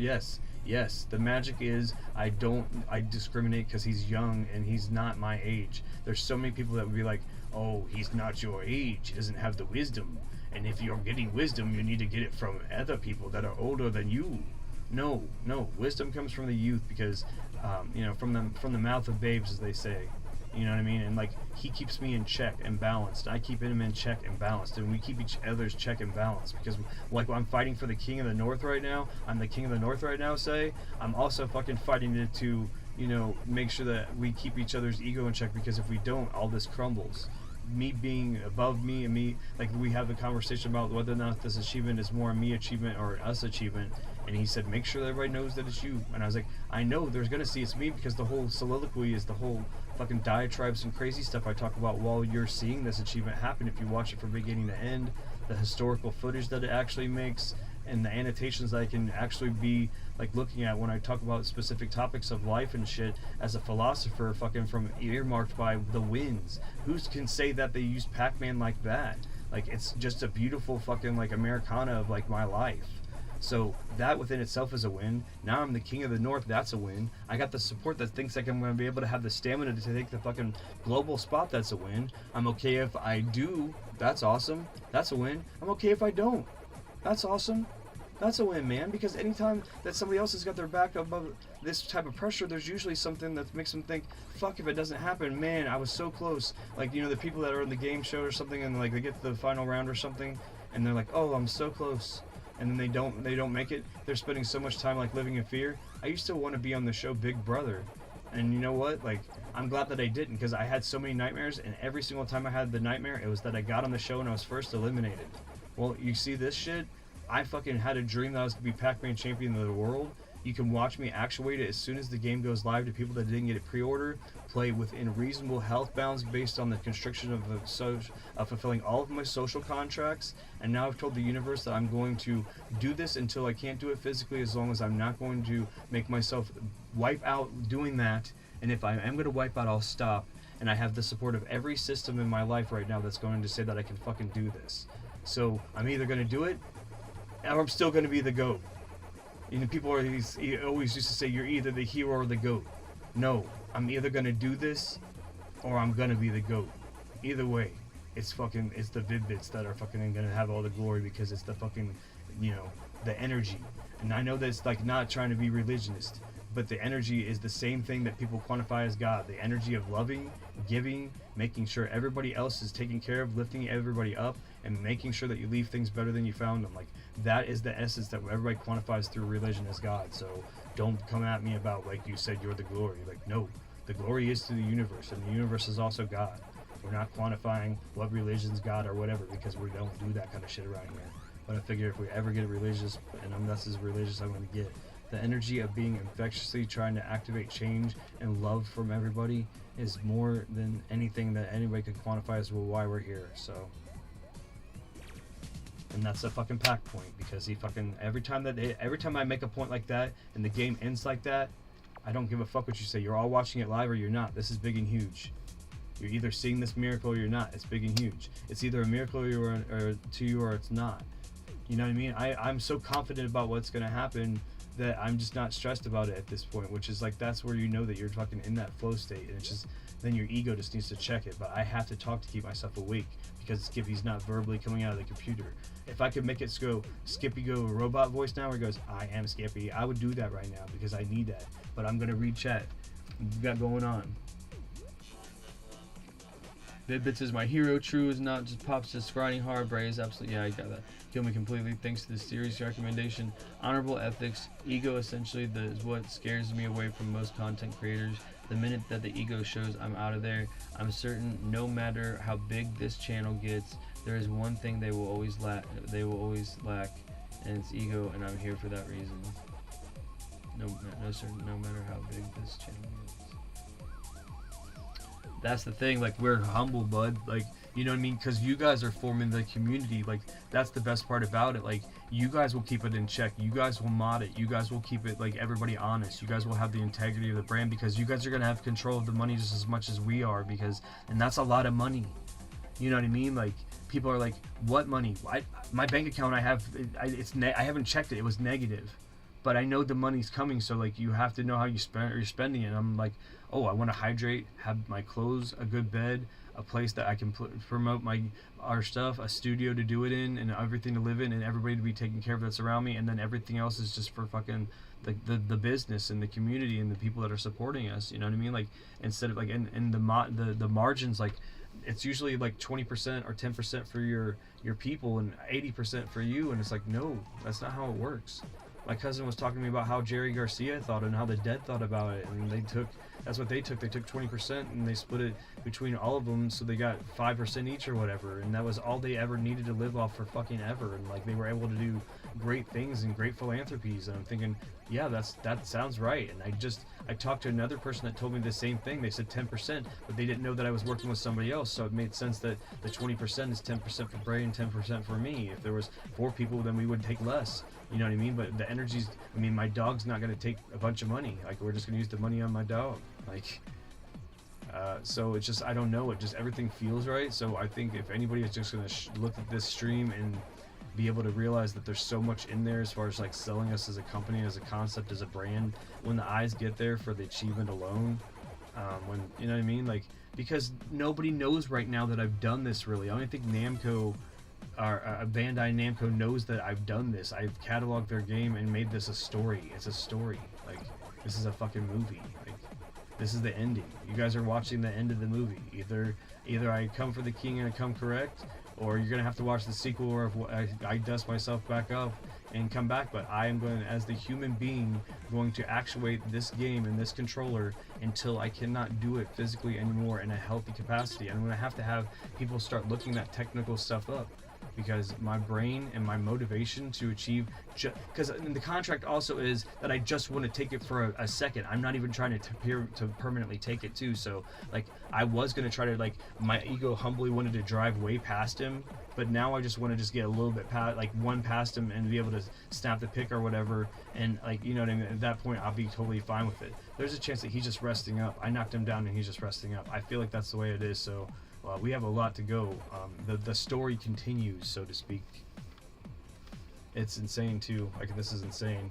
My motivation is just so heavy for, like, this is just such a fucking amazing ending to this as a story. I had no idea how the ending was gonna write itself. I was like, is it just gonna be me chasing somebody that I couldn't possibly get? And like, no, now I know he's not passing controllers back and forth. He could be eating, he could be sleeping, he could not care as much as I do. Maybe he doesn't know that I'm gonna fucking keep going. And Braden made the possibility go up to the universe because he put it out there. Like, when you put yourself out there and you make yourself that vulnerable, that's when you know that the karma is going to check as to whether or not the thing should happen. He didn't hashtag him, I don't think, but he put the guy's name on the description of this video, like, as to like let them know we were coming for him. So like, he didn't show up right away. Like, we started the stream with, we were one still above the leader of North America, and they decided not to play. They let us have it. So I went and did stuff for several hours to heal up for this, to get heals. Heal myself, my community, make sure that I was okay, and did every cosmic check I could to make sure that my balance was even. And I did everything I could. And then I came home, I voted on, and Kofi still hadn't jumped on. And hasn't jumped on since, and it's just letting me have this moment because they know we're coming for the king. I don't know if they know it, but you have made them help the narrative too. So I guess I'm the king of the north.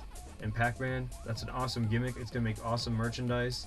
I mean, I hope that, I can't not co-brand with this as long as it's okay with them at Bandai Namco, because literally, this game still has a commercial on, and it's one of those situations where it's still one of those things that most people don't know about, and I can grow this for them because I want to. Why wouldn't I want to? And if people want me, they want me. It's still a good gimmick, and I don't give a shit. Like, I got my moment in the sun. Like, this whole thing, this journey will still live in infamy. And if I get people fervorous enough about the product where they will replace the bots in the lobbies by fucking coming in the area, like, even if I just make the Eastern Division better, because this area I can start doing so much PR that this starts to load up. You know what I mean? That's what they need to have happen, is they need to get, that's how they can get Pac-Man fever going again, is by getting this to be infectious.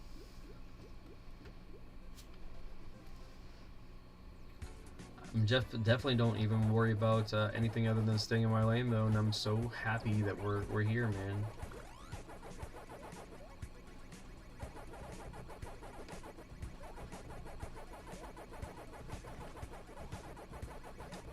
You guys can see the journey, though, like the fact that we, you know, when I'm doing the Pac-Man stuff, Bray's on here with content, so there's the evidence that I'm having rest time, guys. Like, it's not like I'm just fucking staying up for super long benders. I've been training for this since I decided I was going to go for it.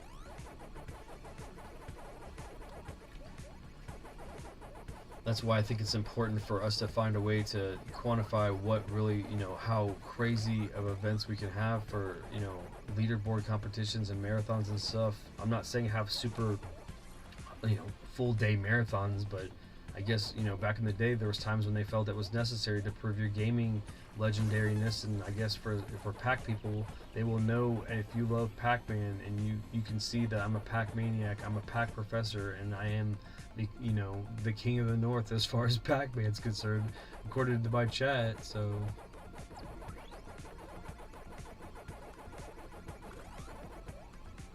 and the sad thing is, to some people, they still will quantify where they look at it and they're like, oh, he just started early. Nope, we didn't do early access. We gave all the people a week to start, head start, not because we wanted to, because two conditions happened. We did not know that the Google Stadia had a Pac-Man game on it. Not that we would have bought that platform per se for that specific thing, but we have done that before. I bought the Xbox 360 platform because of Pac-Man Championship Edition. So I bought that platform just to play that game because I loved Pac-Man that much. That can be attested to several people back in the day. So it wouldn't have been out of the question if I had heard about it. I would have bought the Stadia just for it.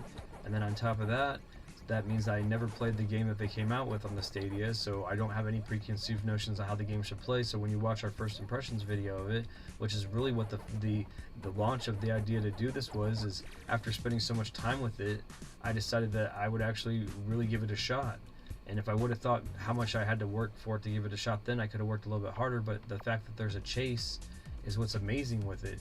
There wouldn't be a chase if I would have started pre-order with everybody else, because I would have been like really good, and we would have just been, it would have been like started as that, right? So that some people already did that and fizzled out, and that's what will always happen, and somebody will give up.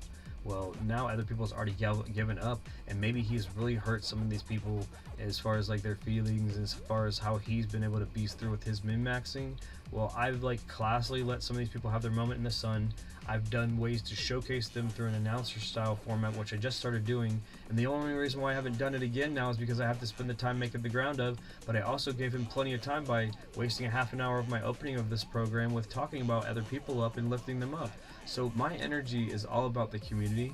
So either way, this is going to be amazing for that, and I am here for the Pac-Man community. I'm here to be your liaison into getting into a database, making sure that you feel like you're heard and your voice is heard in this game, and that this game can get the support that it needs, that you can be databased into where you are, and you know, you can find friends to link up with. That's not just like the people that you played with that you can't find because unfortunately it's underpopulated.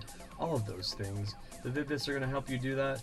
That's going to be more of a Pops Plays channel thing. This is my that's my sub channel that has nothing on it. It's been like an empty channel, and I never knew what it was going to be for. Apparently it's going to be to support the Pac-Man community, because I can't, you know, divide and conquer too much on the main channel. But this is the first main concept that blew up that I think deserves a sub channel for it, and it's just a perfect place because I'm the Pac-Man guy. So we'll do that, and that way we can keep that streak alive while this is going on. But yeah, I've already seen, I guess, a Reddit outcry for more information about this, and if anything else, the fact that you're going to be able to study over 1,000 games worth of this shit going live as the saga continues every time I stream it, and it's up for you to like look at, except for the end of like the first 12-hour stream where we did that cut off, so like you didn't get to see the end of that game, which was just a common win. So I'm just thankful that this journey is here in perpetuity.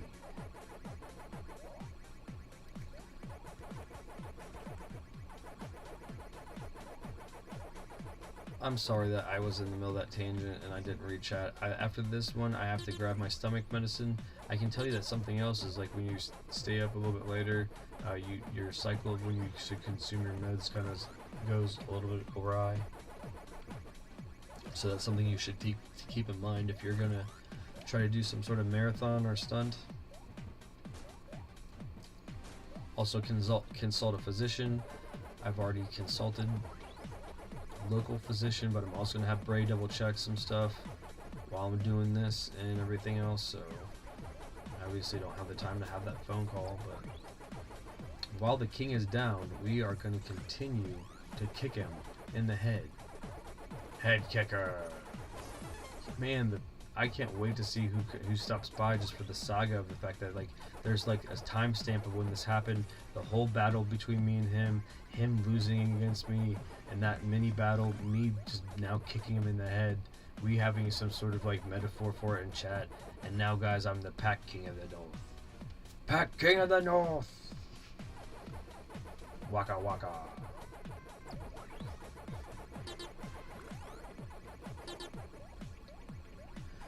Skip the Bard, pioneer member of the completely unnecessary tier of the Vid-Bits Fun Club. Join today.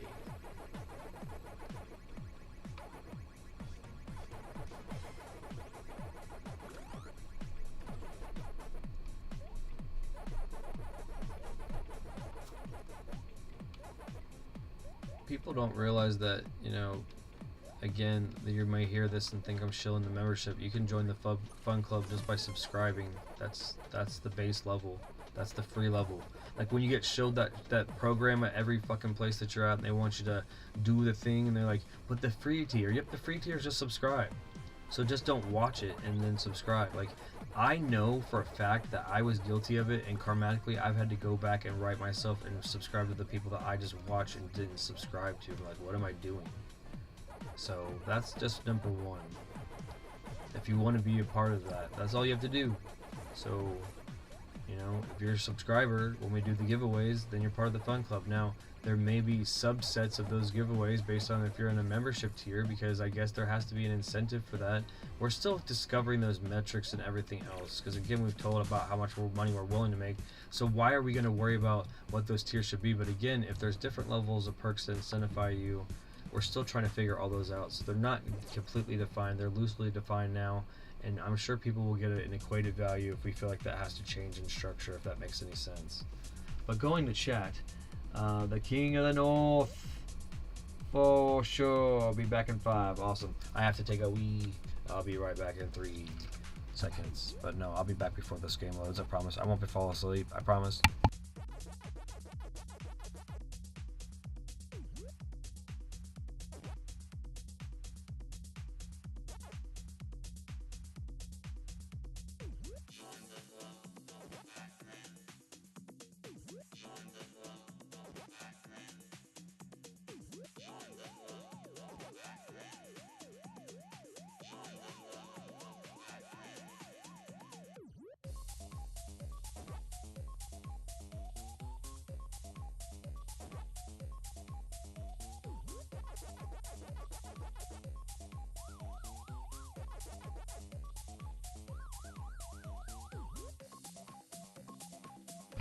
The Pack King of the North, dubbed by my loyal member of the Vid-Bits Fun Club, Skippy the Bard. We are so happy to have you. Me and Bray are just excited for this milestone in Vid-Bits history, considering the fact that I wasn't going to think that this conquest was going to end so soon.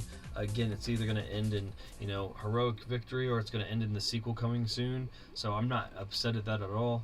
It's just crazy that this is like he competed against me and we have like that on film, if anything else. Like, and people are like, oh, what about that guy? Like, no, all I saw was us actively raising our number and then him stopping. So I'm making this narrative because I know that that person was sitting in that room and fucking feeling that energy, and I could feel it across the globe. So pretty cool. Again, another reason why I think that we need to just, link up and create this e-league, this esports league that is in a different league, a little bit different. You know what I mean? Like, me and Braden will be the first signee. We could to the father-son duo category.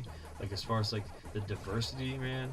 I don't know if we could do like team stuff, decathlon stuff. I know that stuff exists. I'm talking about compartmentalizing it and making it like an event where it can be like, I don't know, more regulated. Like they're doing like tournaments when they play the same games. Like instead, like the event would be the thing that's regulated, like all the time, so that people could keep cycling in and competing. Like like them fucking gooby, like it's almost like the theme to be able to redo a lot of those gooby fucking God, I don't want to lose my train of thought because I feel like I've been doing really well. Kids game shows, man, like I'm Telling and Funhouse and shit, and like Double Dare and all that, and, Legends of the Hidden Temple, like all that shit. Crawl through something, fucking do a video game related thing, fucking go through thing and have to fucking figure out a puzzle, crawl through another fucking thing and have to fucking fight a boss, like where like you're nerf fighting them like with them fucking swords, the foam tips and shit, where you have to hit the fucking guards on them and shit. Like I'm talking about some really crazy shit. I can help innovate that stuff. I'm so creative, right? So like the Vid-Bits is a jump off point for us to be able to use our creativity to change the system and stuff. Like just mainly in video game culture, if anything else, like what can be now versus us continuously being stuck lamenting like what the past was. I love the past. I love nostalgia. I'm one of those people that love it more than anything. I live in the 80s video game culture. I love that catchy tech and stuff. I love the 90s video game culture and tech, some of the early 2000s stuff. You know what I mean? Like I get like obsessive about some of it to an extent, but like then I thought to myself, that's really stagnation to this point if you don't find some way to use it as a jump off point for creativity. And really, if when we talk about invention and everything, all that invention really is when you take something else that's great and you make it better. So all I want to do is take video games that are great and find different ways for us to change the medium into something better. And in certain ways, it's just how we imbibe it. And so, be it how the Vid-Bits, me and my son have created the way that we create our YouTube content, or like ways that we can help, revolutionize thought of the industry, or at least confirm what other people are saying and nobody else is like activating on, because we know it's what we want. There's another pack point. So that was 923. Let's just check it out because it's fun. Yep, he's still asleep. Sleepy King. It's a sleepy pig. Who's a sleepy pig? And Skip the Bard is back. The pig is still sleeping because we know he stopped playing at 1169. So all I wanted to do is close the gap on this rating, man. If we can get, if we can get within a decent amount, dude, like, then we can just fight him again. And there's a chance that he'll give up because he'll see that we're persistent. And if he does, then we can be within, like, I don't know, 12 hours of doing it, 16 hours of doing it. And I'm definitely got the stamina to do that. So I'm just gonna keep going. He had to stop though. Like I needed him to stop. I can do the math though. Let's see. I can do the math. Let's go away. See, at least cool. At least they're down into the thousands. The bronze level's got thousands people, so those are people that just started. So there's got to be people that are clocking at least there. So that's also only ranked. There's people that have played this game that never put up ranked because they're not those type of people. So I don't get deflated by those type of numbers, considering the fact that the game's been out for 3 weeks and it's really a hardcore game.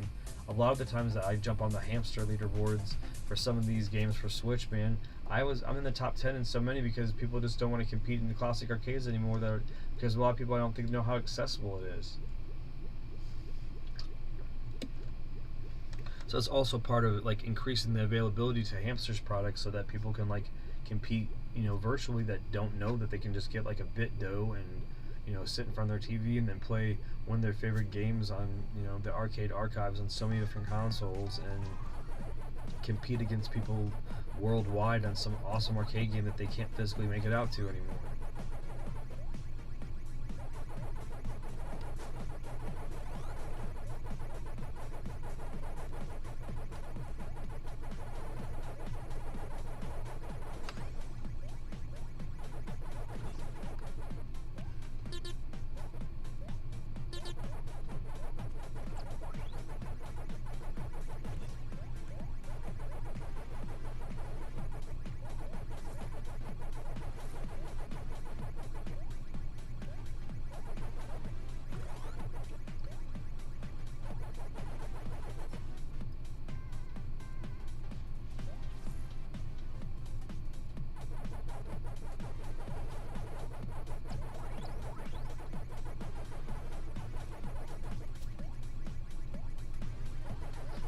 happy to be able to make up some ground right now because he was so far ahead of me. So like, I'm not saying that it was insurmountable, but like hundreds is better than hundreds is not as good as hundred and something.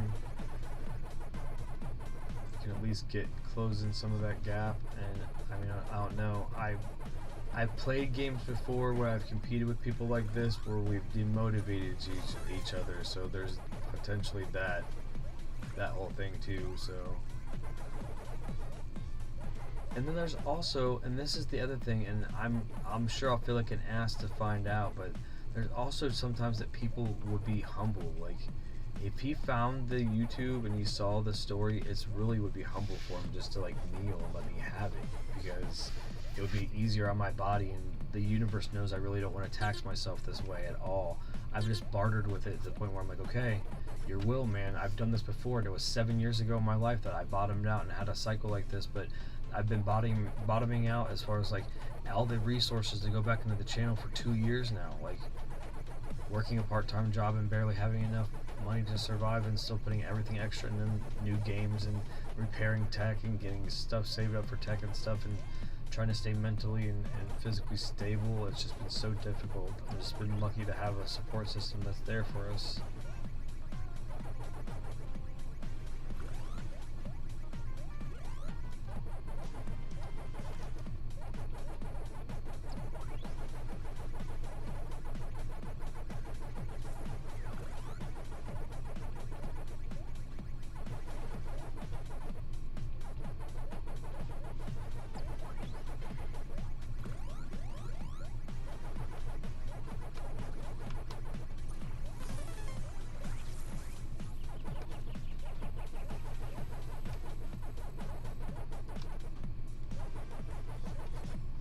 That was so clean.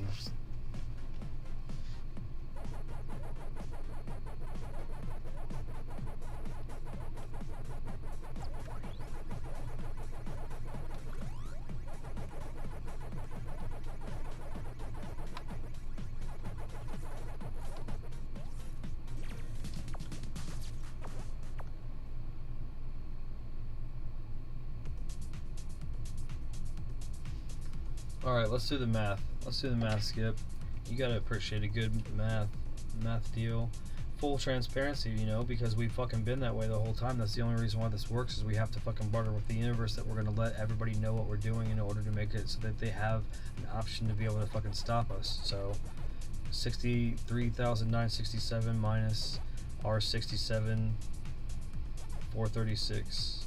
That's 65,000. That's a little 65 even. So 16,500 is what it is. 16,500. You divide that by 75 per win. That's 220 matches. That gets me to where he's at now.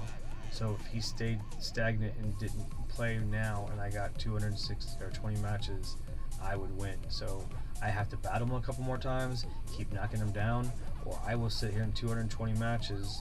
If I do the math, 220 matches, and I can do 12 matches an hour. It's 18 hours, so 18.5 hours to be where he's at. So only offset is I heal how much time it's going to take him down based on how much we don't play. So that's the game. I've already laid out the terms now, so anybody's following along, see? That's why I'm going for it as I'm doing the math. And if this soul, this essence, this man stops and doesn't and lets me have it, and he just gets fatigued because he sees every time I'm on, I'm still on, and I'm still on, and like he hears me talking and knows that I was just still me, and he's still, and you know what I mean? Like I'm just gonna keep going for it. And if not, the worst case scenario is I don't do it right. But the best thing is I'm still gonna be so far ahead of the second place person as far as the King of the North goes. We'll still have King of the North. So it's like, you know, shoot for the moon, King of the world. Land on the roof, King of the North.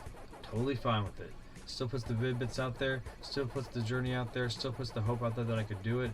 And really it's just now a barter with the universe and how fatigued he is, because when we faced, I got up on him a couple matches, he realized it, and he could just be burning too bright and can't fucking keep the pace and just give it to me. And if I just sit here for 18 hours and he lays down, we're King of the world, baby.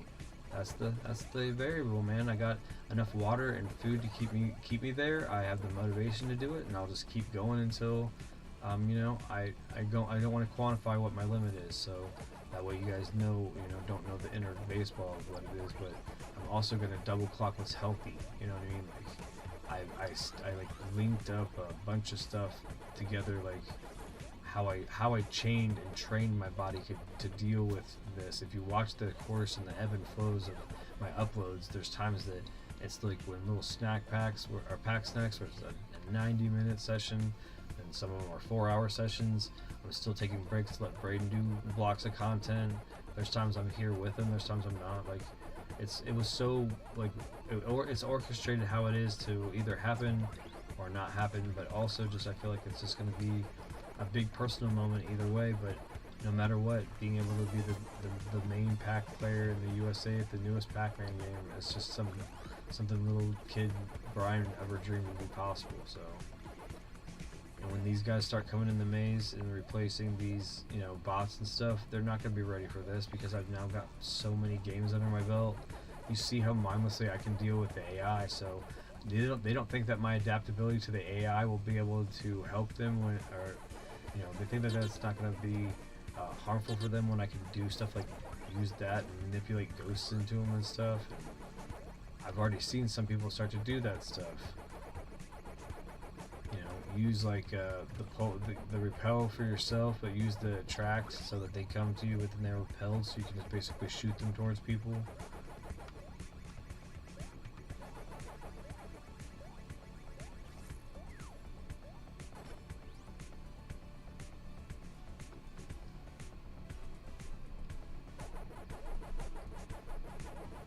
I'm hoping what I can do is get close enough to him so that I can sleep. Like, but it's not gonna be soon. But when it does happen, that way I can sleep in a way where I can make another move. But as soon as I see that it's moved, then I'll know that he's woken back up. But right now, we're just making moves. We're closing that gap between the two of us. It was 18,000, so we started. It was 20,000. So I don't know what that adjusted was, but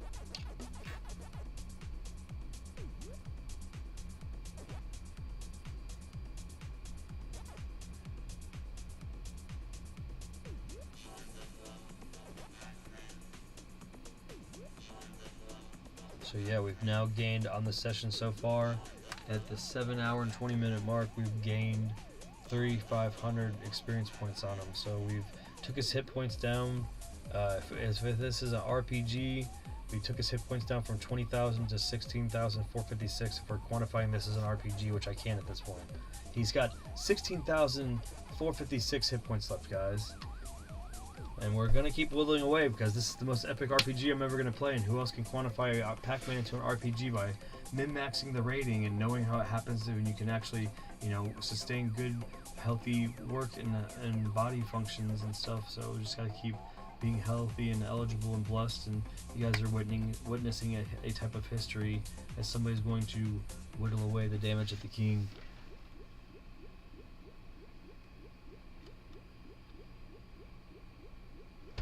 Yeah, I'm at the 7-hour mark. 7-hour mark is how long we've been live, so 7 hours and 20 minutes.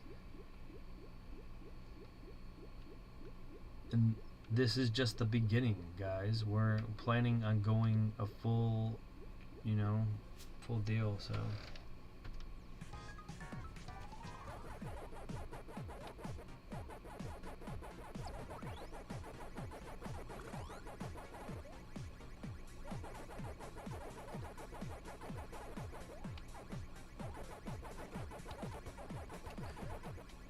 There was part of me that was hoping that Kofi was going to wake up and start competing with us too, but now I'm not. Like, I'm pretty happy that I don't have to worry about that stress. It's just like, it's now just a one-on-one.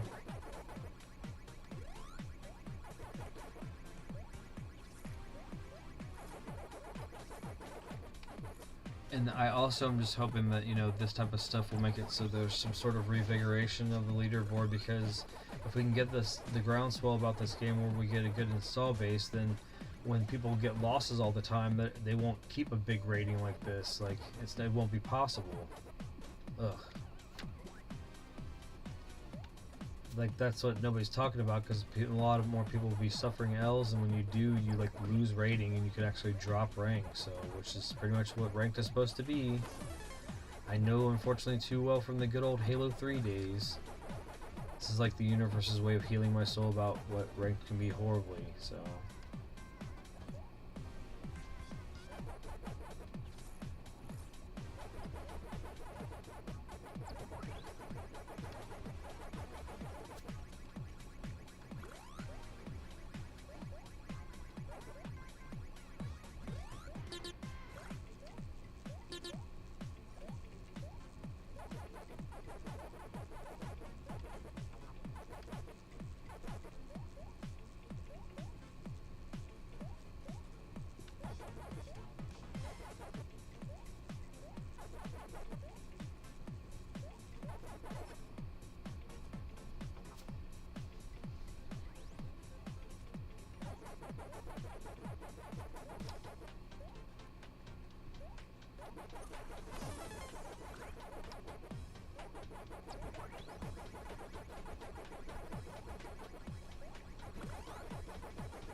Do you think once we hit 1,000 wins that we will topple him? No.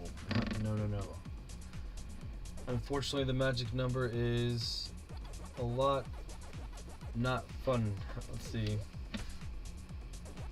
The wins that we need is...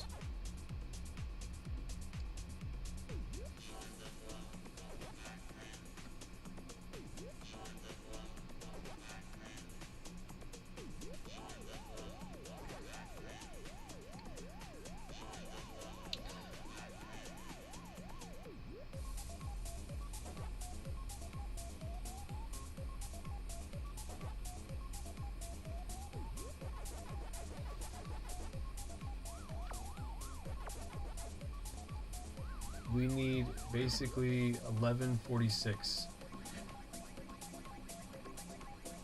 That's what we need total. We need to have, our number needs to be 1146, so we can, that's also shows you how much better we are, that we would have 23 less wins than him but have a better rating than him, but that's how much better we are than him, so that's why he doesn't want to compete against us head to head.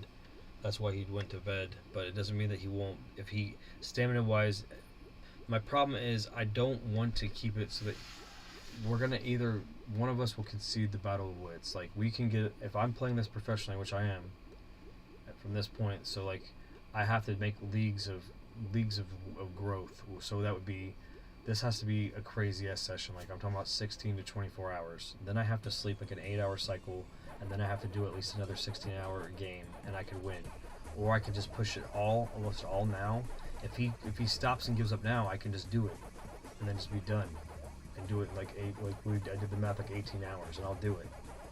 But if he doesn't give up, then I have to fucking play until he stops again, and then I have to sleep for 8 hours, and then I have to try again for 16, at least.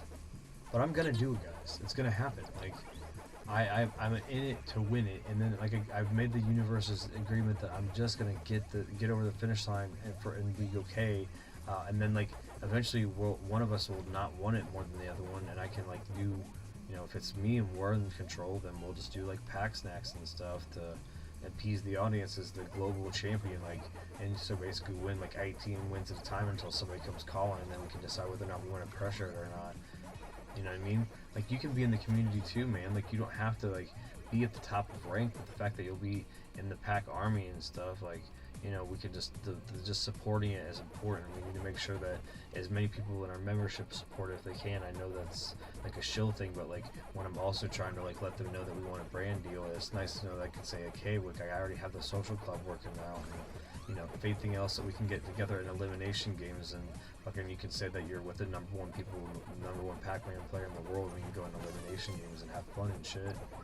Like, that could be an alt account, like, well, I guess it can't, but that'll be the only way that I'll dress up then, is when that finally contingency happens, because I won't care, because I mean, the dressing up thing was also like the gimmick too, because I really think it's awesome that I'm the only person that's done it without putting a costume on, like, you know, like, I've said that I'm unapologetically and authentically Pac-Man, and he's here to rule the roost, and he's here to be the king, and like I've said that before, and like they had the crown there, so if I'm king of the north, I'm going for fucking king of it all. Like, they have had the crown on the splash page and shit. You kind of just like help sew it all up as far as like the story, the narrative of it. It's just awesome that we can kind of quantify it into some sort of big and huge thing and make it fun.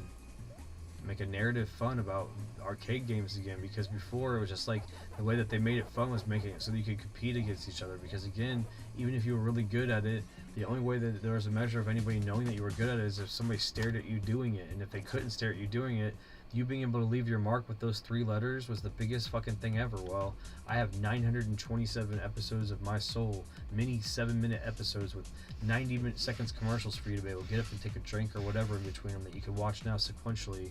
That's been this Chomp Champ fucking folder that we're continuing to build on, the history that we've been building on, and it's the building blocks, and it's the foundation, is the fucking Vid-Bits, man. It's all about the Vid-Bits, my community. These guys have lifted me up. The Manny DeMormons, the Pink Panthers, the fucking Bud Smoking Pandas, the Mr. Know-It-Alls, the Skippy the Bars, the Matthews, the William Greaves, fucking even the Karzaks. Like, there's fucking people that have like helped us out. And you know, if I forget people, it's just that's, you know, I'm also trying to maintain not overthinking anything now, and like staying in a flow state to achieve this feat for our fun club, man. Back in the day when things were fun with video games, you know, our fun club helps us out all the time when we're like, we don't need to know how to do this video game, and we don't want to look it up on GameFAQs. Our fun club comes in a way where it's organic and fun, and most of the time they're talking from experience and not just fucking looking it up on a fact, or if they are, then they're doing it in an organic way where it's almost like we always have a guy in the chair for the games that we do. The universe just brings it in, because we're like, we'll just do this game live. Then magically, fucking within a couple minutes of the stream, somebody we've never had as a sub just comes in and is like, yeah, that's my favorite game. Like, we're just connecting people to the experience and not caring about what the result is as far as like money goes. Just that we just get through the experience, and we get through it, and we use our empathy to have fun. And like, we're people that just try to, you know, do nothing but heal and leave things better than we found them. And it's like, the law of attraction, I guess, is what everybody else calls it. I'm just using this as some sort of therapy, and also again being kind of ranty because I'm trying to be respectful to look at the chat with Skippy, and also if I was listening to music, I would probably have a hard time focusing on what I was going to say to Skippy, listening to the music, and focusing on the game. So the 3 things would be a little bit too much to juggle right now. So I guess I finally understand why people turn the radio down when they go and they put their ATM card in it and there's no other noise. I used to think that was the dumbest thing, but I guess if you can't focus on what your pin is, and you can't listen to music, and somebody possibly in the car that won't shut the fuck up, that's probably the problem. So that's just for all those little Easter egg people that, you know, can look at that and be like, you're talking to me? You're talking about me?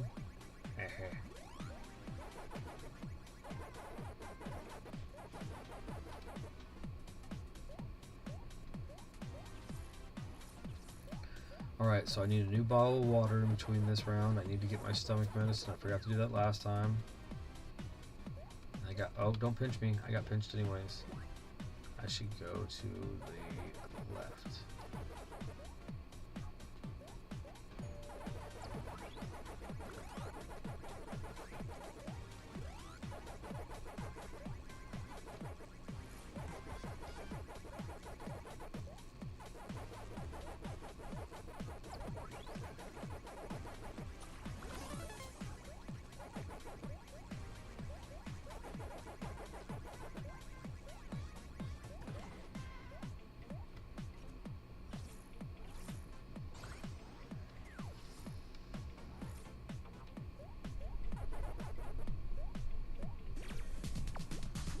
just so you know, guys, and I'm being completely honest with you, the only thing that could subvert this from happening is there's a storm going on. So I'm willing to completely give myself the possibility that could stop our momentum, and I'm fine with that.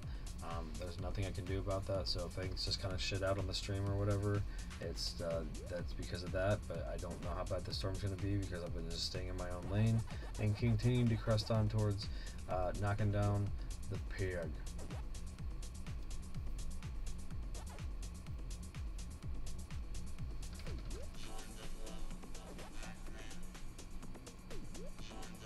Yep, 1146. It's sad. I mean, yeah, it's sad that it's that much. It sucks. And like I said, like eventually, if anything else, I'll know how big I should have told. If I told you what his hit points were, I should have wrote it down because it's kind of fun that we could like I guess we could always go back and I'll be able to watch based on when we stopped. I could be like his hit points were here and here and here when we go back and do that. But yeah, so far we've knocked out a little bit of HP. You know, if he had 20,000 to start, because our gap was exactly 20,000 points between each other in rating. I guess that's how I should explain how I'm quantifying that. So, and now the gap between the two of us is almost 16,000. So.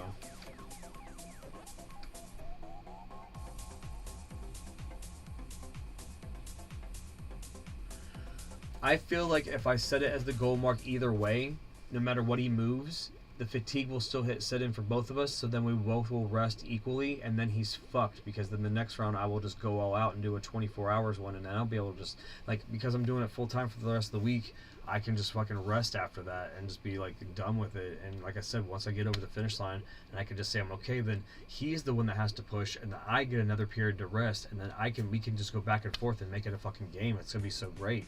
But I have to get past him one time. I have to get at the door one time before it, you know what I mean? That's what I was trying to explain to everybody around me. Like, they were like, that doesn't make any sense. I was like, no, you don't get it. Like, I have one shot to come at this person.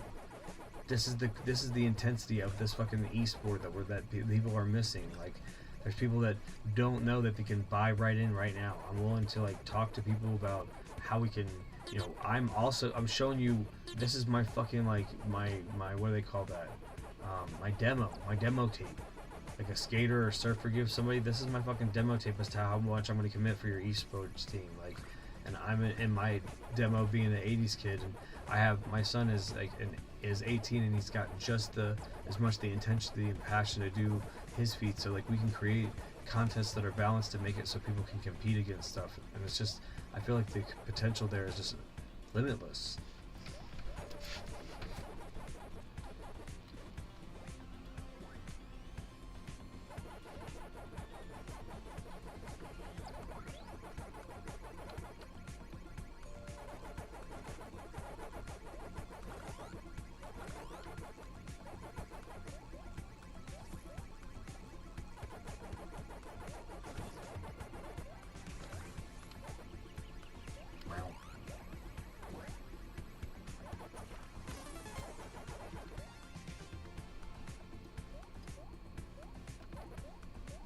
You see that's the moves that you have to do to not get killed in the corner. And I would love to see a lot of fucking other people say that they're like, this game is boring, because they die there.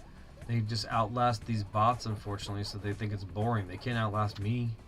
You see that shit? I had to come in and dip just to make them change direction and then dip back out. And then if I had like no room to do it, like I can confidently do that. I don't have a lot of confidence in things in my life, but like in Pacman, I can just see, you know, I can see the moves way further ahead than I should, I guess, or whatever. There we go. We're still good. I'd just be happy when the number, like the difference between the two of us is 200 wins. So like, what is it now? Is it close? No, it's not. So 71 and it's 31. So he's got 240 or something. I don't know. 240 over me. That doesn't really matter. Okay, you saw the magic number. So we're about to be the second person that hit 70,000 rating though. That's pretty badass. We're also inspiring people, man. There's other people that just like, they're fucking like, they watched the Leapfrog and probably and thought, oh, that sucks. And now that's just, we're so far ahead.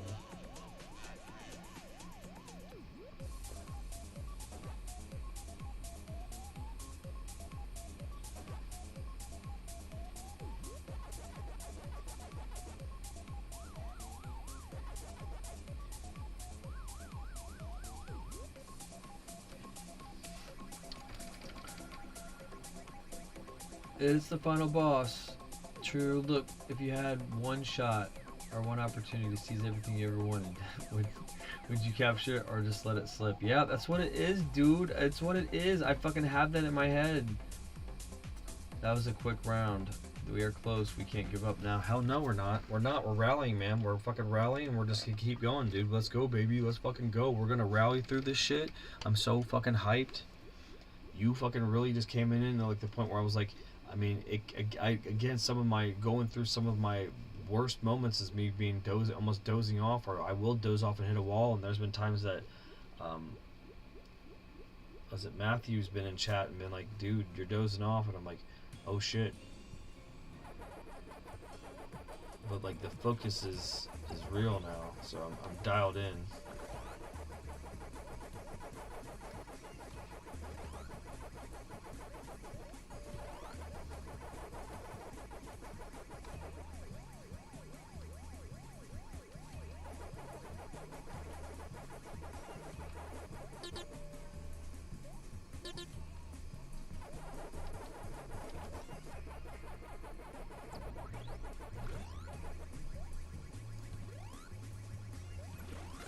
Haha.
Alright, let's go.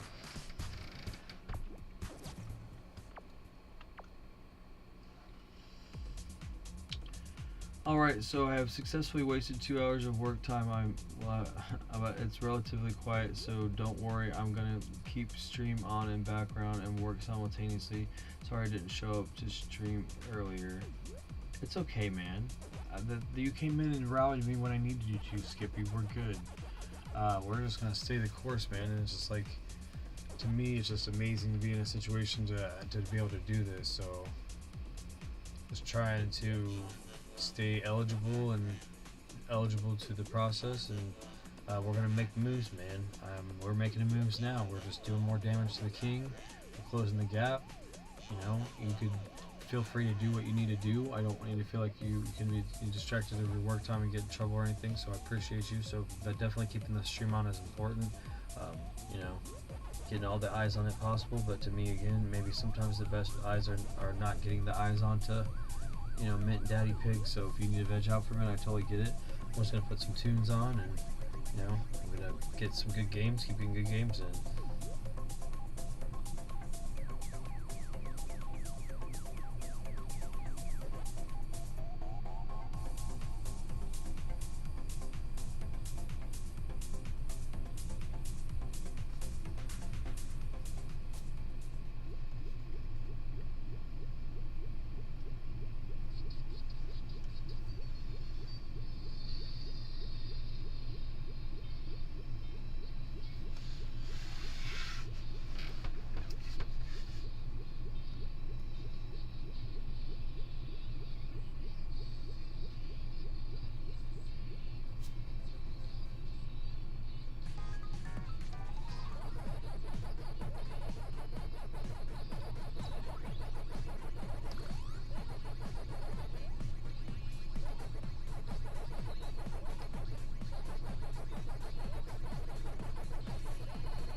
Have you guys ever been on a boat ride? These guys are fun. I went on a boat ride. Don't go too far into the harbor. The entire time my brothers and I were singing sea shanties. That's awesome. Yeah, boat rides are fun as long as they're like, I don't know. I don't want to go out too far. Because if you get seasick and stuff, but yeah, it's pretty sweet, dude. Making it a whole thing, and I'm sure that you're gonna have that memory forever, man. It's awesome.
Oh, what's our favorite music genre?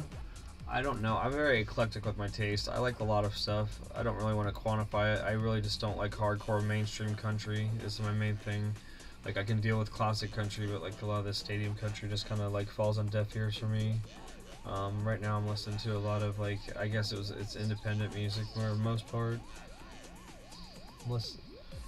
Watsky, Spose, you know, MC Frontalot, Megaran, gamer nerdcore culture music.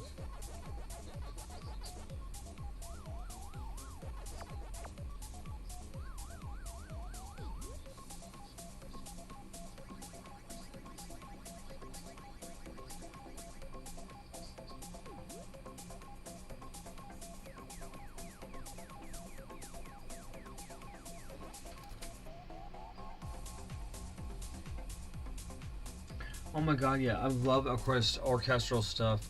I love the fact that it's not defined by lyrics, and I love lyrical stuff, so I love the fact that orchestral stuff, you can kind of like define it for yourself.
I used to use it to get in the game zone when I was writing my book, but then realized that the music was distracting me after reading through the whole thing. I have so much editing to do before I can publish. Yeah, I understand that. I guess what I'm listening to is really mantra music. It's very uplifting and very much a lot of the same type of message that I've been saying. So like, it's keeping me in the zone. But I get how orchestral music is good, because then if it's not tied to lyrics, then you aren't necessarily pulled into the emotion that the lyricist is feeling more than you can kind of use the emotion of the flow of the music to dictate how you feel. But then if it's like, if it's distracting, then that's not a good thing.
Oh yeah, I'm close. I'm good.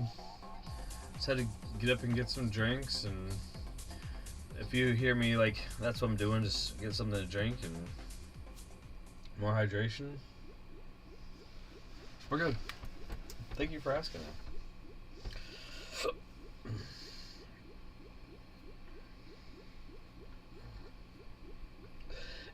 It's like when you're playing an RPG, you have to do a bunch of stuff to take down the shield so you can do damage. So I feel like I have the shield down and I have to keep doing damage while it's down. The dude had 20,000 hit points, and every time that we swing, we're taking 75 hit points away. That's the game.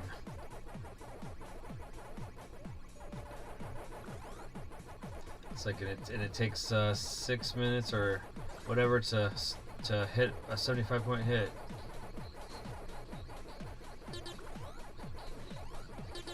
Oops.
It's a slow battle, but better than the numbers drastically changing, because then we could easily get overtaken. Right.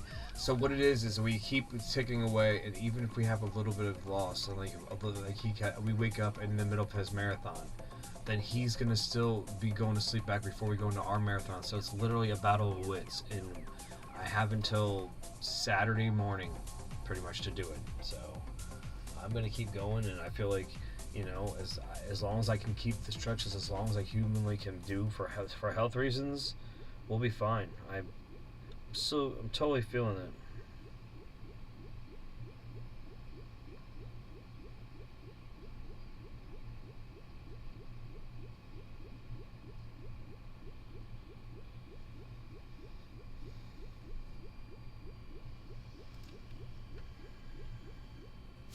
Oh shit. I was reading chat, sorry.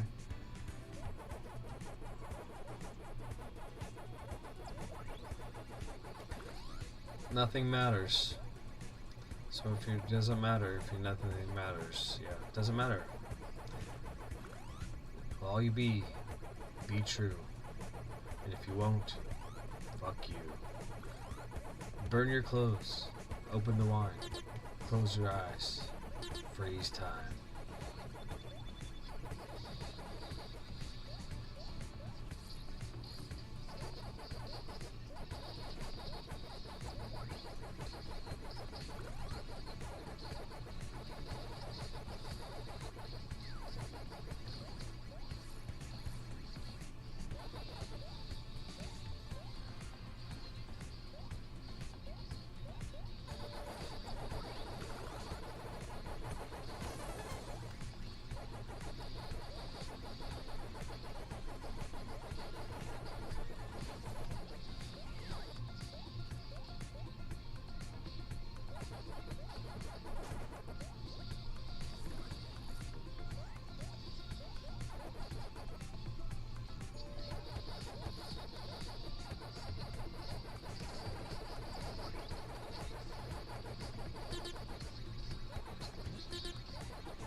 A stretch goal for this shit is we knocked that bastard down, we beat him in that 1v1, and now we're still going strong, and we haven't fucking lost a match because we can't, guys. We can't lose a match. We have to gain every bit of EXP. I mean, we can get the 55, but we really can't do that too many times. We just have to keep fucking going.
Never played Brothers, A Tale of Two Sons. What a sad tale indeed. Aw. No, I have not played that.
just want to say I appreciate and acknowledge all the hard work that you're putting in when I was grinding to get on a global and COD mobile, and it took a lot of work. And I really appreciate all the kind words my family had. So appreciating you, and glad to be here as well. Just muting the stream for a couple of meeting. I got that's fine. Be back in 10.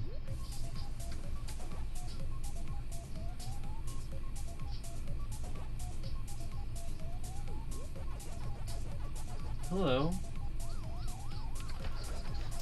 How are you, great American family? We're fine. We're the reigning, defending King of the North American Pacman Megatunnel Battle Chomp Champs champion, and we're basically just trying to pick up the king. So we knocked him down, and he didn't like it. I only really answer in between rounds, so.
Welcome, welcome.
Alright, chat, we're down to 15,181 hit points, guys. We've almost got him down a quarter of his health. He started at about 20,000 hit points, and down to about 15,181. So the goal of the stream is for us to play until we either win, he comes back, and we defeat him, and then we play as long as we can to the timeout, which is just enough time to fit in an episode of a DuckTales speedrun at the end of Game of Day May, or we win. I mean, that's what it is. And if he comes back, we're going to play until we make him go away again. So the goals there's still goals that we can reach.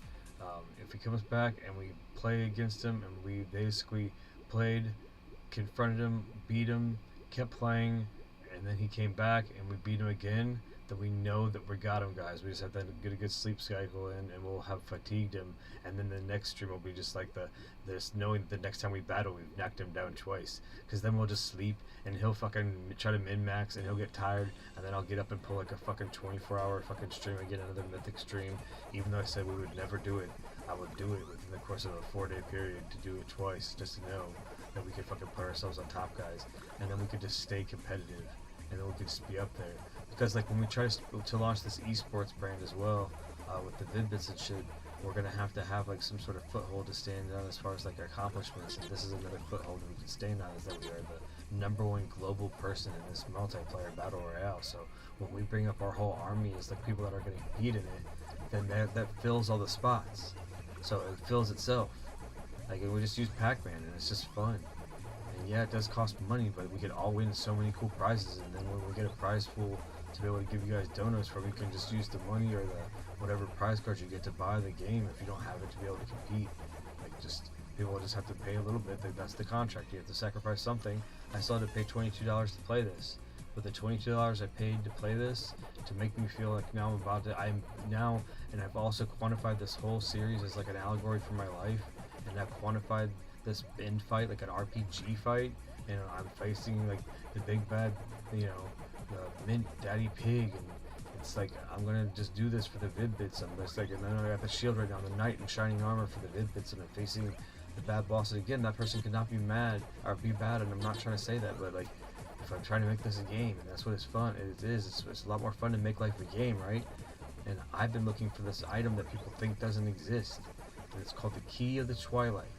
And it's an item that everybody just says doesn't exist, but I decided it does exist, because if I do think it exists, and I search my entire life for it, at least it makes the life a game that's a fun game worth living, right? So if my game is that I look for an item that people doesn't think exists, that I know does, but we all search for it and nobody knows what it looks like.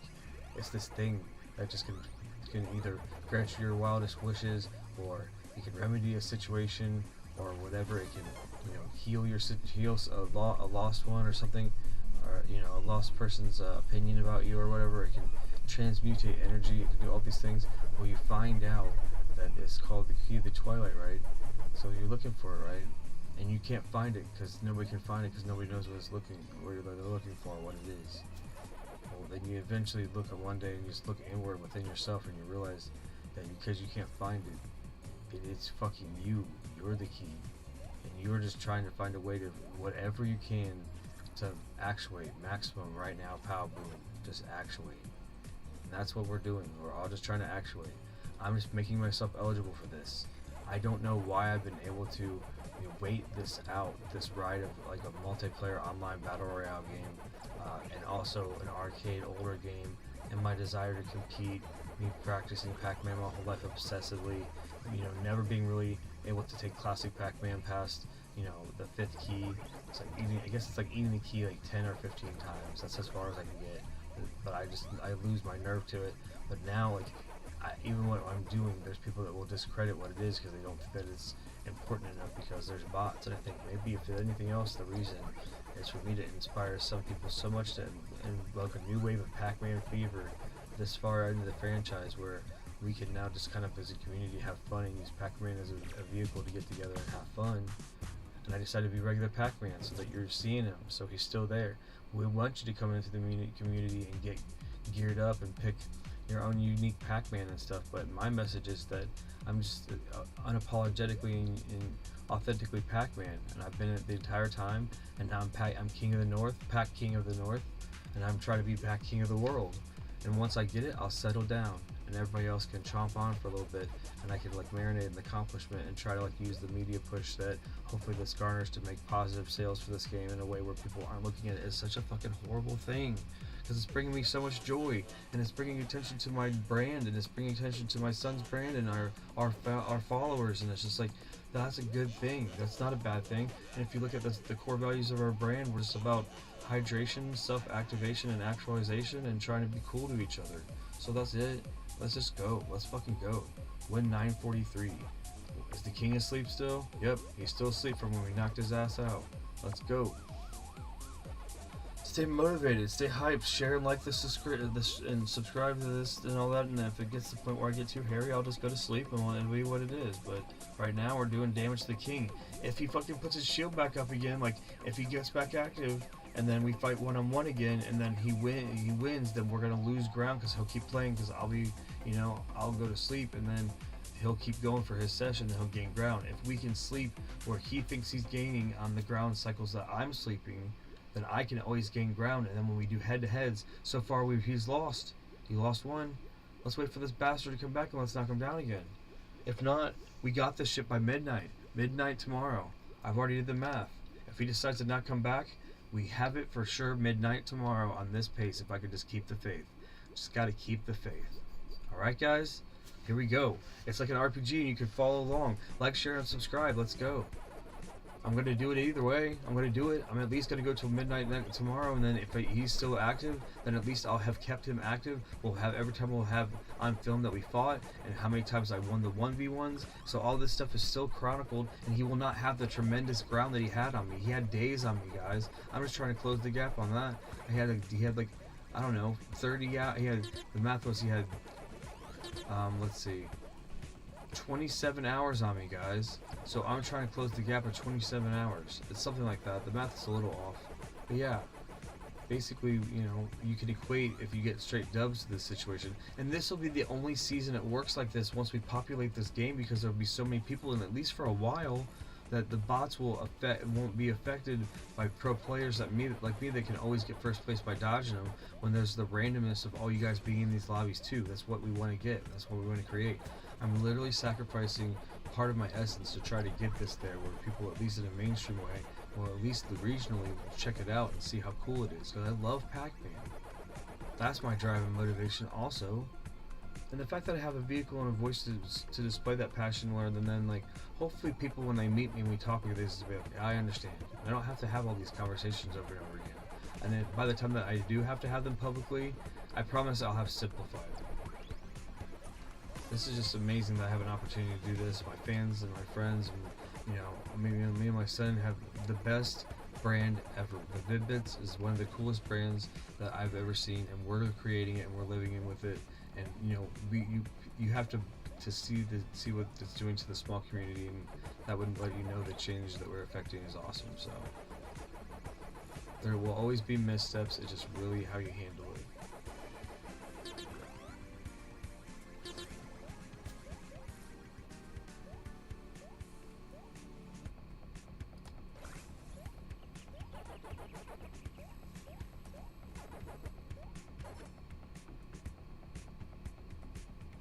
I'm motivated, and I mean, you have to like clock yourself, so the motivation is just real. If I do this, I mean, I'll break the longest undefeated streak I've had since I've been doing this anyways, so there's at least that too. Like, and I don't want to really quantify that to you guys, but I have a number that some people may know what the number is. It's the longest, so you can just look through the streams. Like, I guess from now on, instead of me quantifying it, I'll just encourage you to hunt for it, to see when it ended, to see how long it was, and then see if I'm close to it now, because you can see this all in real time, and this just encourages you to hunt through them like an Easter egg hunt, to know these numbers, because I know at least that number. I just stopped looking at some of the metrics because it's not humble, and then if you do that, then you get fucking caught on your ego. It's so hard to cradle that like ego and everything. I have one shot to do this. like I can definitely do it over multiple times, but like as far as like a kill shot now, he's already down 25% health. He's got I'm quantifying this mathematically. I'm trying to like quantify how to keep myself healthy mathematically. I'm using zeros and ones to quantify how I can do this, and I know all my heals are gonna come in. All my heals are gonna come in, and maybe the universe will make it so that nothing bad happens to the person, but he's distracted enough for a day, and then I get it. If he could just be distracted enough for a day with something else that's important in his life, that's more important in this game, just so we could clinch the victory just long enough to be like, hold the cup, we'll be fine. Because the prizes all go in one cup, fellas, and we are the cup. And when we put the prizes all in one cup, we all share the victory. And I'm trying to just share that with the Vid-Bits, me and my son's brand, and we would just love our community, and we love the fact that we're creating video game history right now. Because people don't know that. They won't know that until this gets discovered. Like, and I guess it's funny that I get to like narrate this movie in this crazy way that people are gonna be like, well, the movie rights. So like, no, the movie's already there. Just supercut it. Just make it not you, but know that I'm also gonna watch every move that you make, because you're not gonna omit anything that I did. Like, I'm not ashamed of any of the things that I've said or any of the things that I've talked about. Like, it's a raw human being here, Brian from the Vid-Bits, but the Vid-Bits is very much me and Braden. Like, I could not be here at all and doing the Vid-Bits without Braden. When you have a child and you don't stifle their creativity, and then they basically do nothing but motivate you, like, why the fuck would you want to stifle your child's creativity when it's just a wellspring of motivation for you to continue to try to live your dreams? Especially when you're inspiring your children. So it's just like a fucking, like, an amazing, like, resonance that just keeps reverberating back and forth. Like, I don't understand, I just don't get it. And it's just always usually generational trauma, or trauma dumping over what your parents did to you, and then some sort of lamentation that you didn't change a cycle, and you think that you're changing a cycle by not changing a cycle bullshit. Like, I just don't, it's just disgusting to me. I feel like what I'm doing right now is kind of akin to that moment where everybody's started seeing at the end of Bill and Ted, they're seeing like the concert and they don't know why. Like, so when you're seeing this, you're seeing it, and if you would have saw it live, then it would have felt like that. But when you're seeing it, you're definitely seeing it when you're supposed to see it, you know? It's not really for me to quantify what it means to you. That's why it's like John from Cincinnati. I try so hard to get people to see that, and the people that are supposed to see it, and it works. And there's other people that see it and thinks that it's shit and doesn't make any sense. And one day I could like to sit down and talk down to the director, and his name's escaping me right now, and it makes me sad. But also I hope that nothing happens crazy, because the power, you know, is all situational based on the thunderstorm that's going on outside. So we're just all kind of play our role and just remain eligible.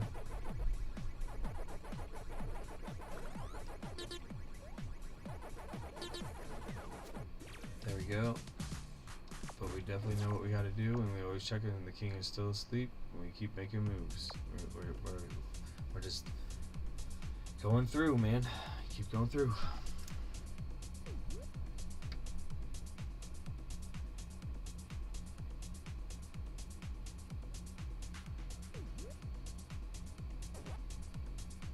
Yep, we are back, baby. Awesome. I'm a fan of the passionate Pacman enthusiasm. Thank you.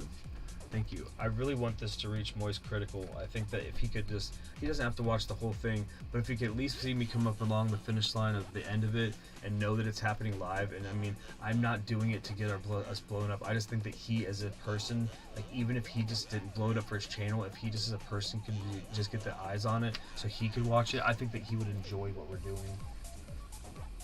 Nobody's really doing this event live. Like, we're doing a mini event right now live. Like, I'm trying to go for the king, but nobody knows except for me and him right now, and he's planning his next move. It's either he is gonna move back and then I'm gonna knock him down again, or this is the battle. This is the last battle, and he just knows now. Like, I don't know. How would you feel if you were the king and somebody's come in and take a quarter of your health and you don't know how to fucking respond? And now you don't know if you're going to wake up with that quarter of your health gone or half of it. And I'm actively still trying to compete and keep you fucking... So you're going to stay stagnant. Like, it's like, I want to keep him from fucking, like, rebuilding his shield. And then he's either going to go away, or, I mean, it's gonna... I'm having the fucking battle of my life, guys. I've been a fucking DM before, Dungeons and Dragons, and I had people push me mentally further than you'd ever know if you've ever been a DM. And, like, I've been ready for this. Like... It's just so awesome to be able to do this live on YouTube. I'm so blessed and thankful. I feel humble. And I mean, it's fucking one of those situations that like I get to do it, and like again, only Skippy the Bark is getting to hang out live and see it right now. And if the other, I mean, I can't see right now how many people are in chat, and I haven't been able to refresh my phone, but yeah, I'm just super excited about it. And I have to be, guys. I have to be. You have to understand how much energy I have to maintain to get over the finish line. So I'm gonna be excited and hyped. So I hope you would be too if you were in my situation. And if you're not, I mean, I understand that it's important to be humble to achieve. And there is a point in time, and if you've seen the ebb and flow of this, there's a point in time where I'm really humble to it. But like right now, I have to just be like, okay, I'm the fucking guy. Let's go. I'm the pack fucking champion. I am the fucking king of the North. Like, there's a storyline to it, to a Pac-Man game, mainstream Pac-Man game that's available. It's even more special because it's available across more platforms. So people that got upset about the whole Pac-Man 99 thing, like, I don't know all the platforms that was available, but I think that was exclusive to Nintendo. So if this is available cross-platform and is a mainstream platform Pac-Man game in 2024, for me to be in this position competitively, especially at the ground infancy of this, even if it blows up, now I am the anchor, and I am the anchor point of it. So it makes it so the Vid-Bits are the anchor point of it, because I've said from day one that it's about us. So I get to speak in absolutes for a little bit, and that's why my son said, make sure it's about you. I guess, yeah, it is me actuating, and it is all the struggle and sacrifice that I've been able to do to have the skill, but the skill is just in making it so that at the end of the day, like if you're back in that old school arcade and you're looking at the 3 letters up there on the monitor, that you know what the fuck they mean. They mean the Vid-Bits are what we stand for and our core values, and there's plenty of information about that. Like, this is pretty much our fucking sales pitch or our demo. So just enjoy it in the most raw form. It's kind of like back in the day if you wanted to work at Hot Topic. I remember trying to go work there one time, and I was like, how do you get an application here? They're like, well, take a pair of jeans and write all the qualities about yourself. Like, that's not a traditional application. So I guess if I'm applying and I'm throwing fucking caution to the wind and I'm fucking throwing a stink fist up to the industry, well, I guess, Charlie, this is my application to work for you and fucking to have me and Braden be the first father-son duo for fucking Moist Esports. And I guess I will do a B-roll if you need to, but I'd rather be set up in a sweet fucking situation so I can start fucking creating the videos about the tech, and we can at least start building a database of what we're about and what we can, you know, what we have as our fucking like resume, I guess, to compete against other people in these categories as we start to set a new metric and competition standard. It's almost like setting a new fucking league. We're trying to create a new league, which basically is focusing on speedrunning and leaderboard breaking tech of older arcade games, newer hybrid arcade games that have leaderboards in it, everything that we can do that we can fucking speedrun. I mean, it's just, I just hope that we can do this because I think there's so many people that are interested in it, and even if it doesn't seem like it's big and huge now, we can fucking connect those people, right? We can connect all those people, and there's so many ways that we can do it, and it's just, it's a stink fist to the industry because it's creating a new fucking standard. So, that being said, I guess it's in. That's what it is. Like, I'm just grabbing my fucking balls and jumping here. I just throw myself out there just as a raw individual, and again, just watch John from Cincinnati, and just however you interpret it, it's pretty much, I don't know if it's in parallel with how I feel with, you know, because it's how I interpret it is what's motivated me to actuate that and some of the other things that's happened recently. But here we are, Pac-Man King of the North, as dictated by what, like, the first foundation member of our fucking significant contribution club that we really didn't even want to make, and we were like, man, the best industry standards have 2 tiers, and you know, you do it right. So I'm just like thinking, oh, and Braden's like, no, we gotta at least try to create a level of value because we're also trying to set new trends, and with the programming block and how much we've done and put into it, we do feel like there's value there. So, you know, and we're also starving, so we figured, okay, we'll just go out and say it's completely unnecessary if you'll feed us. And then we're also telling the people that we're getting the money from that we're still not using it for food. We're using it for basic survival needs, my job for basic survival needs, and a couple people that are helping us with food and housing situations and very basic needs, but we're living on bare bones. And I put everything extra back from the bare money I make from my job into the business, and like we've been doing it for 2 years, and that's why we built so much. And it's so exhausting to not get your flowers nowadays, and nobody wanting to bring anybody else up. So it's like, it always seems like it's e-begging. So I was like, okay, I don't want to add to the membership tier because then it's gonna look like I'm flagging you for the attention. So how can I do it? Well, Braden kept saying that you respected what we do. So that's all I'm saying is just put us in that position for the respect what we do, and know that at least you can see the morals in what we fucking, you know, base our shit on. And if we don't live up to what we say, then tell me when I'm telling lies and fucking fire me. And you could fucking put one of the videos about the Vid-Bits are fucking liars about not being philanthropists and fucking world-class speedrunners and gamers. I guess that's to break the tension, baby. I don't know what else to say, man. I don't know that never planned on using this as a medium, and you weren't like, I was pitching to like Bandai Namco first, and like, you know, obviously I love Jinko because I wear it because I'm a 90s kid, but I was trying to think of the brands that really, you know, represent the culture and stuff that I like as a gamer. But then like, you're the one I feel like is the safest because I know that you would have my back in case something crazy went on. Like the fact that you're having to fight so hard to get your esports team fucking in the States and stuff through legalization, I was like, that type of mentality I need. Like the fact that we're branding water as our thing, like, and when somebody told me when I was telling them about it, they're like, oh, so you guys kind of like did the new Got Milk? Like, we didn't think of this probably at all, but it feels right because we really do live that. That's an easy thing to show. We really think it appeals to everybody being able to do water however they want, be it's our hydration vessels, your hydration vessels, just grabbing a cup from the fucking cupboard and getting it for the tap to the most bougiest bottled water. Everybody should be happy across the board there. And I think that it's not for us to decide how much money is made per unit sold versus how happy we are that the consumer is able to attach themselves to what we do based on being relatable. Like you wear a plain white t-shirt, and it just because it's accessible, but it also makes it so your fans can just buy plain white t-shirts if they feel like they want to relate to you, and then they're really affordable. So I guess that's another thing that I feel like I had to double down on it, but I appreciate you, Charlie, either way. It's going to keep happening. We're going to keep on the grind either way. And I always think there's that caveat that you're like, well, I want him to work a little bit harder, and I do appreciate that. If that is what it is, well, I worked hard and I became Pac champion of the North, and I'm literally going to push my physical body to see if I can get champion of the world, just to see that you can see that a father and son duo is working really hard on YouTube to get some recognition. And, you know, you have a way to influence people that is going to like it makes so when we influence people, we can both kind of like synergize on that front, you know? Like, we're pushing indie games right now in a series that we're doing Game and Day May, and it's something that we do as a passion project. Last year we tried to stream it in a really shitty situation, and we wanted to do commentary, but for some reason it didn't, and it's just us beating a lot of games.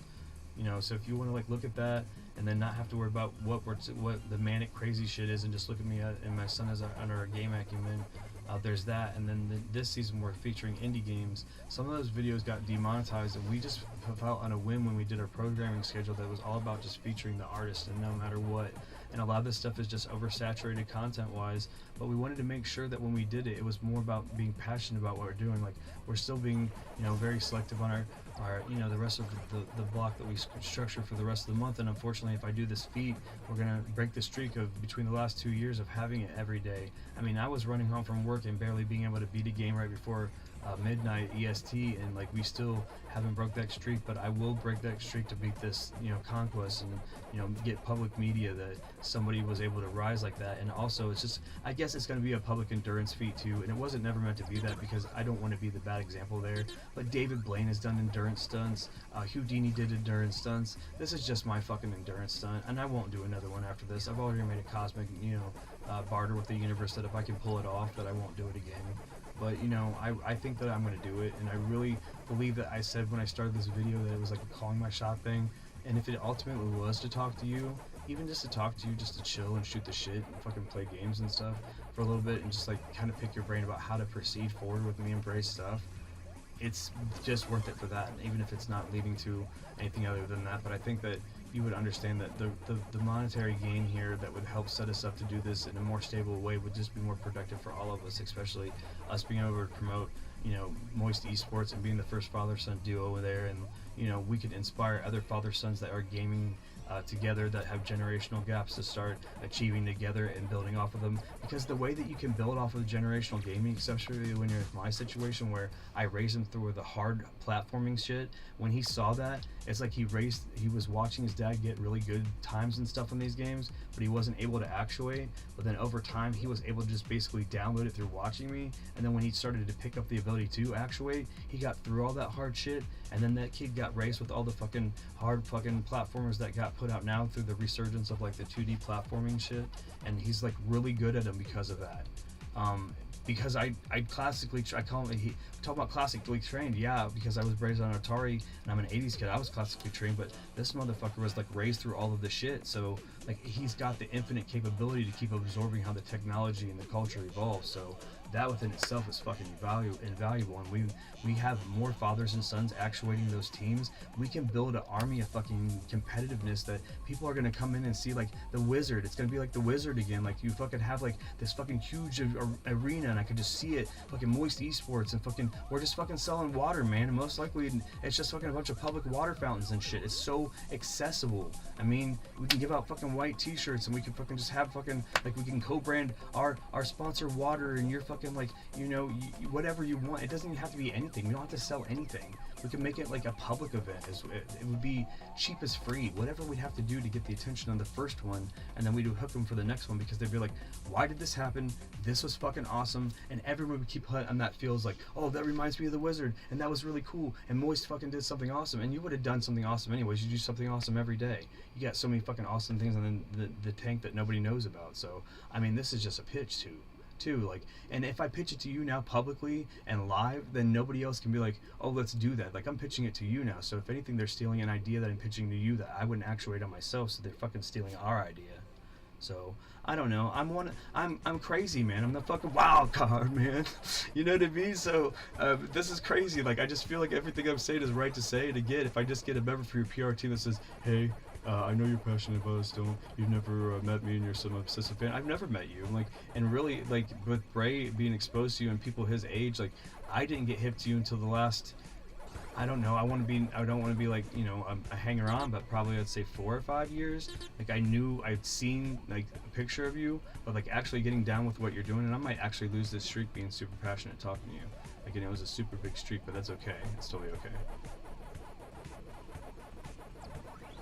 But yeah, like, I don't know, people talk to the universe all the time and they don't feel like they have their voice, and we have this thing fucking called YouTube, and we have the ability to live stream whenever we want, and then we have at least the ability for our PR teams to link up with each other and show each other what people are talking about, you know what I mean? So it's just like, it's an amazing thing, so I figure why not take advantage of it right now, and maximum right now, pal, boom, do the pitch for the Vid-Bits for you, and then you can read, we can meet, you can clock me at face value. Am I flawed? Yep. Have I had trauma? Sure. But am I trying to heal the world one fucking day at a time? Yep. And is it doing stupid shit? Sure. This is stupid shit. But I also did so much other things at the same time to balance out like my stupid shit, so I felt like it was okay to do it. Now I'm like, I guess also just being able to launch a platform and motivate other people to self-actuate and do whatever they fucking want to do. Like, it's weird because they'll still be like, well, I need the money. No, you don't. I didn't have the money for 2 years, and all the money that I had, I kept putting back into this. I never understood when somebody said that. I've heard that story in business so many times, and I was like, oh, I don't really get that, because how do I put all the money that I have back into a business when I don't have any of the money? And I'm just trying to survive, because that's unfortunately the way that the world's work nowadays. But fuck if it's not crazy if you do find your way to do it, to bottom out, to crash, you know? And then you put everything back and you reinvest in yourself. Like, those things are so true, and we just didn't get it. Like, Braden hasn't had to get it because he's just had the safety net of being a child. I'm the one that's like learned the lesson, and he's the one fucking coming out at the end of a fucking 18-year cycle of being a kid, like already ready for it. And like, he's always just believed. Like, I don't know, here I was never believing that I could be this big as a kid, and he just always knew that something big was going to happen because he just has watched me and never gave up on me no matter fucking what. And it's just, that's, I guess the segue back to it is like, so the bond that is created between a father and son, because we're not alone. So if we have this type of bond, and we can use that as an energy to motivate the fathers and sons to come out of the woodwork, this whole sub niche of gaming could be amazing, and we are now going to be at the forefront of it. And if me and Braden get to be awesomely known as the people that are the first people that you sign to this, and that we start like this, that would be amazing. And I would be blessed and honored to do that and help you with all the logistics of at least starting at the intro part of having the Pacman League and all the stats and data of what we were creating historically with this run of 948 and 1 loss, which I'm the one in that. So that's just a fucking whole nother depressing story of not having being, you know, if we were big enough of a situation where I was in a studio doing this run and there was a mod that was saying what was going on in chat and keeping, you know, me active, I still wouldn't have had that one issue. So that's us all just us trying to do everything, and we've been running our programming blocks where I'm running active, and then when I'm done, then Braden comes out and I go to sleep for a cycle, and then we alternate. That's why we've been able to upturn the production when we were like, okay, we're doing this full time because monetization hits, because apparently, you know, we wanted everybody to know that they believed in us finally, and the 2 years have paid off by the monetization hitting. And there's a thing that what happens is when monetization hits, I realize that there's people that just see their passive income as pennies, and they start fucking scoffing at you and make you want to doubt and stop creating content. That's why I wonder if a lot of channels die around the mid 2000s that they do. Either they're in the mid 2000s because they only had 250, and then they grew from 15 years of not really having much content but having some really loyal people at the beginning, or they get to 2500 and hit monetization, see only pennies, never go at least viral on one video, and then not think that the passive income is at least worth it to keep churning out content.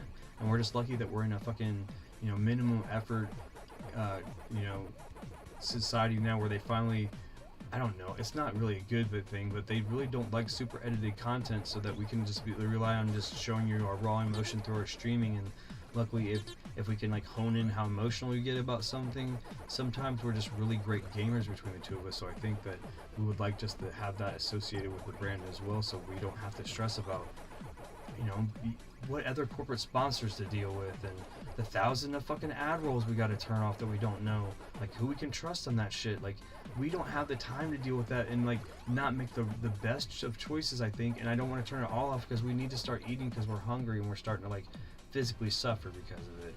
It's just, we're gonna do this anyways, and we would still be in that situation if we weren't doing this, because all this is really doing is we're not putting our bodies under extreme circumstances, except for stuff like this. And I guess ultimately is to garner some sort of attention, which it never was guaranteed to do that.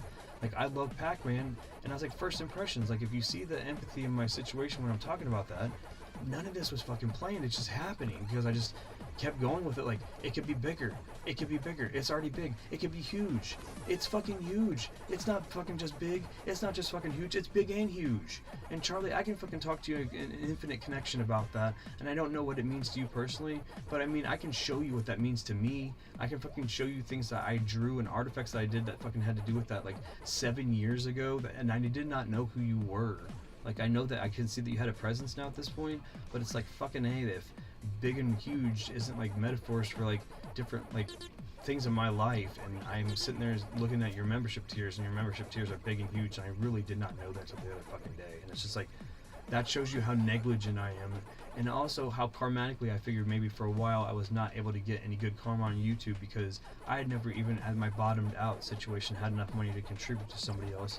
And Bray just the other day is like, let's give some money to somebody that's fucking busting their ass out there, and then we found out that they didn't even want it. And it's like, that's the type of situation where I'm like, okay, like again, Bo Burnham says, when, you know, my love's the type of thing you have to earn, and when you earn it, you don't need it. Like, yeah, that's what it is. Like, money is like that. I really just need it so that I can fucking eat. And luckily the king is still sleeping, Charlie. The king is still sleeping. We're still coming for the king.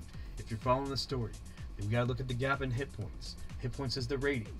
So we have the top 2 ratings in the entire game. And if we do the math, Charlie, we're just fucking talking to you. If I'm just talking to you like you're a member of the Vid-Bits Fun Club, that has 83,967. And if we subtract what we have, which is 69,311, that means he's got 14,656 hit points left, man. Every time that we get a dub, we subtract 75, so it's been taking fucking forever. But literally, when we fucking get that down, we will win. That's the difference between us, and it takes 75 points for a fucking match. So the problem with that is, if we divide that by 75, we take the 14,656, and we divide it by 75, it's 195 games still. We still have to play 195 games before he wakes up, or anything else. I'm going to keep him neutralized to the point where he wants to go to sleep for a while, so I can sleep too, and we can figure this shit out, bro. But I'm going to put the Vid-Bits on top of the global leaderboard, and if you look at this folder, the entire thing streamed to YouTube. It's all there fucking live, and some of my few fans and followers, you can interview them, and they fucking have been watching me and my son on our YouTube channel and just rocking this shit, just being like the best fucking kept secret on YouTube right now. You want to talk about hidden gems of games? We're the fucking hidden gems of people creating this fucking unique content in a new and exciting way, and I love being on the forefront of it, and nobody can take this from us because we're fucking activating maximum right now. Pow, boom. Give me a fucking pound, brother. Let's go. Let's fucking go. I just been trying not to curse a lot because we're not fucking for kids per se, but you know, kids are gonna watch this shit and try not to curse a lot. But when you're up late trying to fucking rock this shit and get a record, it's just really hard to do.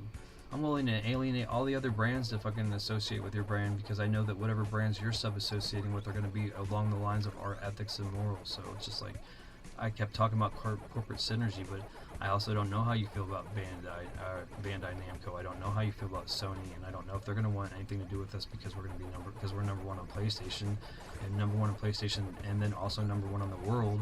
You know how that is. More clicks, more hashtags, all that shit. So I don't know if that means anything. I'm lucky that Bandai Namco has kept the footage up, and even though it's a generic Pac-Man theme, they haven't demonetized any of it, so all of it's up there still. That's a good thing, you know, but I don't know how they feel about, sometimes we're just fucking crazily passionate about stuff. I mean, I'm an Aries. I don't know what you think about astrology or whatever. It's just one of those weird things, like, everything's just coming together. I don't really know what to do. If anything else, just be blessed enough to get like advice about how to proceed forward, like what you would do. And I just don't want to look it up. I want to actually just have a conversation with you about it. So.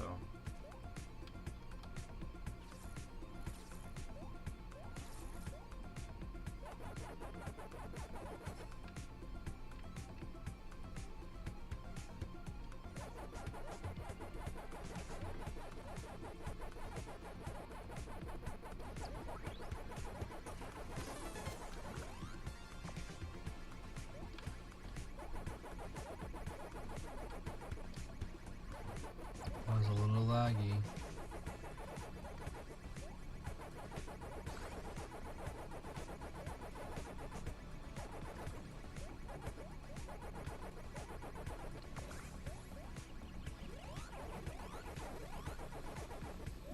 No. There, I broke the streak. Darn. Well, definitely not gonna get that streak done. I think I'll. No, I might still. Well, so you know, the streak was 156 wins in a row, so it's pretty damn close though. That's pretty good. He's still asleep. We're still making moves. We're still good. That was just, you know what I mean? After playing for, I don't think I lost a game for 8 hours. This is fine. I was really passionate and I needed to get all that stuff out. Now I won't say any more of that stuff, but if you're watching, cool. If you're not, we're gonna move on. It's crazy. It's almost 9 a.m. EST and we're at 950 wins and the pig is still asleep. Now to look at chat. Yeah, I'm a fan of the passionate Pac-Man enthusiasm. Skippy the Bard's awesome.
Putting in the work, man. We're putting in the work.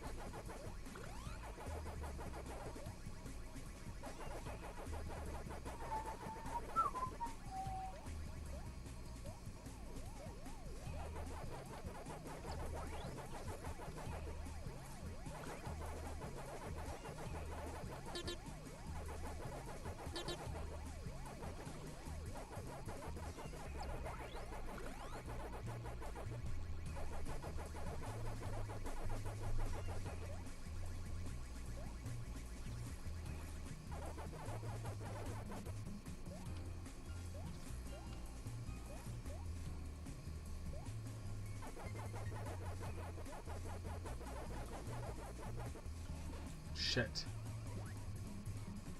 That's like the downside of dipping back and forth like that. Like, I guess you'll learn whether or not you're a person that likes to hug the rails or not. And I mean, I was never encouraged to do it until like the whole Xbox 360 won the championship edition, because you got that achievement Sparkster. Like, you see the sparks burning, like, brr. So like when you do that and then you're also hugging over a wall, it makes you kind of like loop over it. So you got whoop, whoop, like it's just a little bit faster.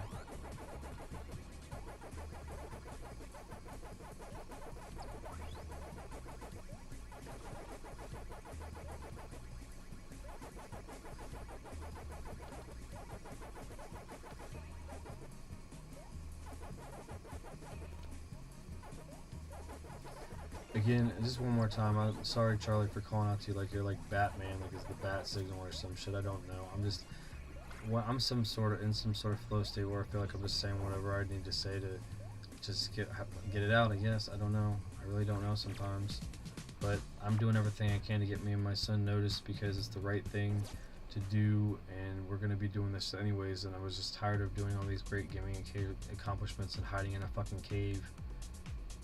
You know, Tony Stark built this in a fucking cave. Like, tired of building this industry in a cave, and it's just like the two of us building it in a cave. And I'm appreciative of building it with the rudimentary tools, but I'm ready to be creating in the lab. And I know that some people have the ability to make that happen. I'm ready to really make the Vid-Bits laboratory a fucking thing, where it's just like, that's how, I guess the whole throwback is like, there used to be this commercial for Capcom about Chip and Dale's Rescue Rangers, and subsequently DuckTales, and like they make it seem like they're in a lab, and like all the kids are like in lab coats and stuff, and they're looking at the shit, and it's just like fucking like literally here we are now, like, and I'm cooking with fucking Pacman here, and we're fucking cooking up something special that's a video game, you know, historical thing, and I'm trying to make sure I get right my karma on all the streams, and calling everybody out and giving everybody love and stuff that I can. I'm sure I'm gonna still forget people because it's whatever, but like then I don't know what the good logical point is, but I know that, you know, the lab was like with DuckTales, me and Braden are amazing. I'm 9 and he's 18 in the world on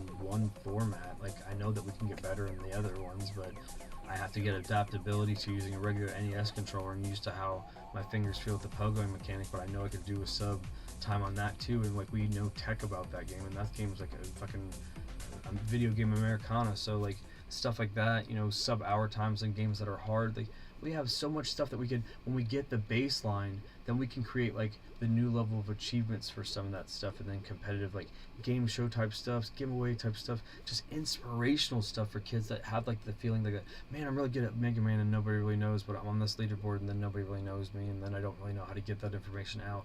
That type of stuff, dude. I need to feel like the passion of this wasn't just the fact that I wasted time during my when I was married, during my marriage, or, you know, my too much into my youth when I wasn't like learning too much or whatever. I just don't, and all this other periods of time, and then up until when me and my son figured it out, I don't want to feel like all of it was a waste, even though I already have achieved greatness. I'm already, you know, it may be regionally from where I'm at, but I'm already, you know, pack king of the fucking North, like North American pack king, as dictated by my chat, which I never thought I would ever say that anything was dictated by my chat.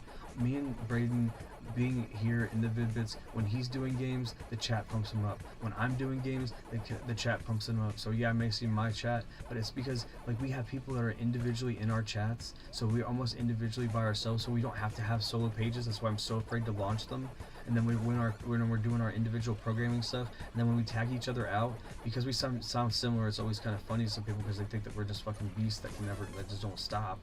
But then like when we tag each other out, there's separate people that go visit for Braden because they're looking for the young demo. There's people that want to hang out with me because they may be looking for the older demo. But it may be a younger person that's wanting to get fucking advice from an older person that's like a father figure, because here I am like this, I guess they call Chad dad or whatever, because I could fucking just wreck fucking games. And I love that because I've always wanted to be appreciated for my shit, but then I've always been told like, man, if you fucking like pay too much attention to it, then you lose it.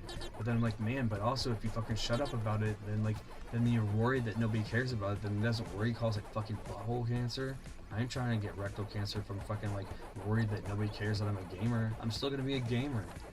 I mean that's what it is. Like, I mean, I don't know. It's weird. so much for you to like unpack here. I'm still unpacking all of it, and I just want to make sure that you know that if you you know, you want to use any of it and look at it or whatever and decide what we can do. Like I promise that I'm more professional than I'm coming across when I can like calm down about it, but I'm still also trying to slay this fucking pig, bro, so I can calm down about this game, since I have not calmed down about it since it started. So if anybody's got fucking Pacman fever, it's your boy. It's the Vid-Bits. It's Brian from the Vid-Bits rocking Pacman, the original Pacman, not any of the dolled up skins that you can pick from. And there's no offense to anybody that chooses to pick skins in Pacman, Megatunnel Battle, Chomp Champs. But you know, we like to rock as the regular Pacman, the OG guy. He's the one ruling the roost. We could go to the shop and we could buy any of these things. We have headphones, big hair, crown of daisies. We actually have enough money to buy the shop over twice. It only costs like 80,000 pack coins to do it.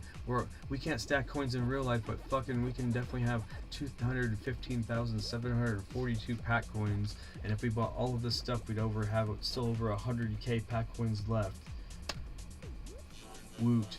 But no, not us. We don't rock that stuff. We're regular Pacman, rocking the 952 and 1 loss, and we're trying to slay the pig as he moved. Nope, I just wanted to build up this time. Yes, he has not moved. I'm going to snap a pic of that screen, and that'll be the screen where I just won't shut up about Charlie because I'm gushing about him because he's moist, I guess. Ha. Here we go. 1169.3, 83,967 versus us with our 69,496, and we are rocking and rolling as the Vid-Bits. I'm Brian. Braden is asleep. Unfortunately, his content block has been taken over towards the end of my conquest, which was to become pack champion of the world, and I'm about to do that. So dream big, guys, because now I got to move on to the next one. Big things popping, little things stopping over here in Vid-Bits, and it's just, if you fucking know what we're doing, then you know, and if you don't, you're gonna know soon, and then it's gonna be like, what side of history were we on? I don't care.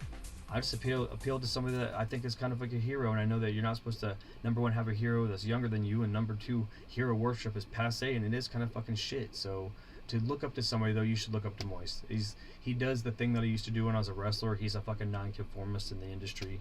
It's like you find your way to fucking do the things that you want to do, but you fucking have to play ball. Like all these YouTubers that I keep calling out without saying their names. They know who they are. And when they see this shit, because they're going to love this accomplishment, some of them are just as fucking nerdy as us, and they see this shit and they go through it, I'm going to be flooded with fucking comments on all this shit. Were you calling so-and-so out and you calling so-and-so out? No. If you took offense to it, then that's who was being called out. And so if I see you super triggered, then guess what? You fucking called yourself out. Maximum, right now, pow boom. Don't fucking call yourself out. Just change all the fucking behaviors I said, so you can go back to being fucking really great creators, because you all have something to offer, and fucking start playing nice with each other. There you go. The new boys around the block are shaking the fucking system. I've done it all of my life. It's kind of weird because now that we're the big boys in the block, either Googles are fucking gonna be mad that we're doing this to you guys, and they're gonna tell us to shut up and we're gonna be just fucking done. Or they're gonna be like, no, this is the change we need to see, because every time I've worked in an industry, and I've talked to multimillionaires, and I've impressed them with the way that I fucking talk, so I'm not worried about that. So I feel like now it's actually I'm gonna take the power back as somebody that's just in the infancy of their content creation and be like, you know what? We're gonna fucking create change in this industry, and if not, I guess that we won't fucking be here. And if we have to then fucking start our new shit with our loyal followers that will fucking follow us somewhere else, then we will. And then you're like, is it gonna take over you? No, but we'll be able to stay in our own lane and do our own thing and not worry about your fucking bullshit. You know what I mean? So like, I think Google's wanting to play nice with us because we're playing by the rules. We're not being super crazy, and you know, we're trying to fucking promote some really healthy fucking habits and shit. And I really think that by not alienating brands, that's the main thing. Like, people don't understand, you gotta not alienate brands. Like, you can not agree with them, but fucking don't speak in absolutes unless you absolutely fucking have to. And I do have a funky mouth. Like, you know what I mean? There's reasons to speak in absolutes. There's certain fucking bigots and fucking hating people and horrible fucking people that you can link to, and then you do not associate with them, but you can only sometimes wait until you find out. Sometimes we have to fuck around and find out, right? But I guess the difference is what you do when you find out. Well, the Vid-Bits will fucking run from that shit. Like, nope, not dealing with you. Can't believe you do this. And I think that's the reason why I'm associating with Moist so much as far as an appeal, is because I know that he doesn't do that. And we were talking about that. I've talked about that passively when I was like starting to learn about him as a business standpoint, because I was in a situation where a lot of people were talking business and metrics and stuff, meme stocks and all kinds of shit. I'm just like talking about like people, as a disruptor and a nonconformist, like I think a lot of people that are older just look at you like that, or him like that. You know what I mean? So like I can appreciate that because I've always felt that I'm that way.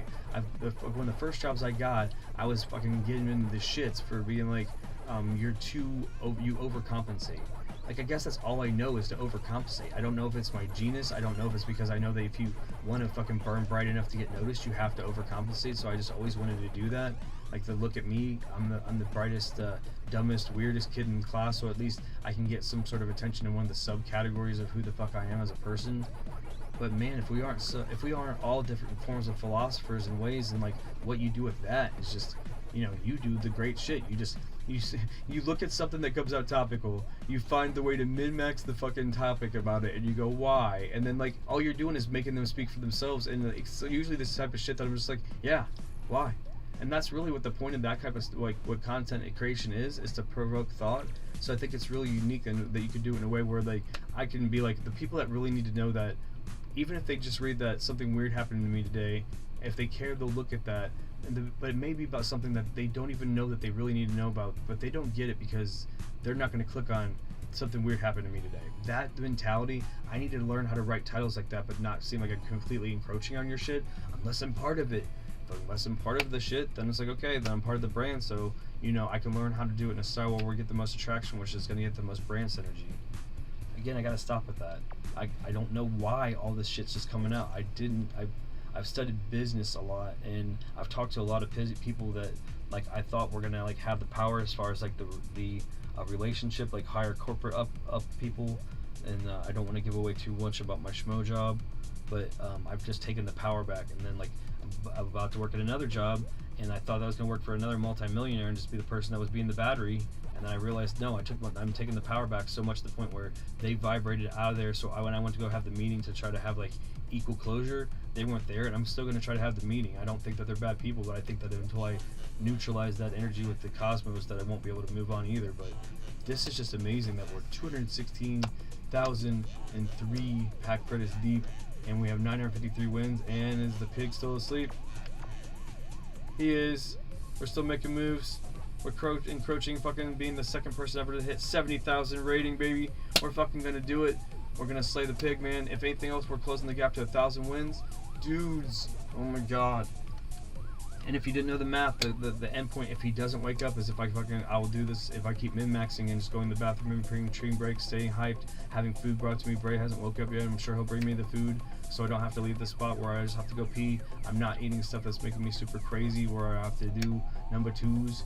And I'm just trying to stay regulated and hydrated and hyped, and we're gonna fucking do this shit. If I can do this shit, I'll be doing it by midnight today. So midnight today EST, I'll be doing it. If the pig fucking wakes up, then we'll be fighting him live. That's the reason why I want Charlie to see it. If anything else, if it doesn't result in a brand deal, if it just results in dude getting to sit there and watch a really good fucking contest, a slug out that just has happened organically. Braden, before he went to sleep, bro, Dad, should I put the guy's title in the description but not in the fucking headline to see, you know, just to say, so we know for that was, you know, when we were calling him out. And I was like, sure. And then, like, somehow during the course of our stream, he came up and we fought him head on head. We fucking matched wins the entire time. I actually gained a win or two, like, ahead of him because of our pace, of how fast we're winning matches. And then after we matched pace for a while, he went down. So I consider that the first victory against the fucking main person in the world, guys, in a head-to-head competition. So I'm trying to curate this like it's an esports event. If you see the beginning of it, you'll know that I did nothing but show love to everybody. So I'm trying to remain eligible for all this, and eligibility is key. I'm trying to create the biggest gaming moment that I've ever had in my entire life. So if I'm too hyped, too crazy, too manic, and any part of it is taken, like, out of context, put yourself in my position. You're writing your magnum opus in front of the world, and you're putting yourself in the most vulnerable position you've ever been, spiritually, mentally, physically, and just trying to be the most vulnerable I can be, guys. I am being YouTube. It is me, tube. Not literally. It's not a fucking catchphrase to, like, sell t-shirts. It's fucking what this is right now. So just, I'm loving it. Let's fucking learn to love it, man. You better learn to love it, because it's the best thing going today, Daddy. Cue the, you know, the gloriously fucking superb woo after that, which I can't do because my voice is sore from doing shows like Dave the Diver, where I attempt to, you know, humiliate myself and humble myself to achieve my new goal of, well, actually one of my always goals was to become a voiceover actor, and doing that by voicing 6 of the residents in the game Dave the Diver. It is amazing, and I hope that you check out Mint Rocket's Dave the Diver. I'm not sponsored, but I think that game is awesome. And again, another amazing concept that unfortunately is marred by the culture of trying to find something shitty with it, because apparently they had a large budget, so that doesn't make the fucking style of the game indie, which I couldn't agree less with. Like, it's just fucking horrible stances. And you get more stances like that from honest journalism from people like the Vid-Bits, Bray and Bry. We fucking have all of the scoops when we fucking get the time, and the reason why we're poor all the time is because we were investing back into being able to have all the consoles and tech when it breaks and the games when it comes out, and all the Game Pass subscriptions, and taking care of our lovely 4-year-old Siberian Husky, because I have to have him as an emotional support animal or I can't fucking even function, while still actually leaving the house and getting dicked around at a job for so long. But at least the job thing's getting good on all the other fronts, so I think that's why my life's falling into place. I just would like to juggle one ball for my jobs, and that's phrasing boom, and that's the fucking YouTube full-time creation situation, and I feel like that's what I'm doing. So it just sucks when you're doing something full-time, and they say a full-time job's 40 hours a week, and you still have to actually do your schmo job, so then you really are working 60 hours a week. And then actually make ends meet. They want me to work 40 more hours at the other one. I'm like, fuck that, I'm not doing that. What happens when your boss says, hey, you know, if you come to us and you're working, you know, you come to us and you're working this much a week, then, you know, I mean, it's too much then. It's just like, I don't know, dudes. Like, I can't, if I'm already feeling I'm overextended and I'm just trying to be part-time 2 places, then it feels like I'm always never putting my eggs in one basket. And really, I just want to put them in the creationism basket, as far as like being able to come out here and give you guys a stable content block, and the emotional variances and all the cool stuff that me and Bray can bring in our dynamic, and all the ways crazy and wacky characters that you'll see when we can get our nice community of people together and stuff, and all the interests and stuff that they're doing. So I'm sure there's so many things that they're passionate with that have nothing to do with gaming too.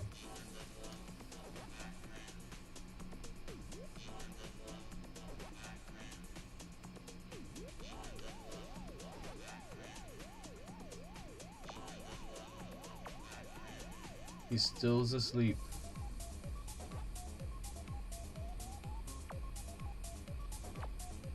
Man, poor Kofi. We're gonna be a little bit, you know, we're encroaching 10,000 points above, and it's like, if you do the math, 75 points a game, then you can do 6 games every half an hour, and so 12 games an hour. You know, look at the math. So that's a lot of ground that we've left from that. So I'm pretty happy that the Pac King of the North is taking out Kofi YT, and I don't really even know if they're a YouTuber just because it says YT, but Braden has his suspicions, and we're just trying not to like completely draw a one-on-one correlation of those things, which is pretty awesome to be competing with somebody else that is competing at the highest level.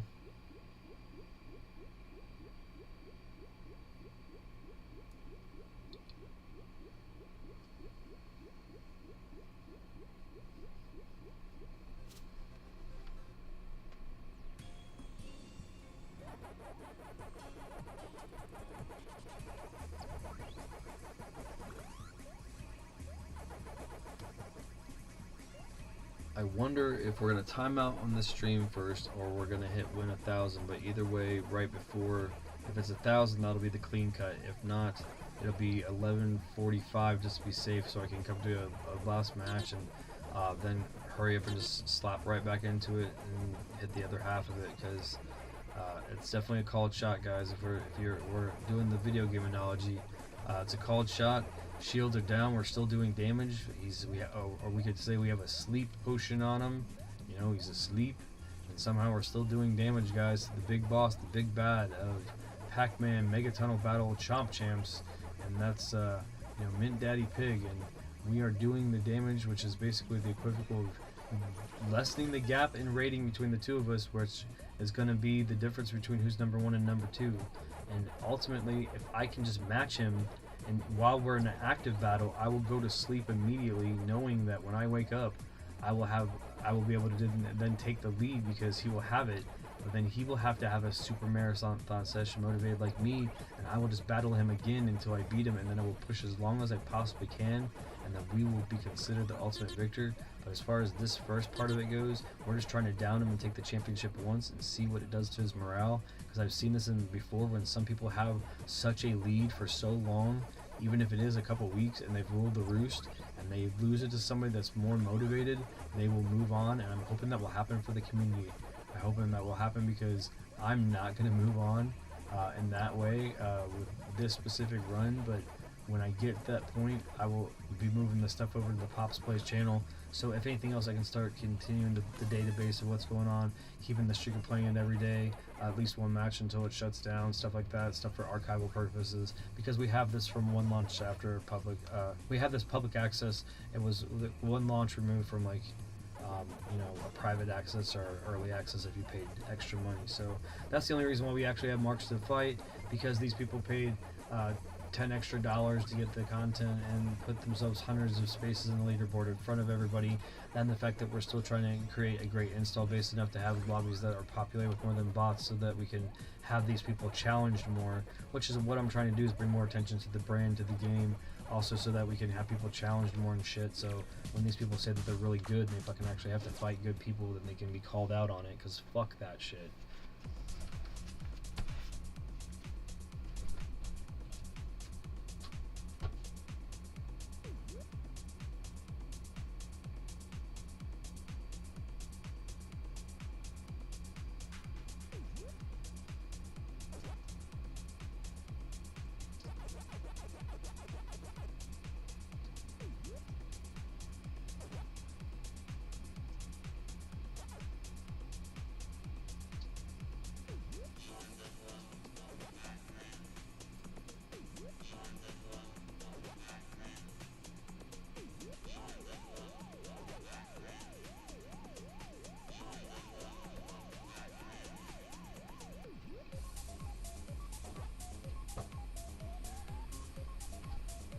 I mean, chat, there's been a reason why people have been saying the fucking if you come at the king, you best not miss. So I don't know why that's been coming up as a fucking like continual, you know, mantra recently. But that's what it is. This is like my chance. I've never had a swipe at the king where I can have a shot at it, and here it is, man. Not only am I Pack King of the North, but like the big dog, the one of the world, right?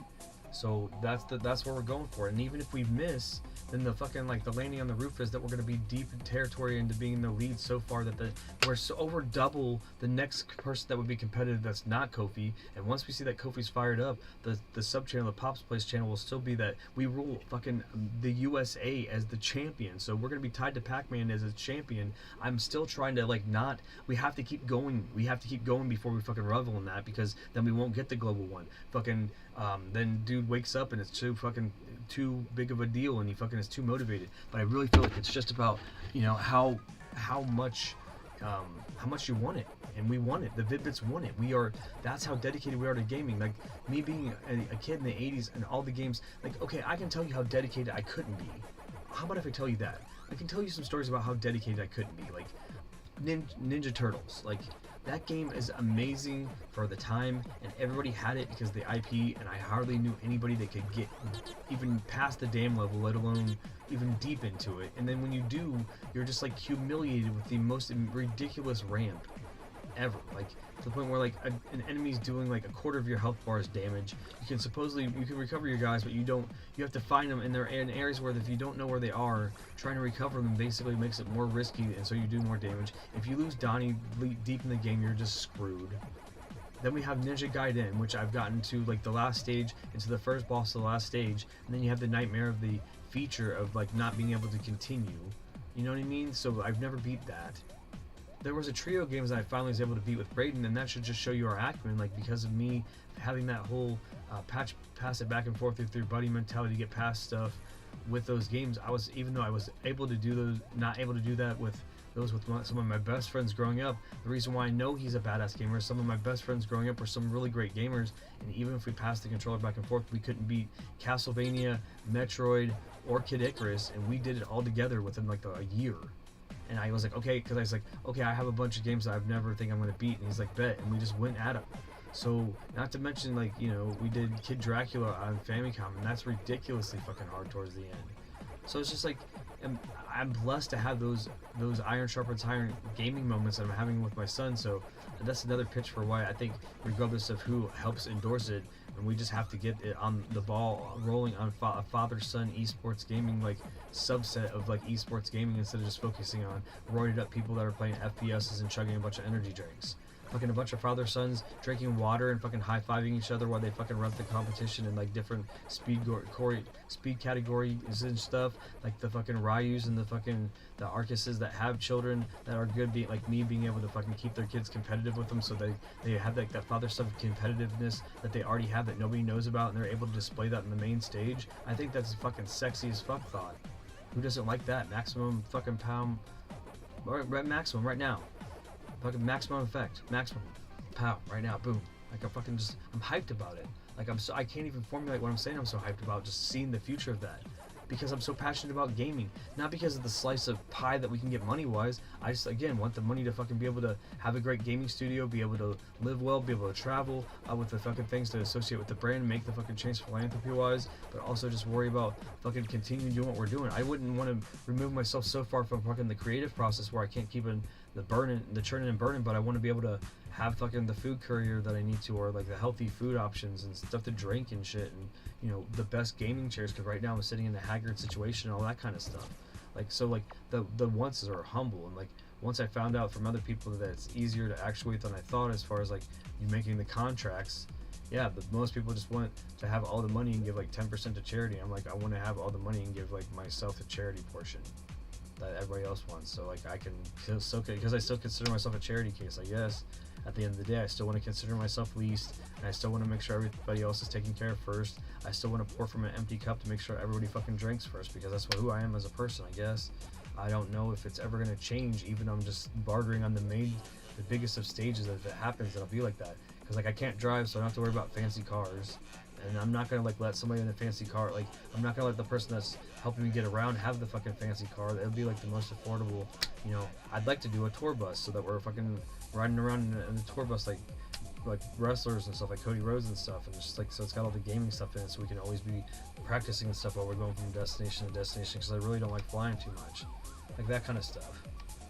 I mean, then we have a local hub arcade, and I'm just not trying to like, you know, get too much location geographically where we're at, but I mean, I shouted it out earlier if you dig for it, and it's at one of our milestone moments in this video, and it's just like, that could be a hub for great gaming accomplishments, and it'd be like, if we could make sure that it's supported, like where people could come in and we could do events where people are trying to set old school scores again and stuff, so they can be like the competition to like fucking Fun Spot that may be biased. No offense to Fun Spot, but when nobody knows, like, you know, with the fucking shit that's going on, like when people are like, yeah, Fun Spot's the place that all the people set records, like, yeah, really? Like, maybe it'd be great to have like a person that I know, because I know this person personally, and they have a fucking integrity that's fucking paramount, so I wouldn't have to worry about if the integrity of the machines are at risk because somebody just wants to play favoritism in some fucking elite goblin group of fucking gatekeepers for old scores for Atari and shit. Give me a pound on that. Boom. You know? That's what it is. Nuts. And it's just like, it is what it is, so we can do it, and I just would be able to, we would be able to actuate a lot faster with some support. I guess this is the last thing I think I'll say is, I'm so afraid of making the wrong decision, and me and Bray making the wrong decision with, when it comes time, so it's just like, fuck, that's the worst thing ever. So I'm like, I figured if I would just like, try to manifest what I want the decision to be and see if that's like, the best like, you know, courtship possible versus like, then having everything thrown at us and not sure what to fucking do. Like, okay, I'm swimming with fucking sharks. No shit. No shit, man. It is. It really is swimming with sharks, buds. Like, no offense to any of the advertisers. And again, we're just trying to navigate this water where we live and let live. Waters where we live and let live, and we just fucking navigate and get to be really cool creators and be the Vid-Bits, you know? So, with that being said, though, we don't want to alienate anybody to the point where they're like, you're damaging this. Like, I don't think that we're hurting big water. I don't know. I might find out that that's a thing, but the thought that we're trying to say drink water and be healthy, and the fact that you can promote that by drinking any water that you want, and so that means if you like any of the brands that you want, you can just grab those and it's fine. So you'll probably grab more of those if we remind you to drink, because you probably fucking should. So there you go. So we're saying got milk, we're saying got water, you're drinking it, drink some more, and that's good for all of those brands, because then by not alienating any of the people about the brands, then we can fucking let them pick the choice that they want, and then they can also be a part of it if they're so poor that they just get tap water, because guess what? That's where we are most of the time. We're so poor that we're just, the only thing is the tap's not very good. Like the fucking, like Silverchair said, the water's really hard to drink. Like, and supposedly it's really great. Well, if they're a bad tap, it's always gonna be fucking bad. That's probably its own metaphor for some fucking bullshit.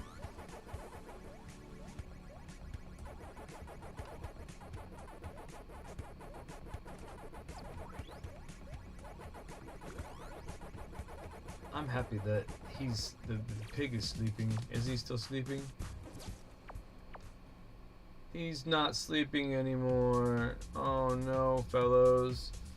We have woken the pig. So that means the safest thing to do is to cut this stream right now, because he's gonna go in and we're gonna go right into the battle. So I'm just gonna click out and click back in, and we're battling the pig, guys.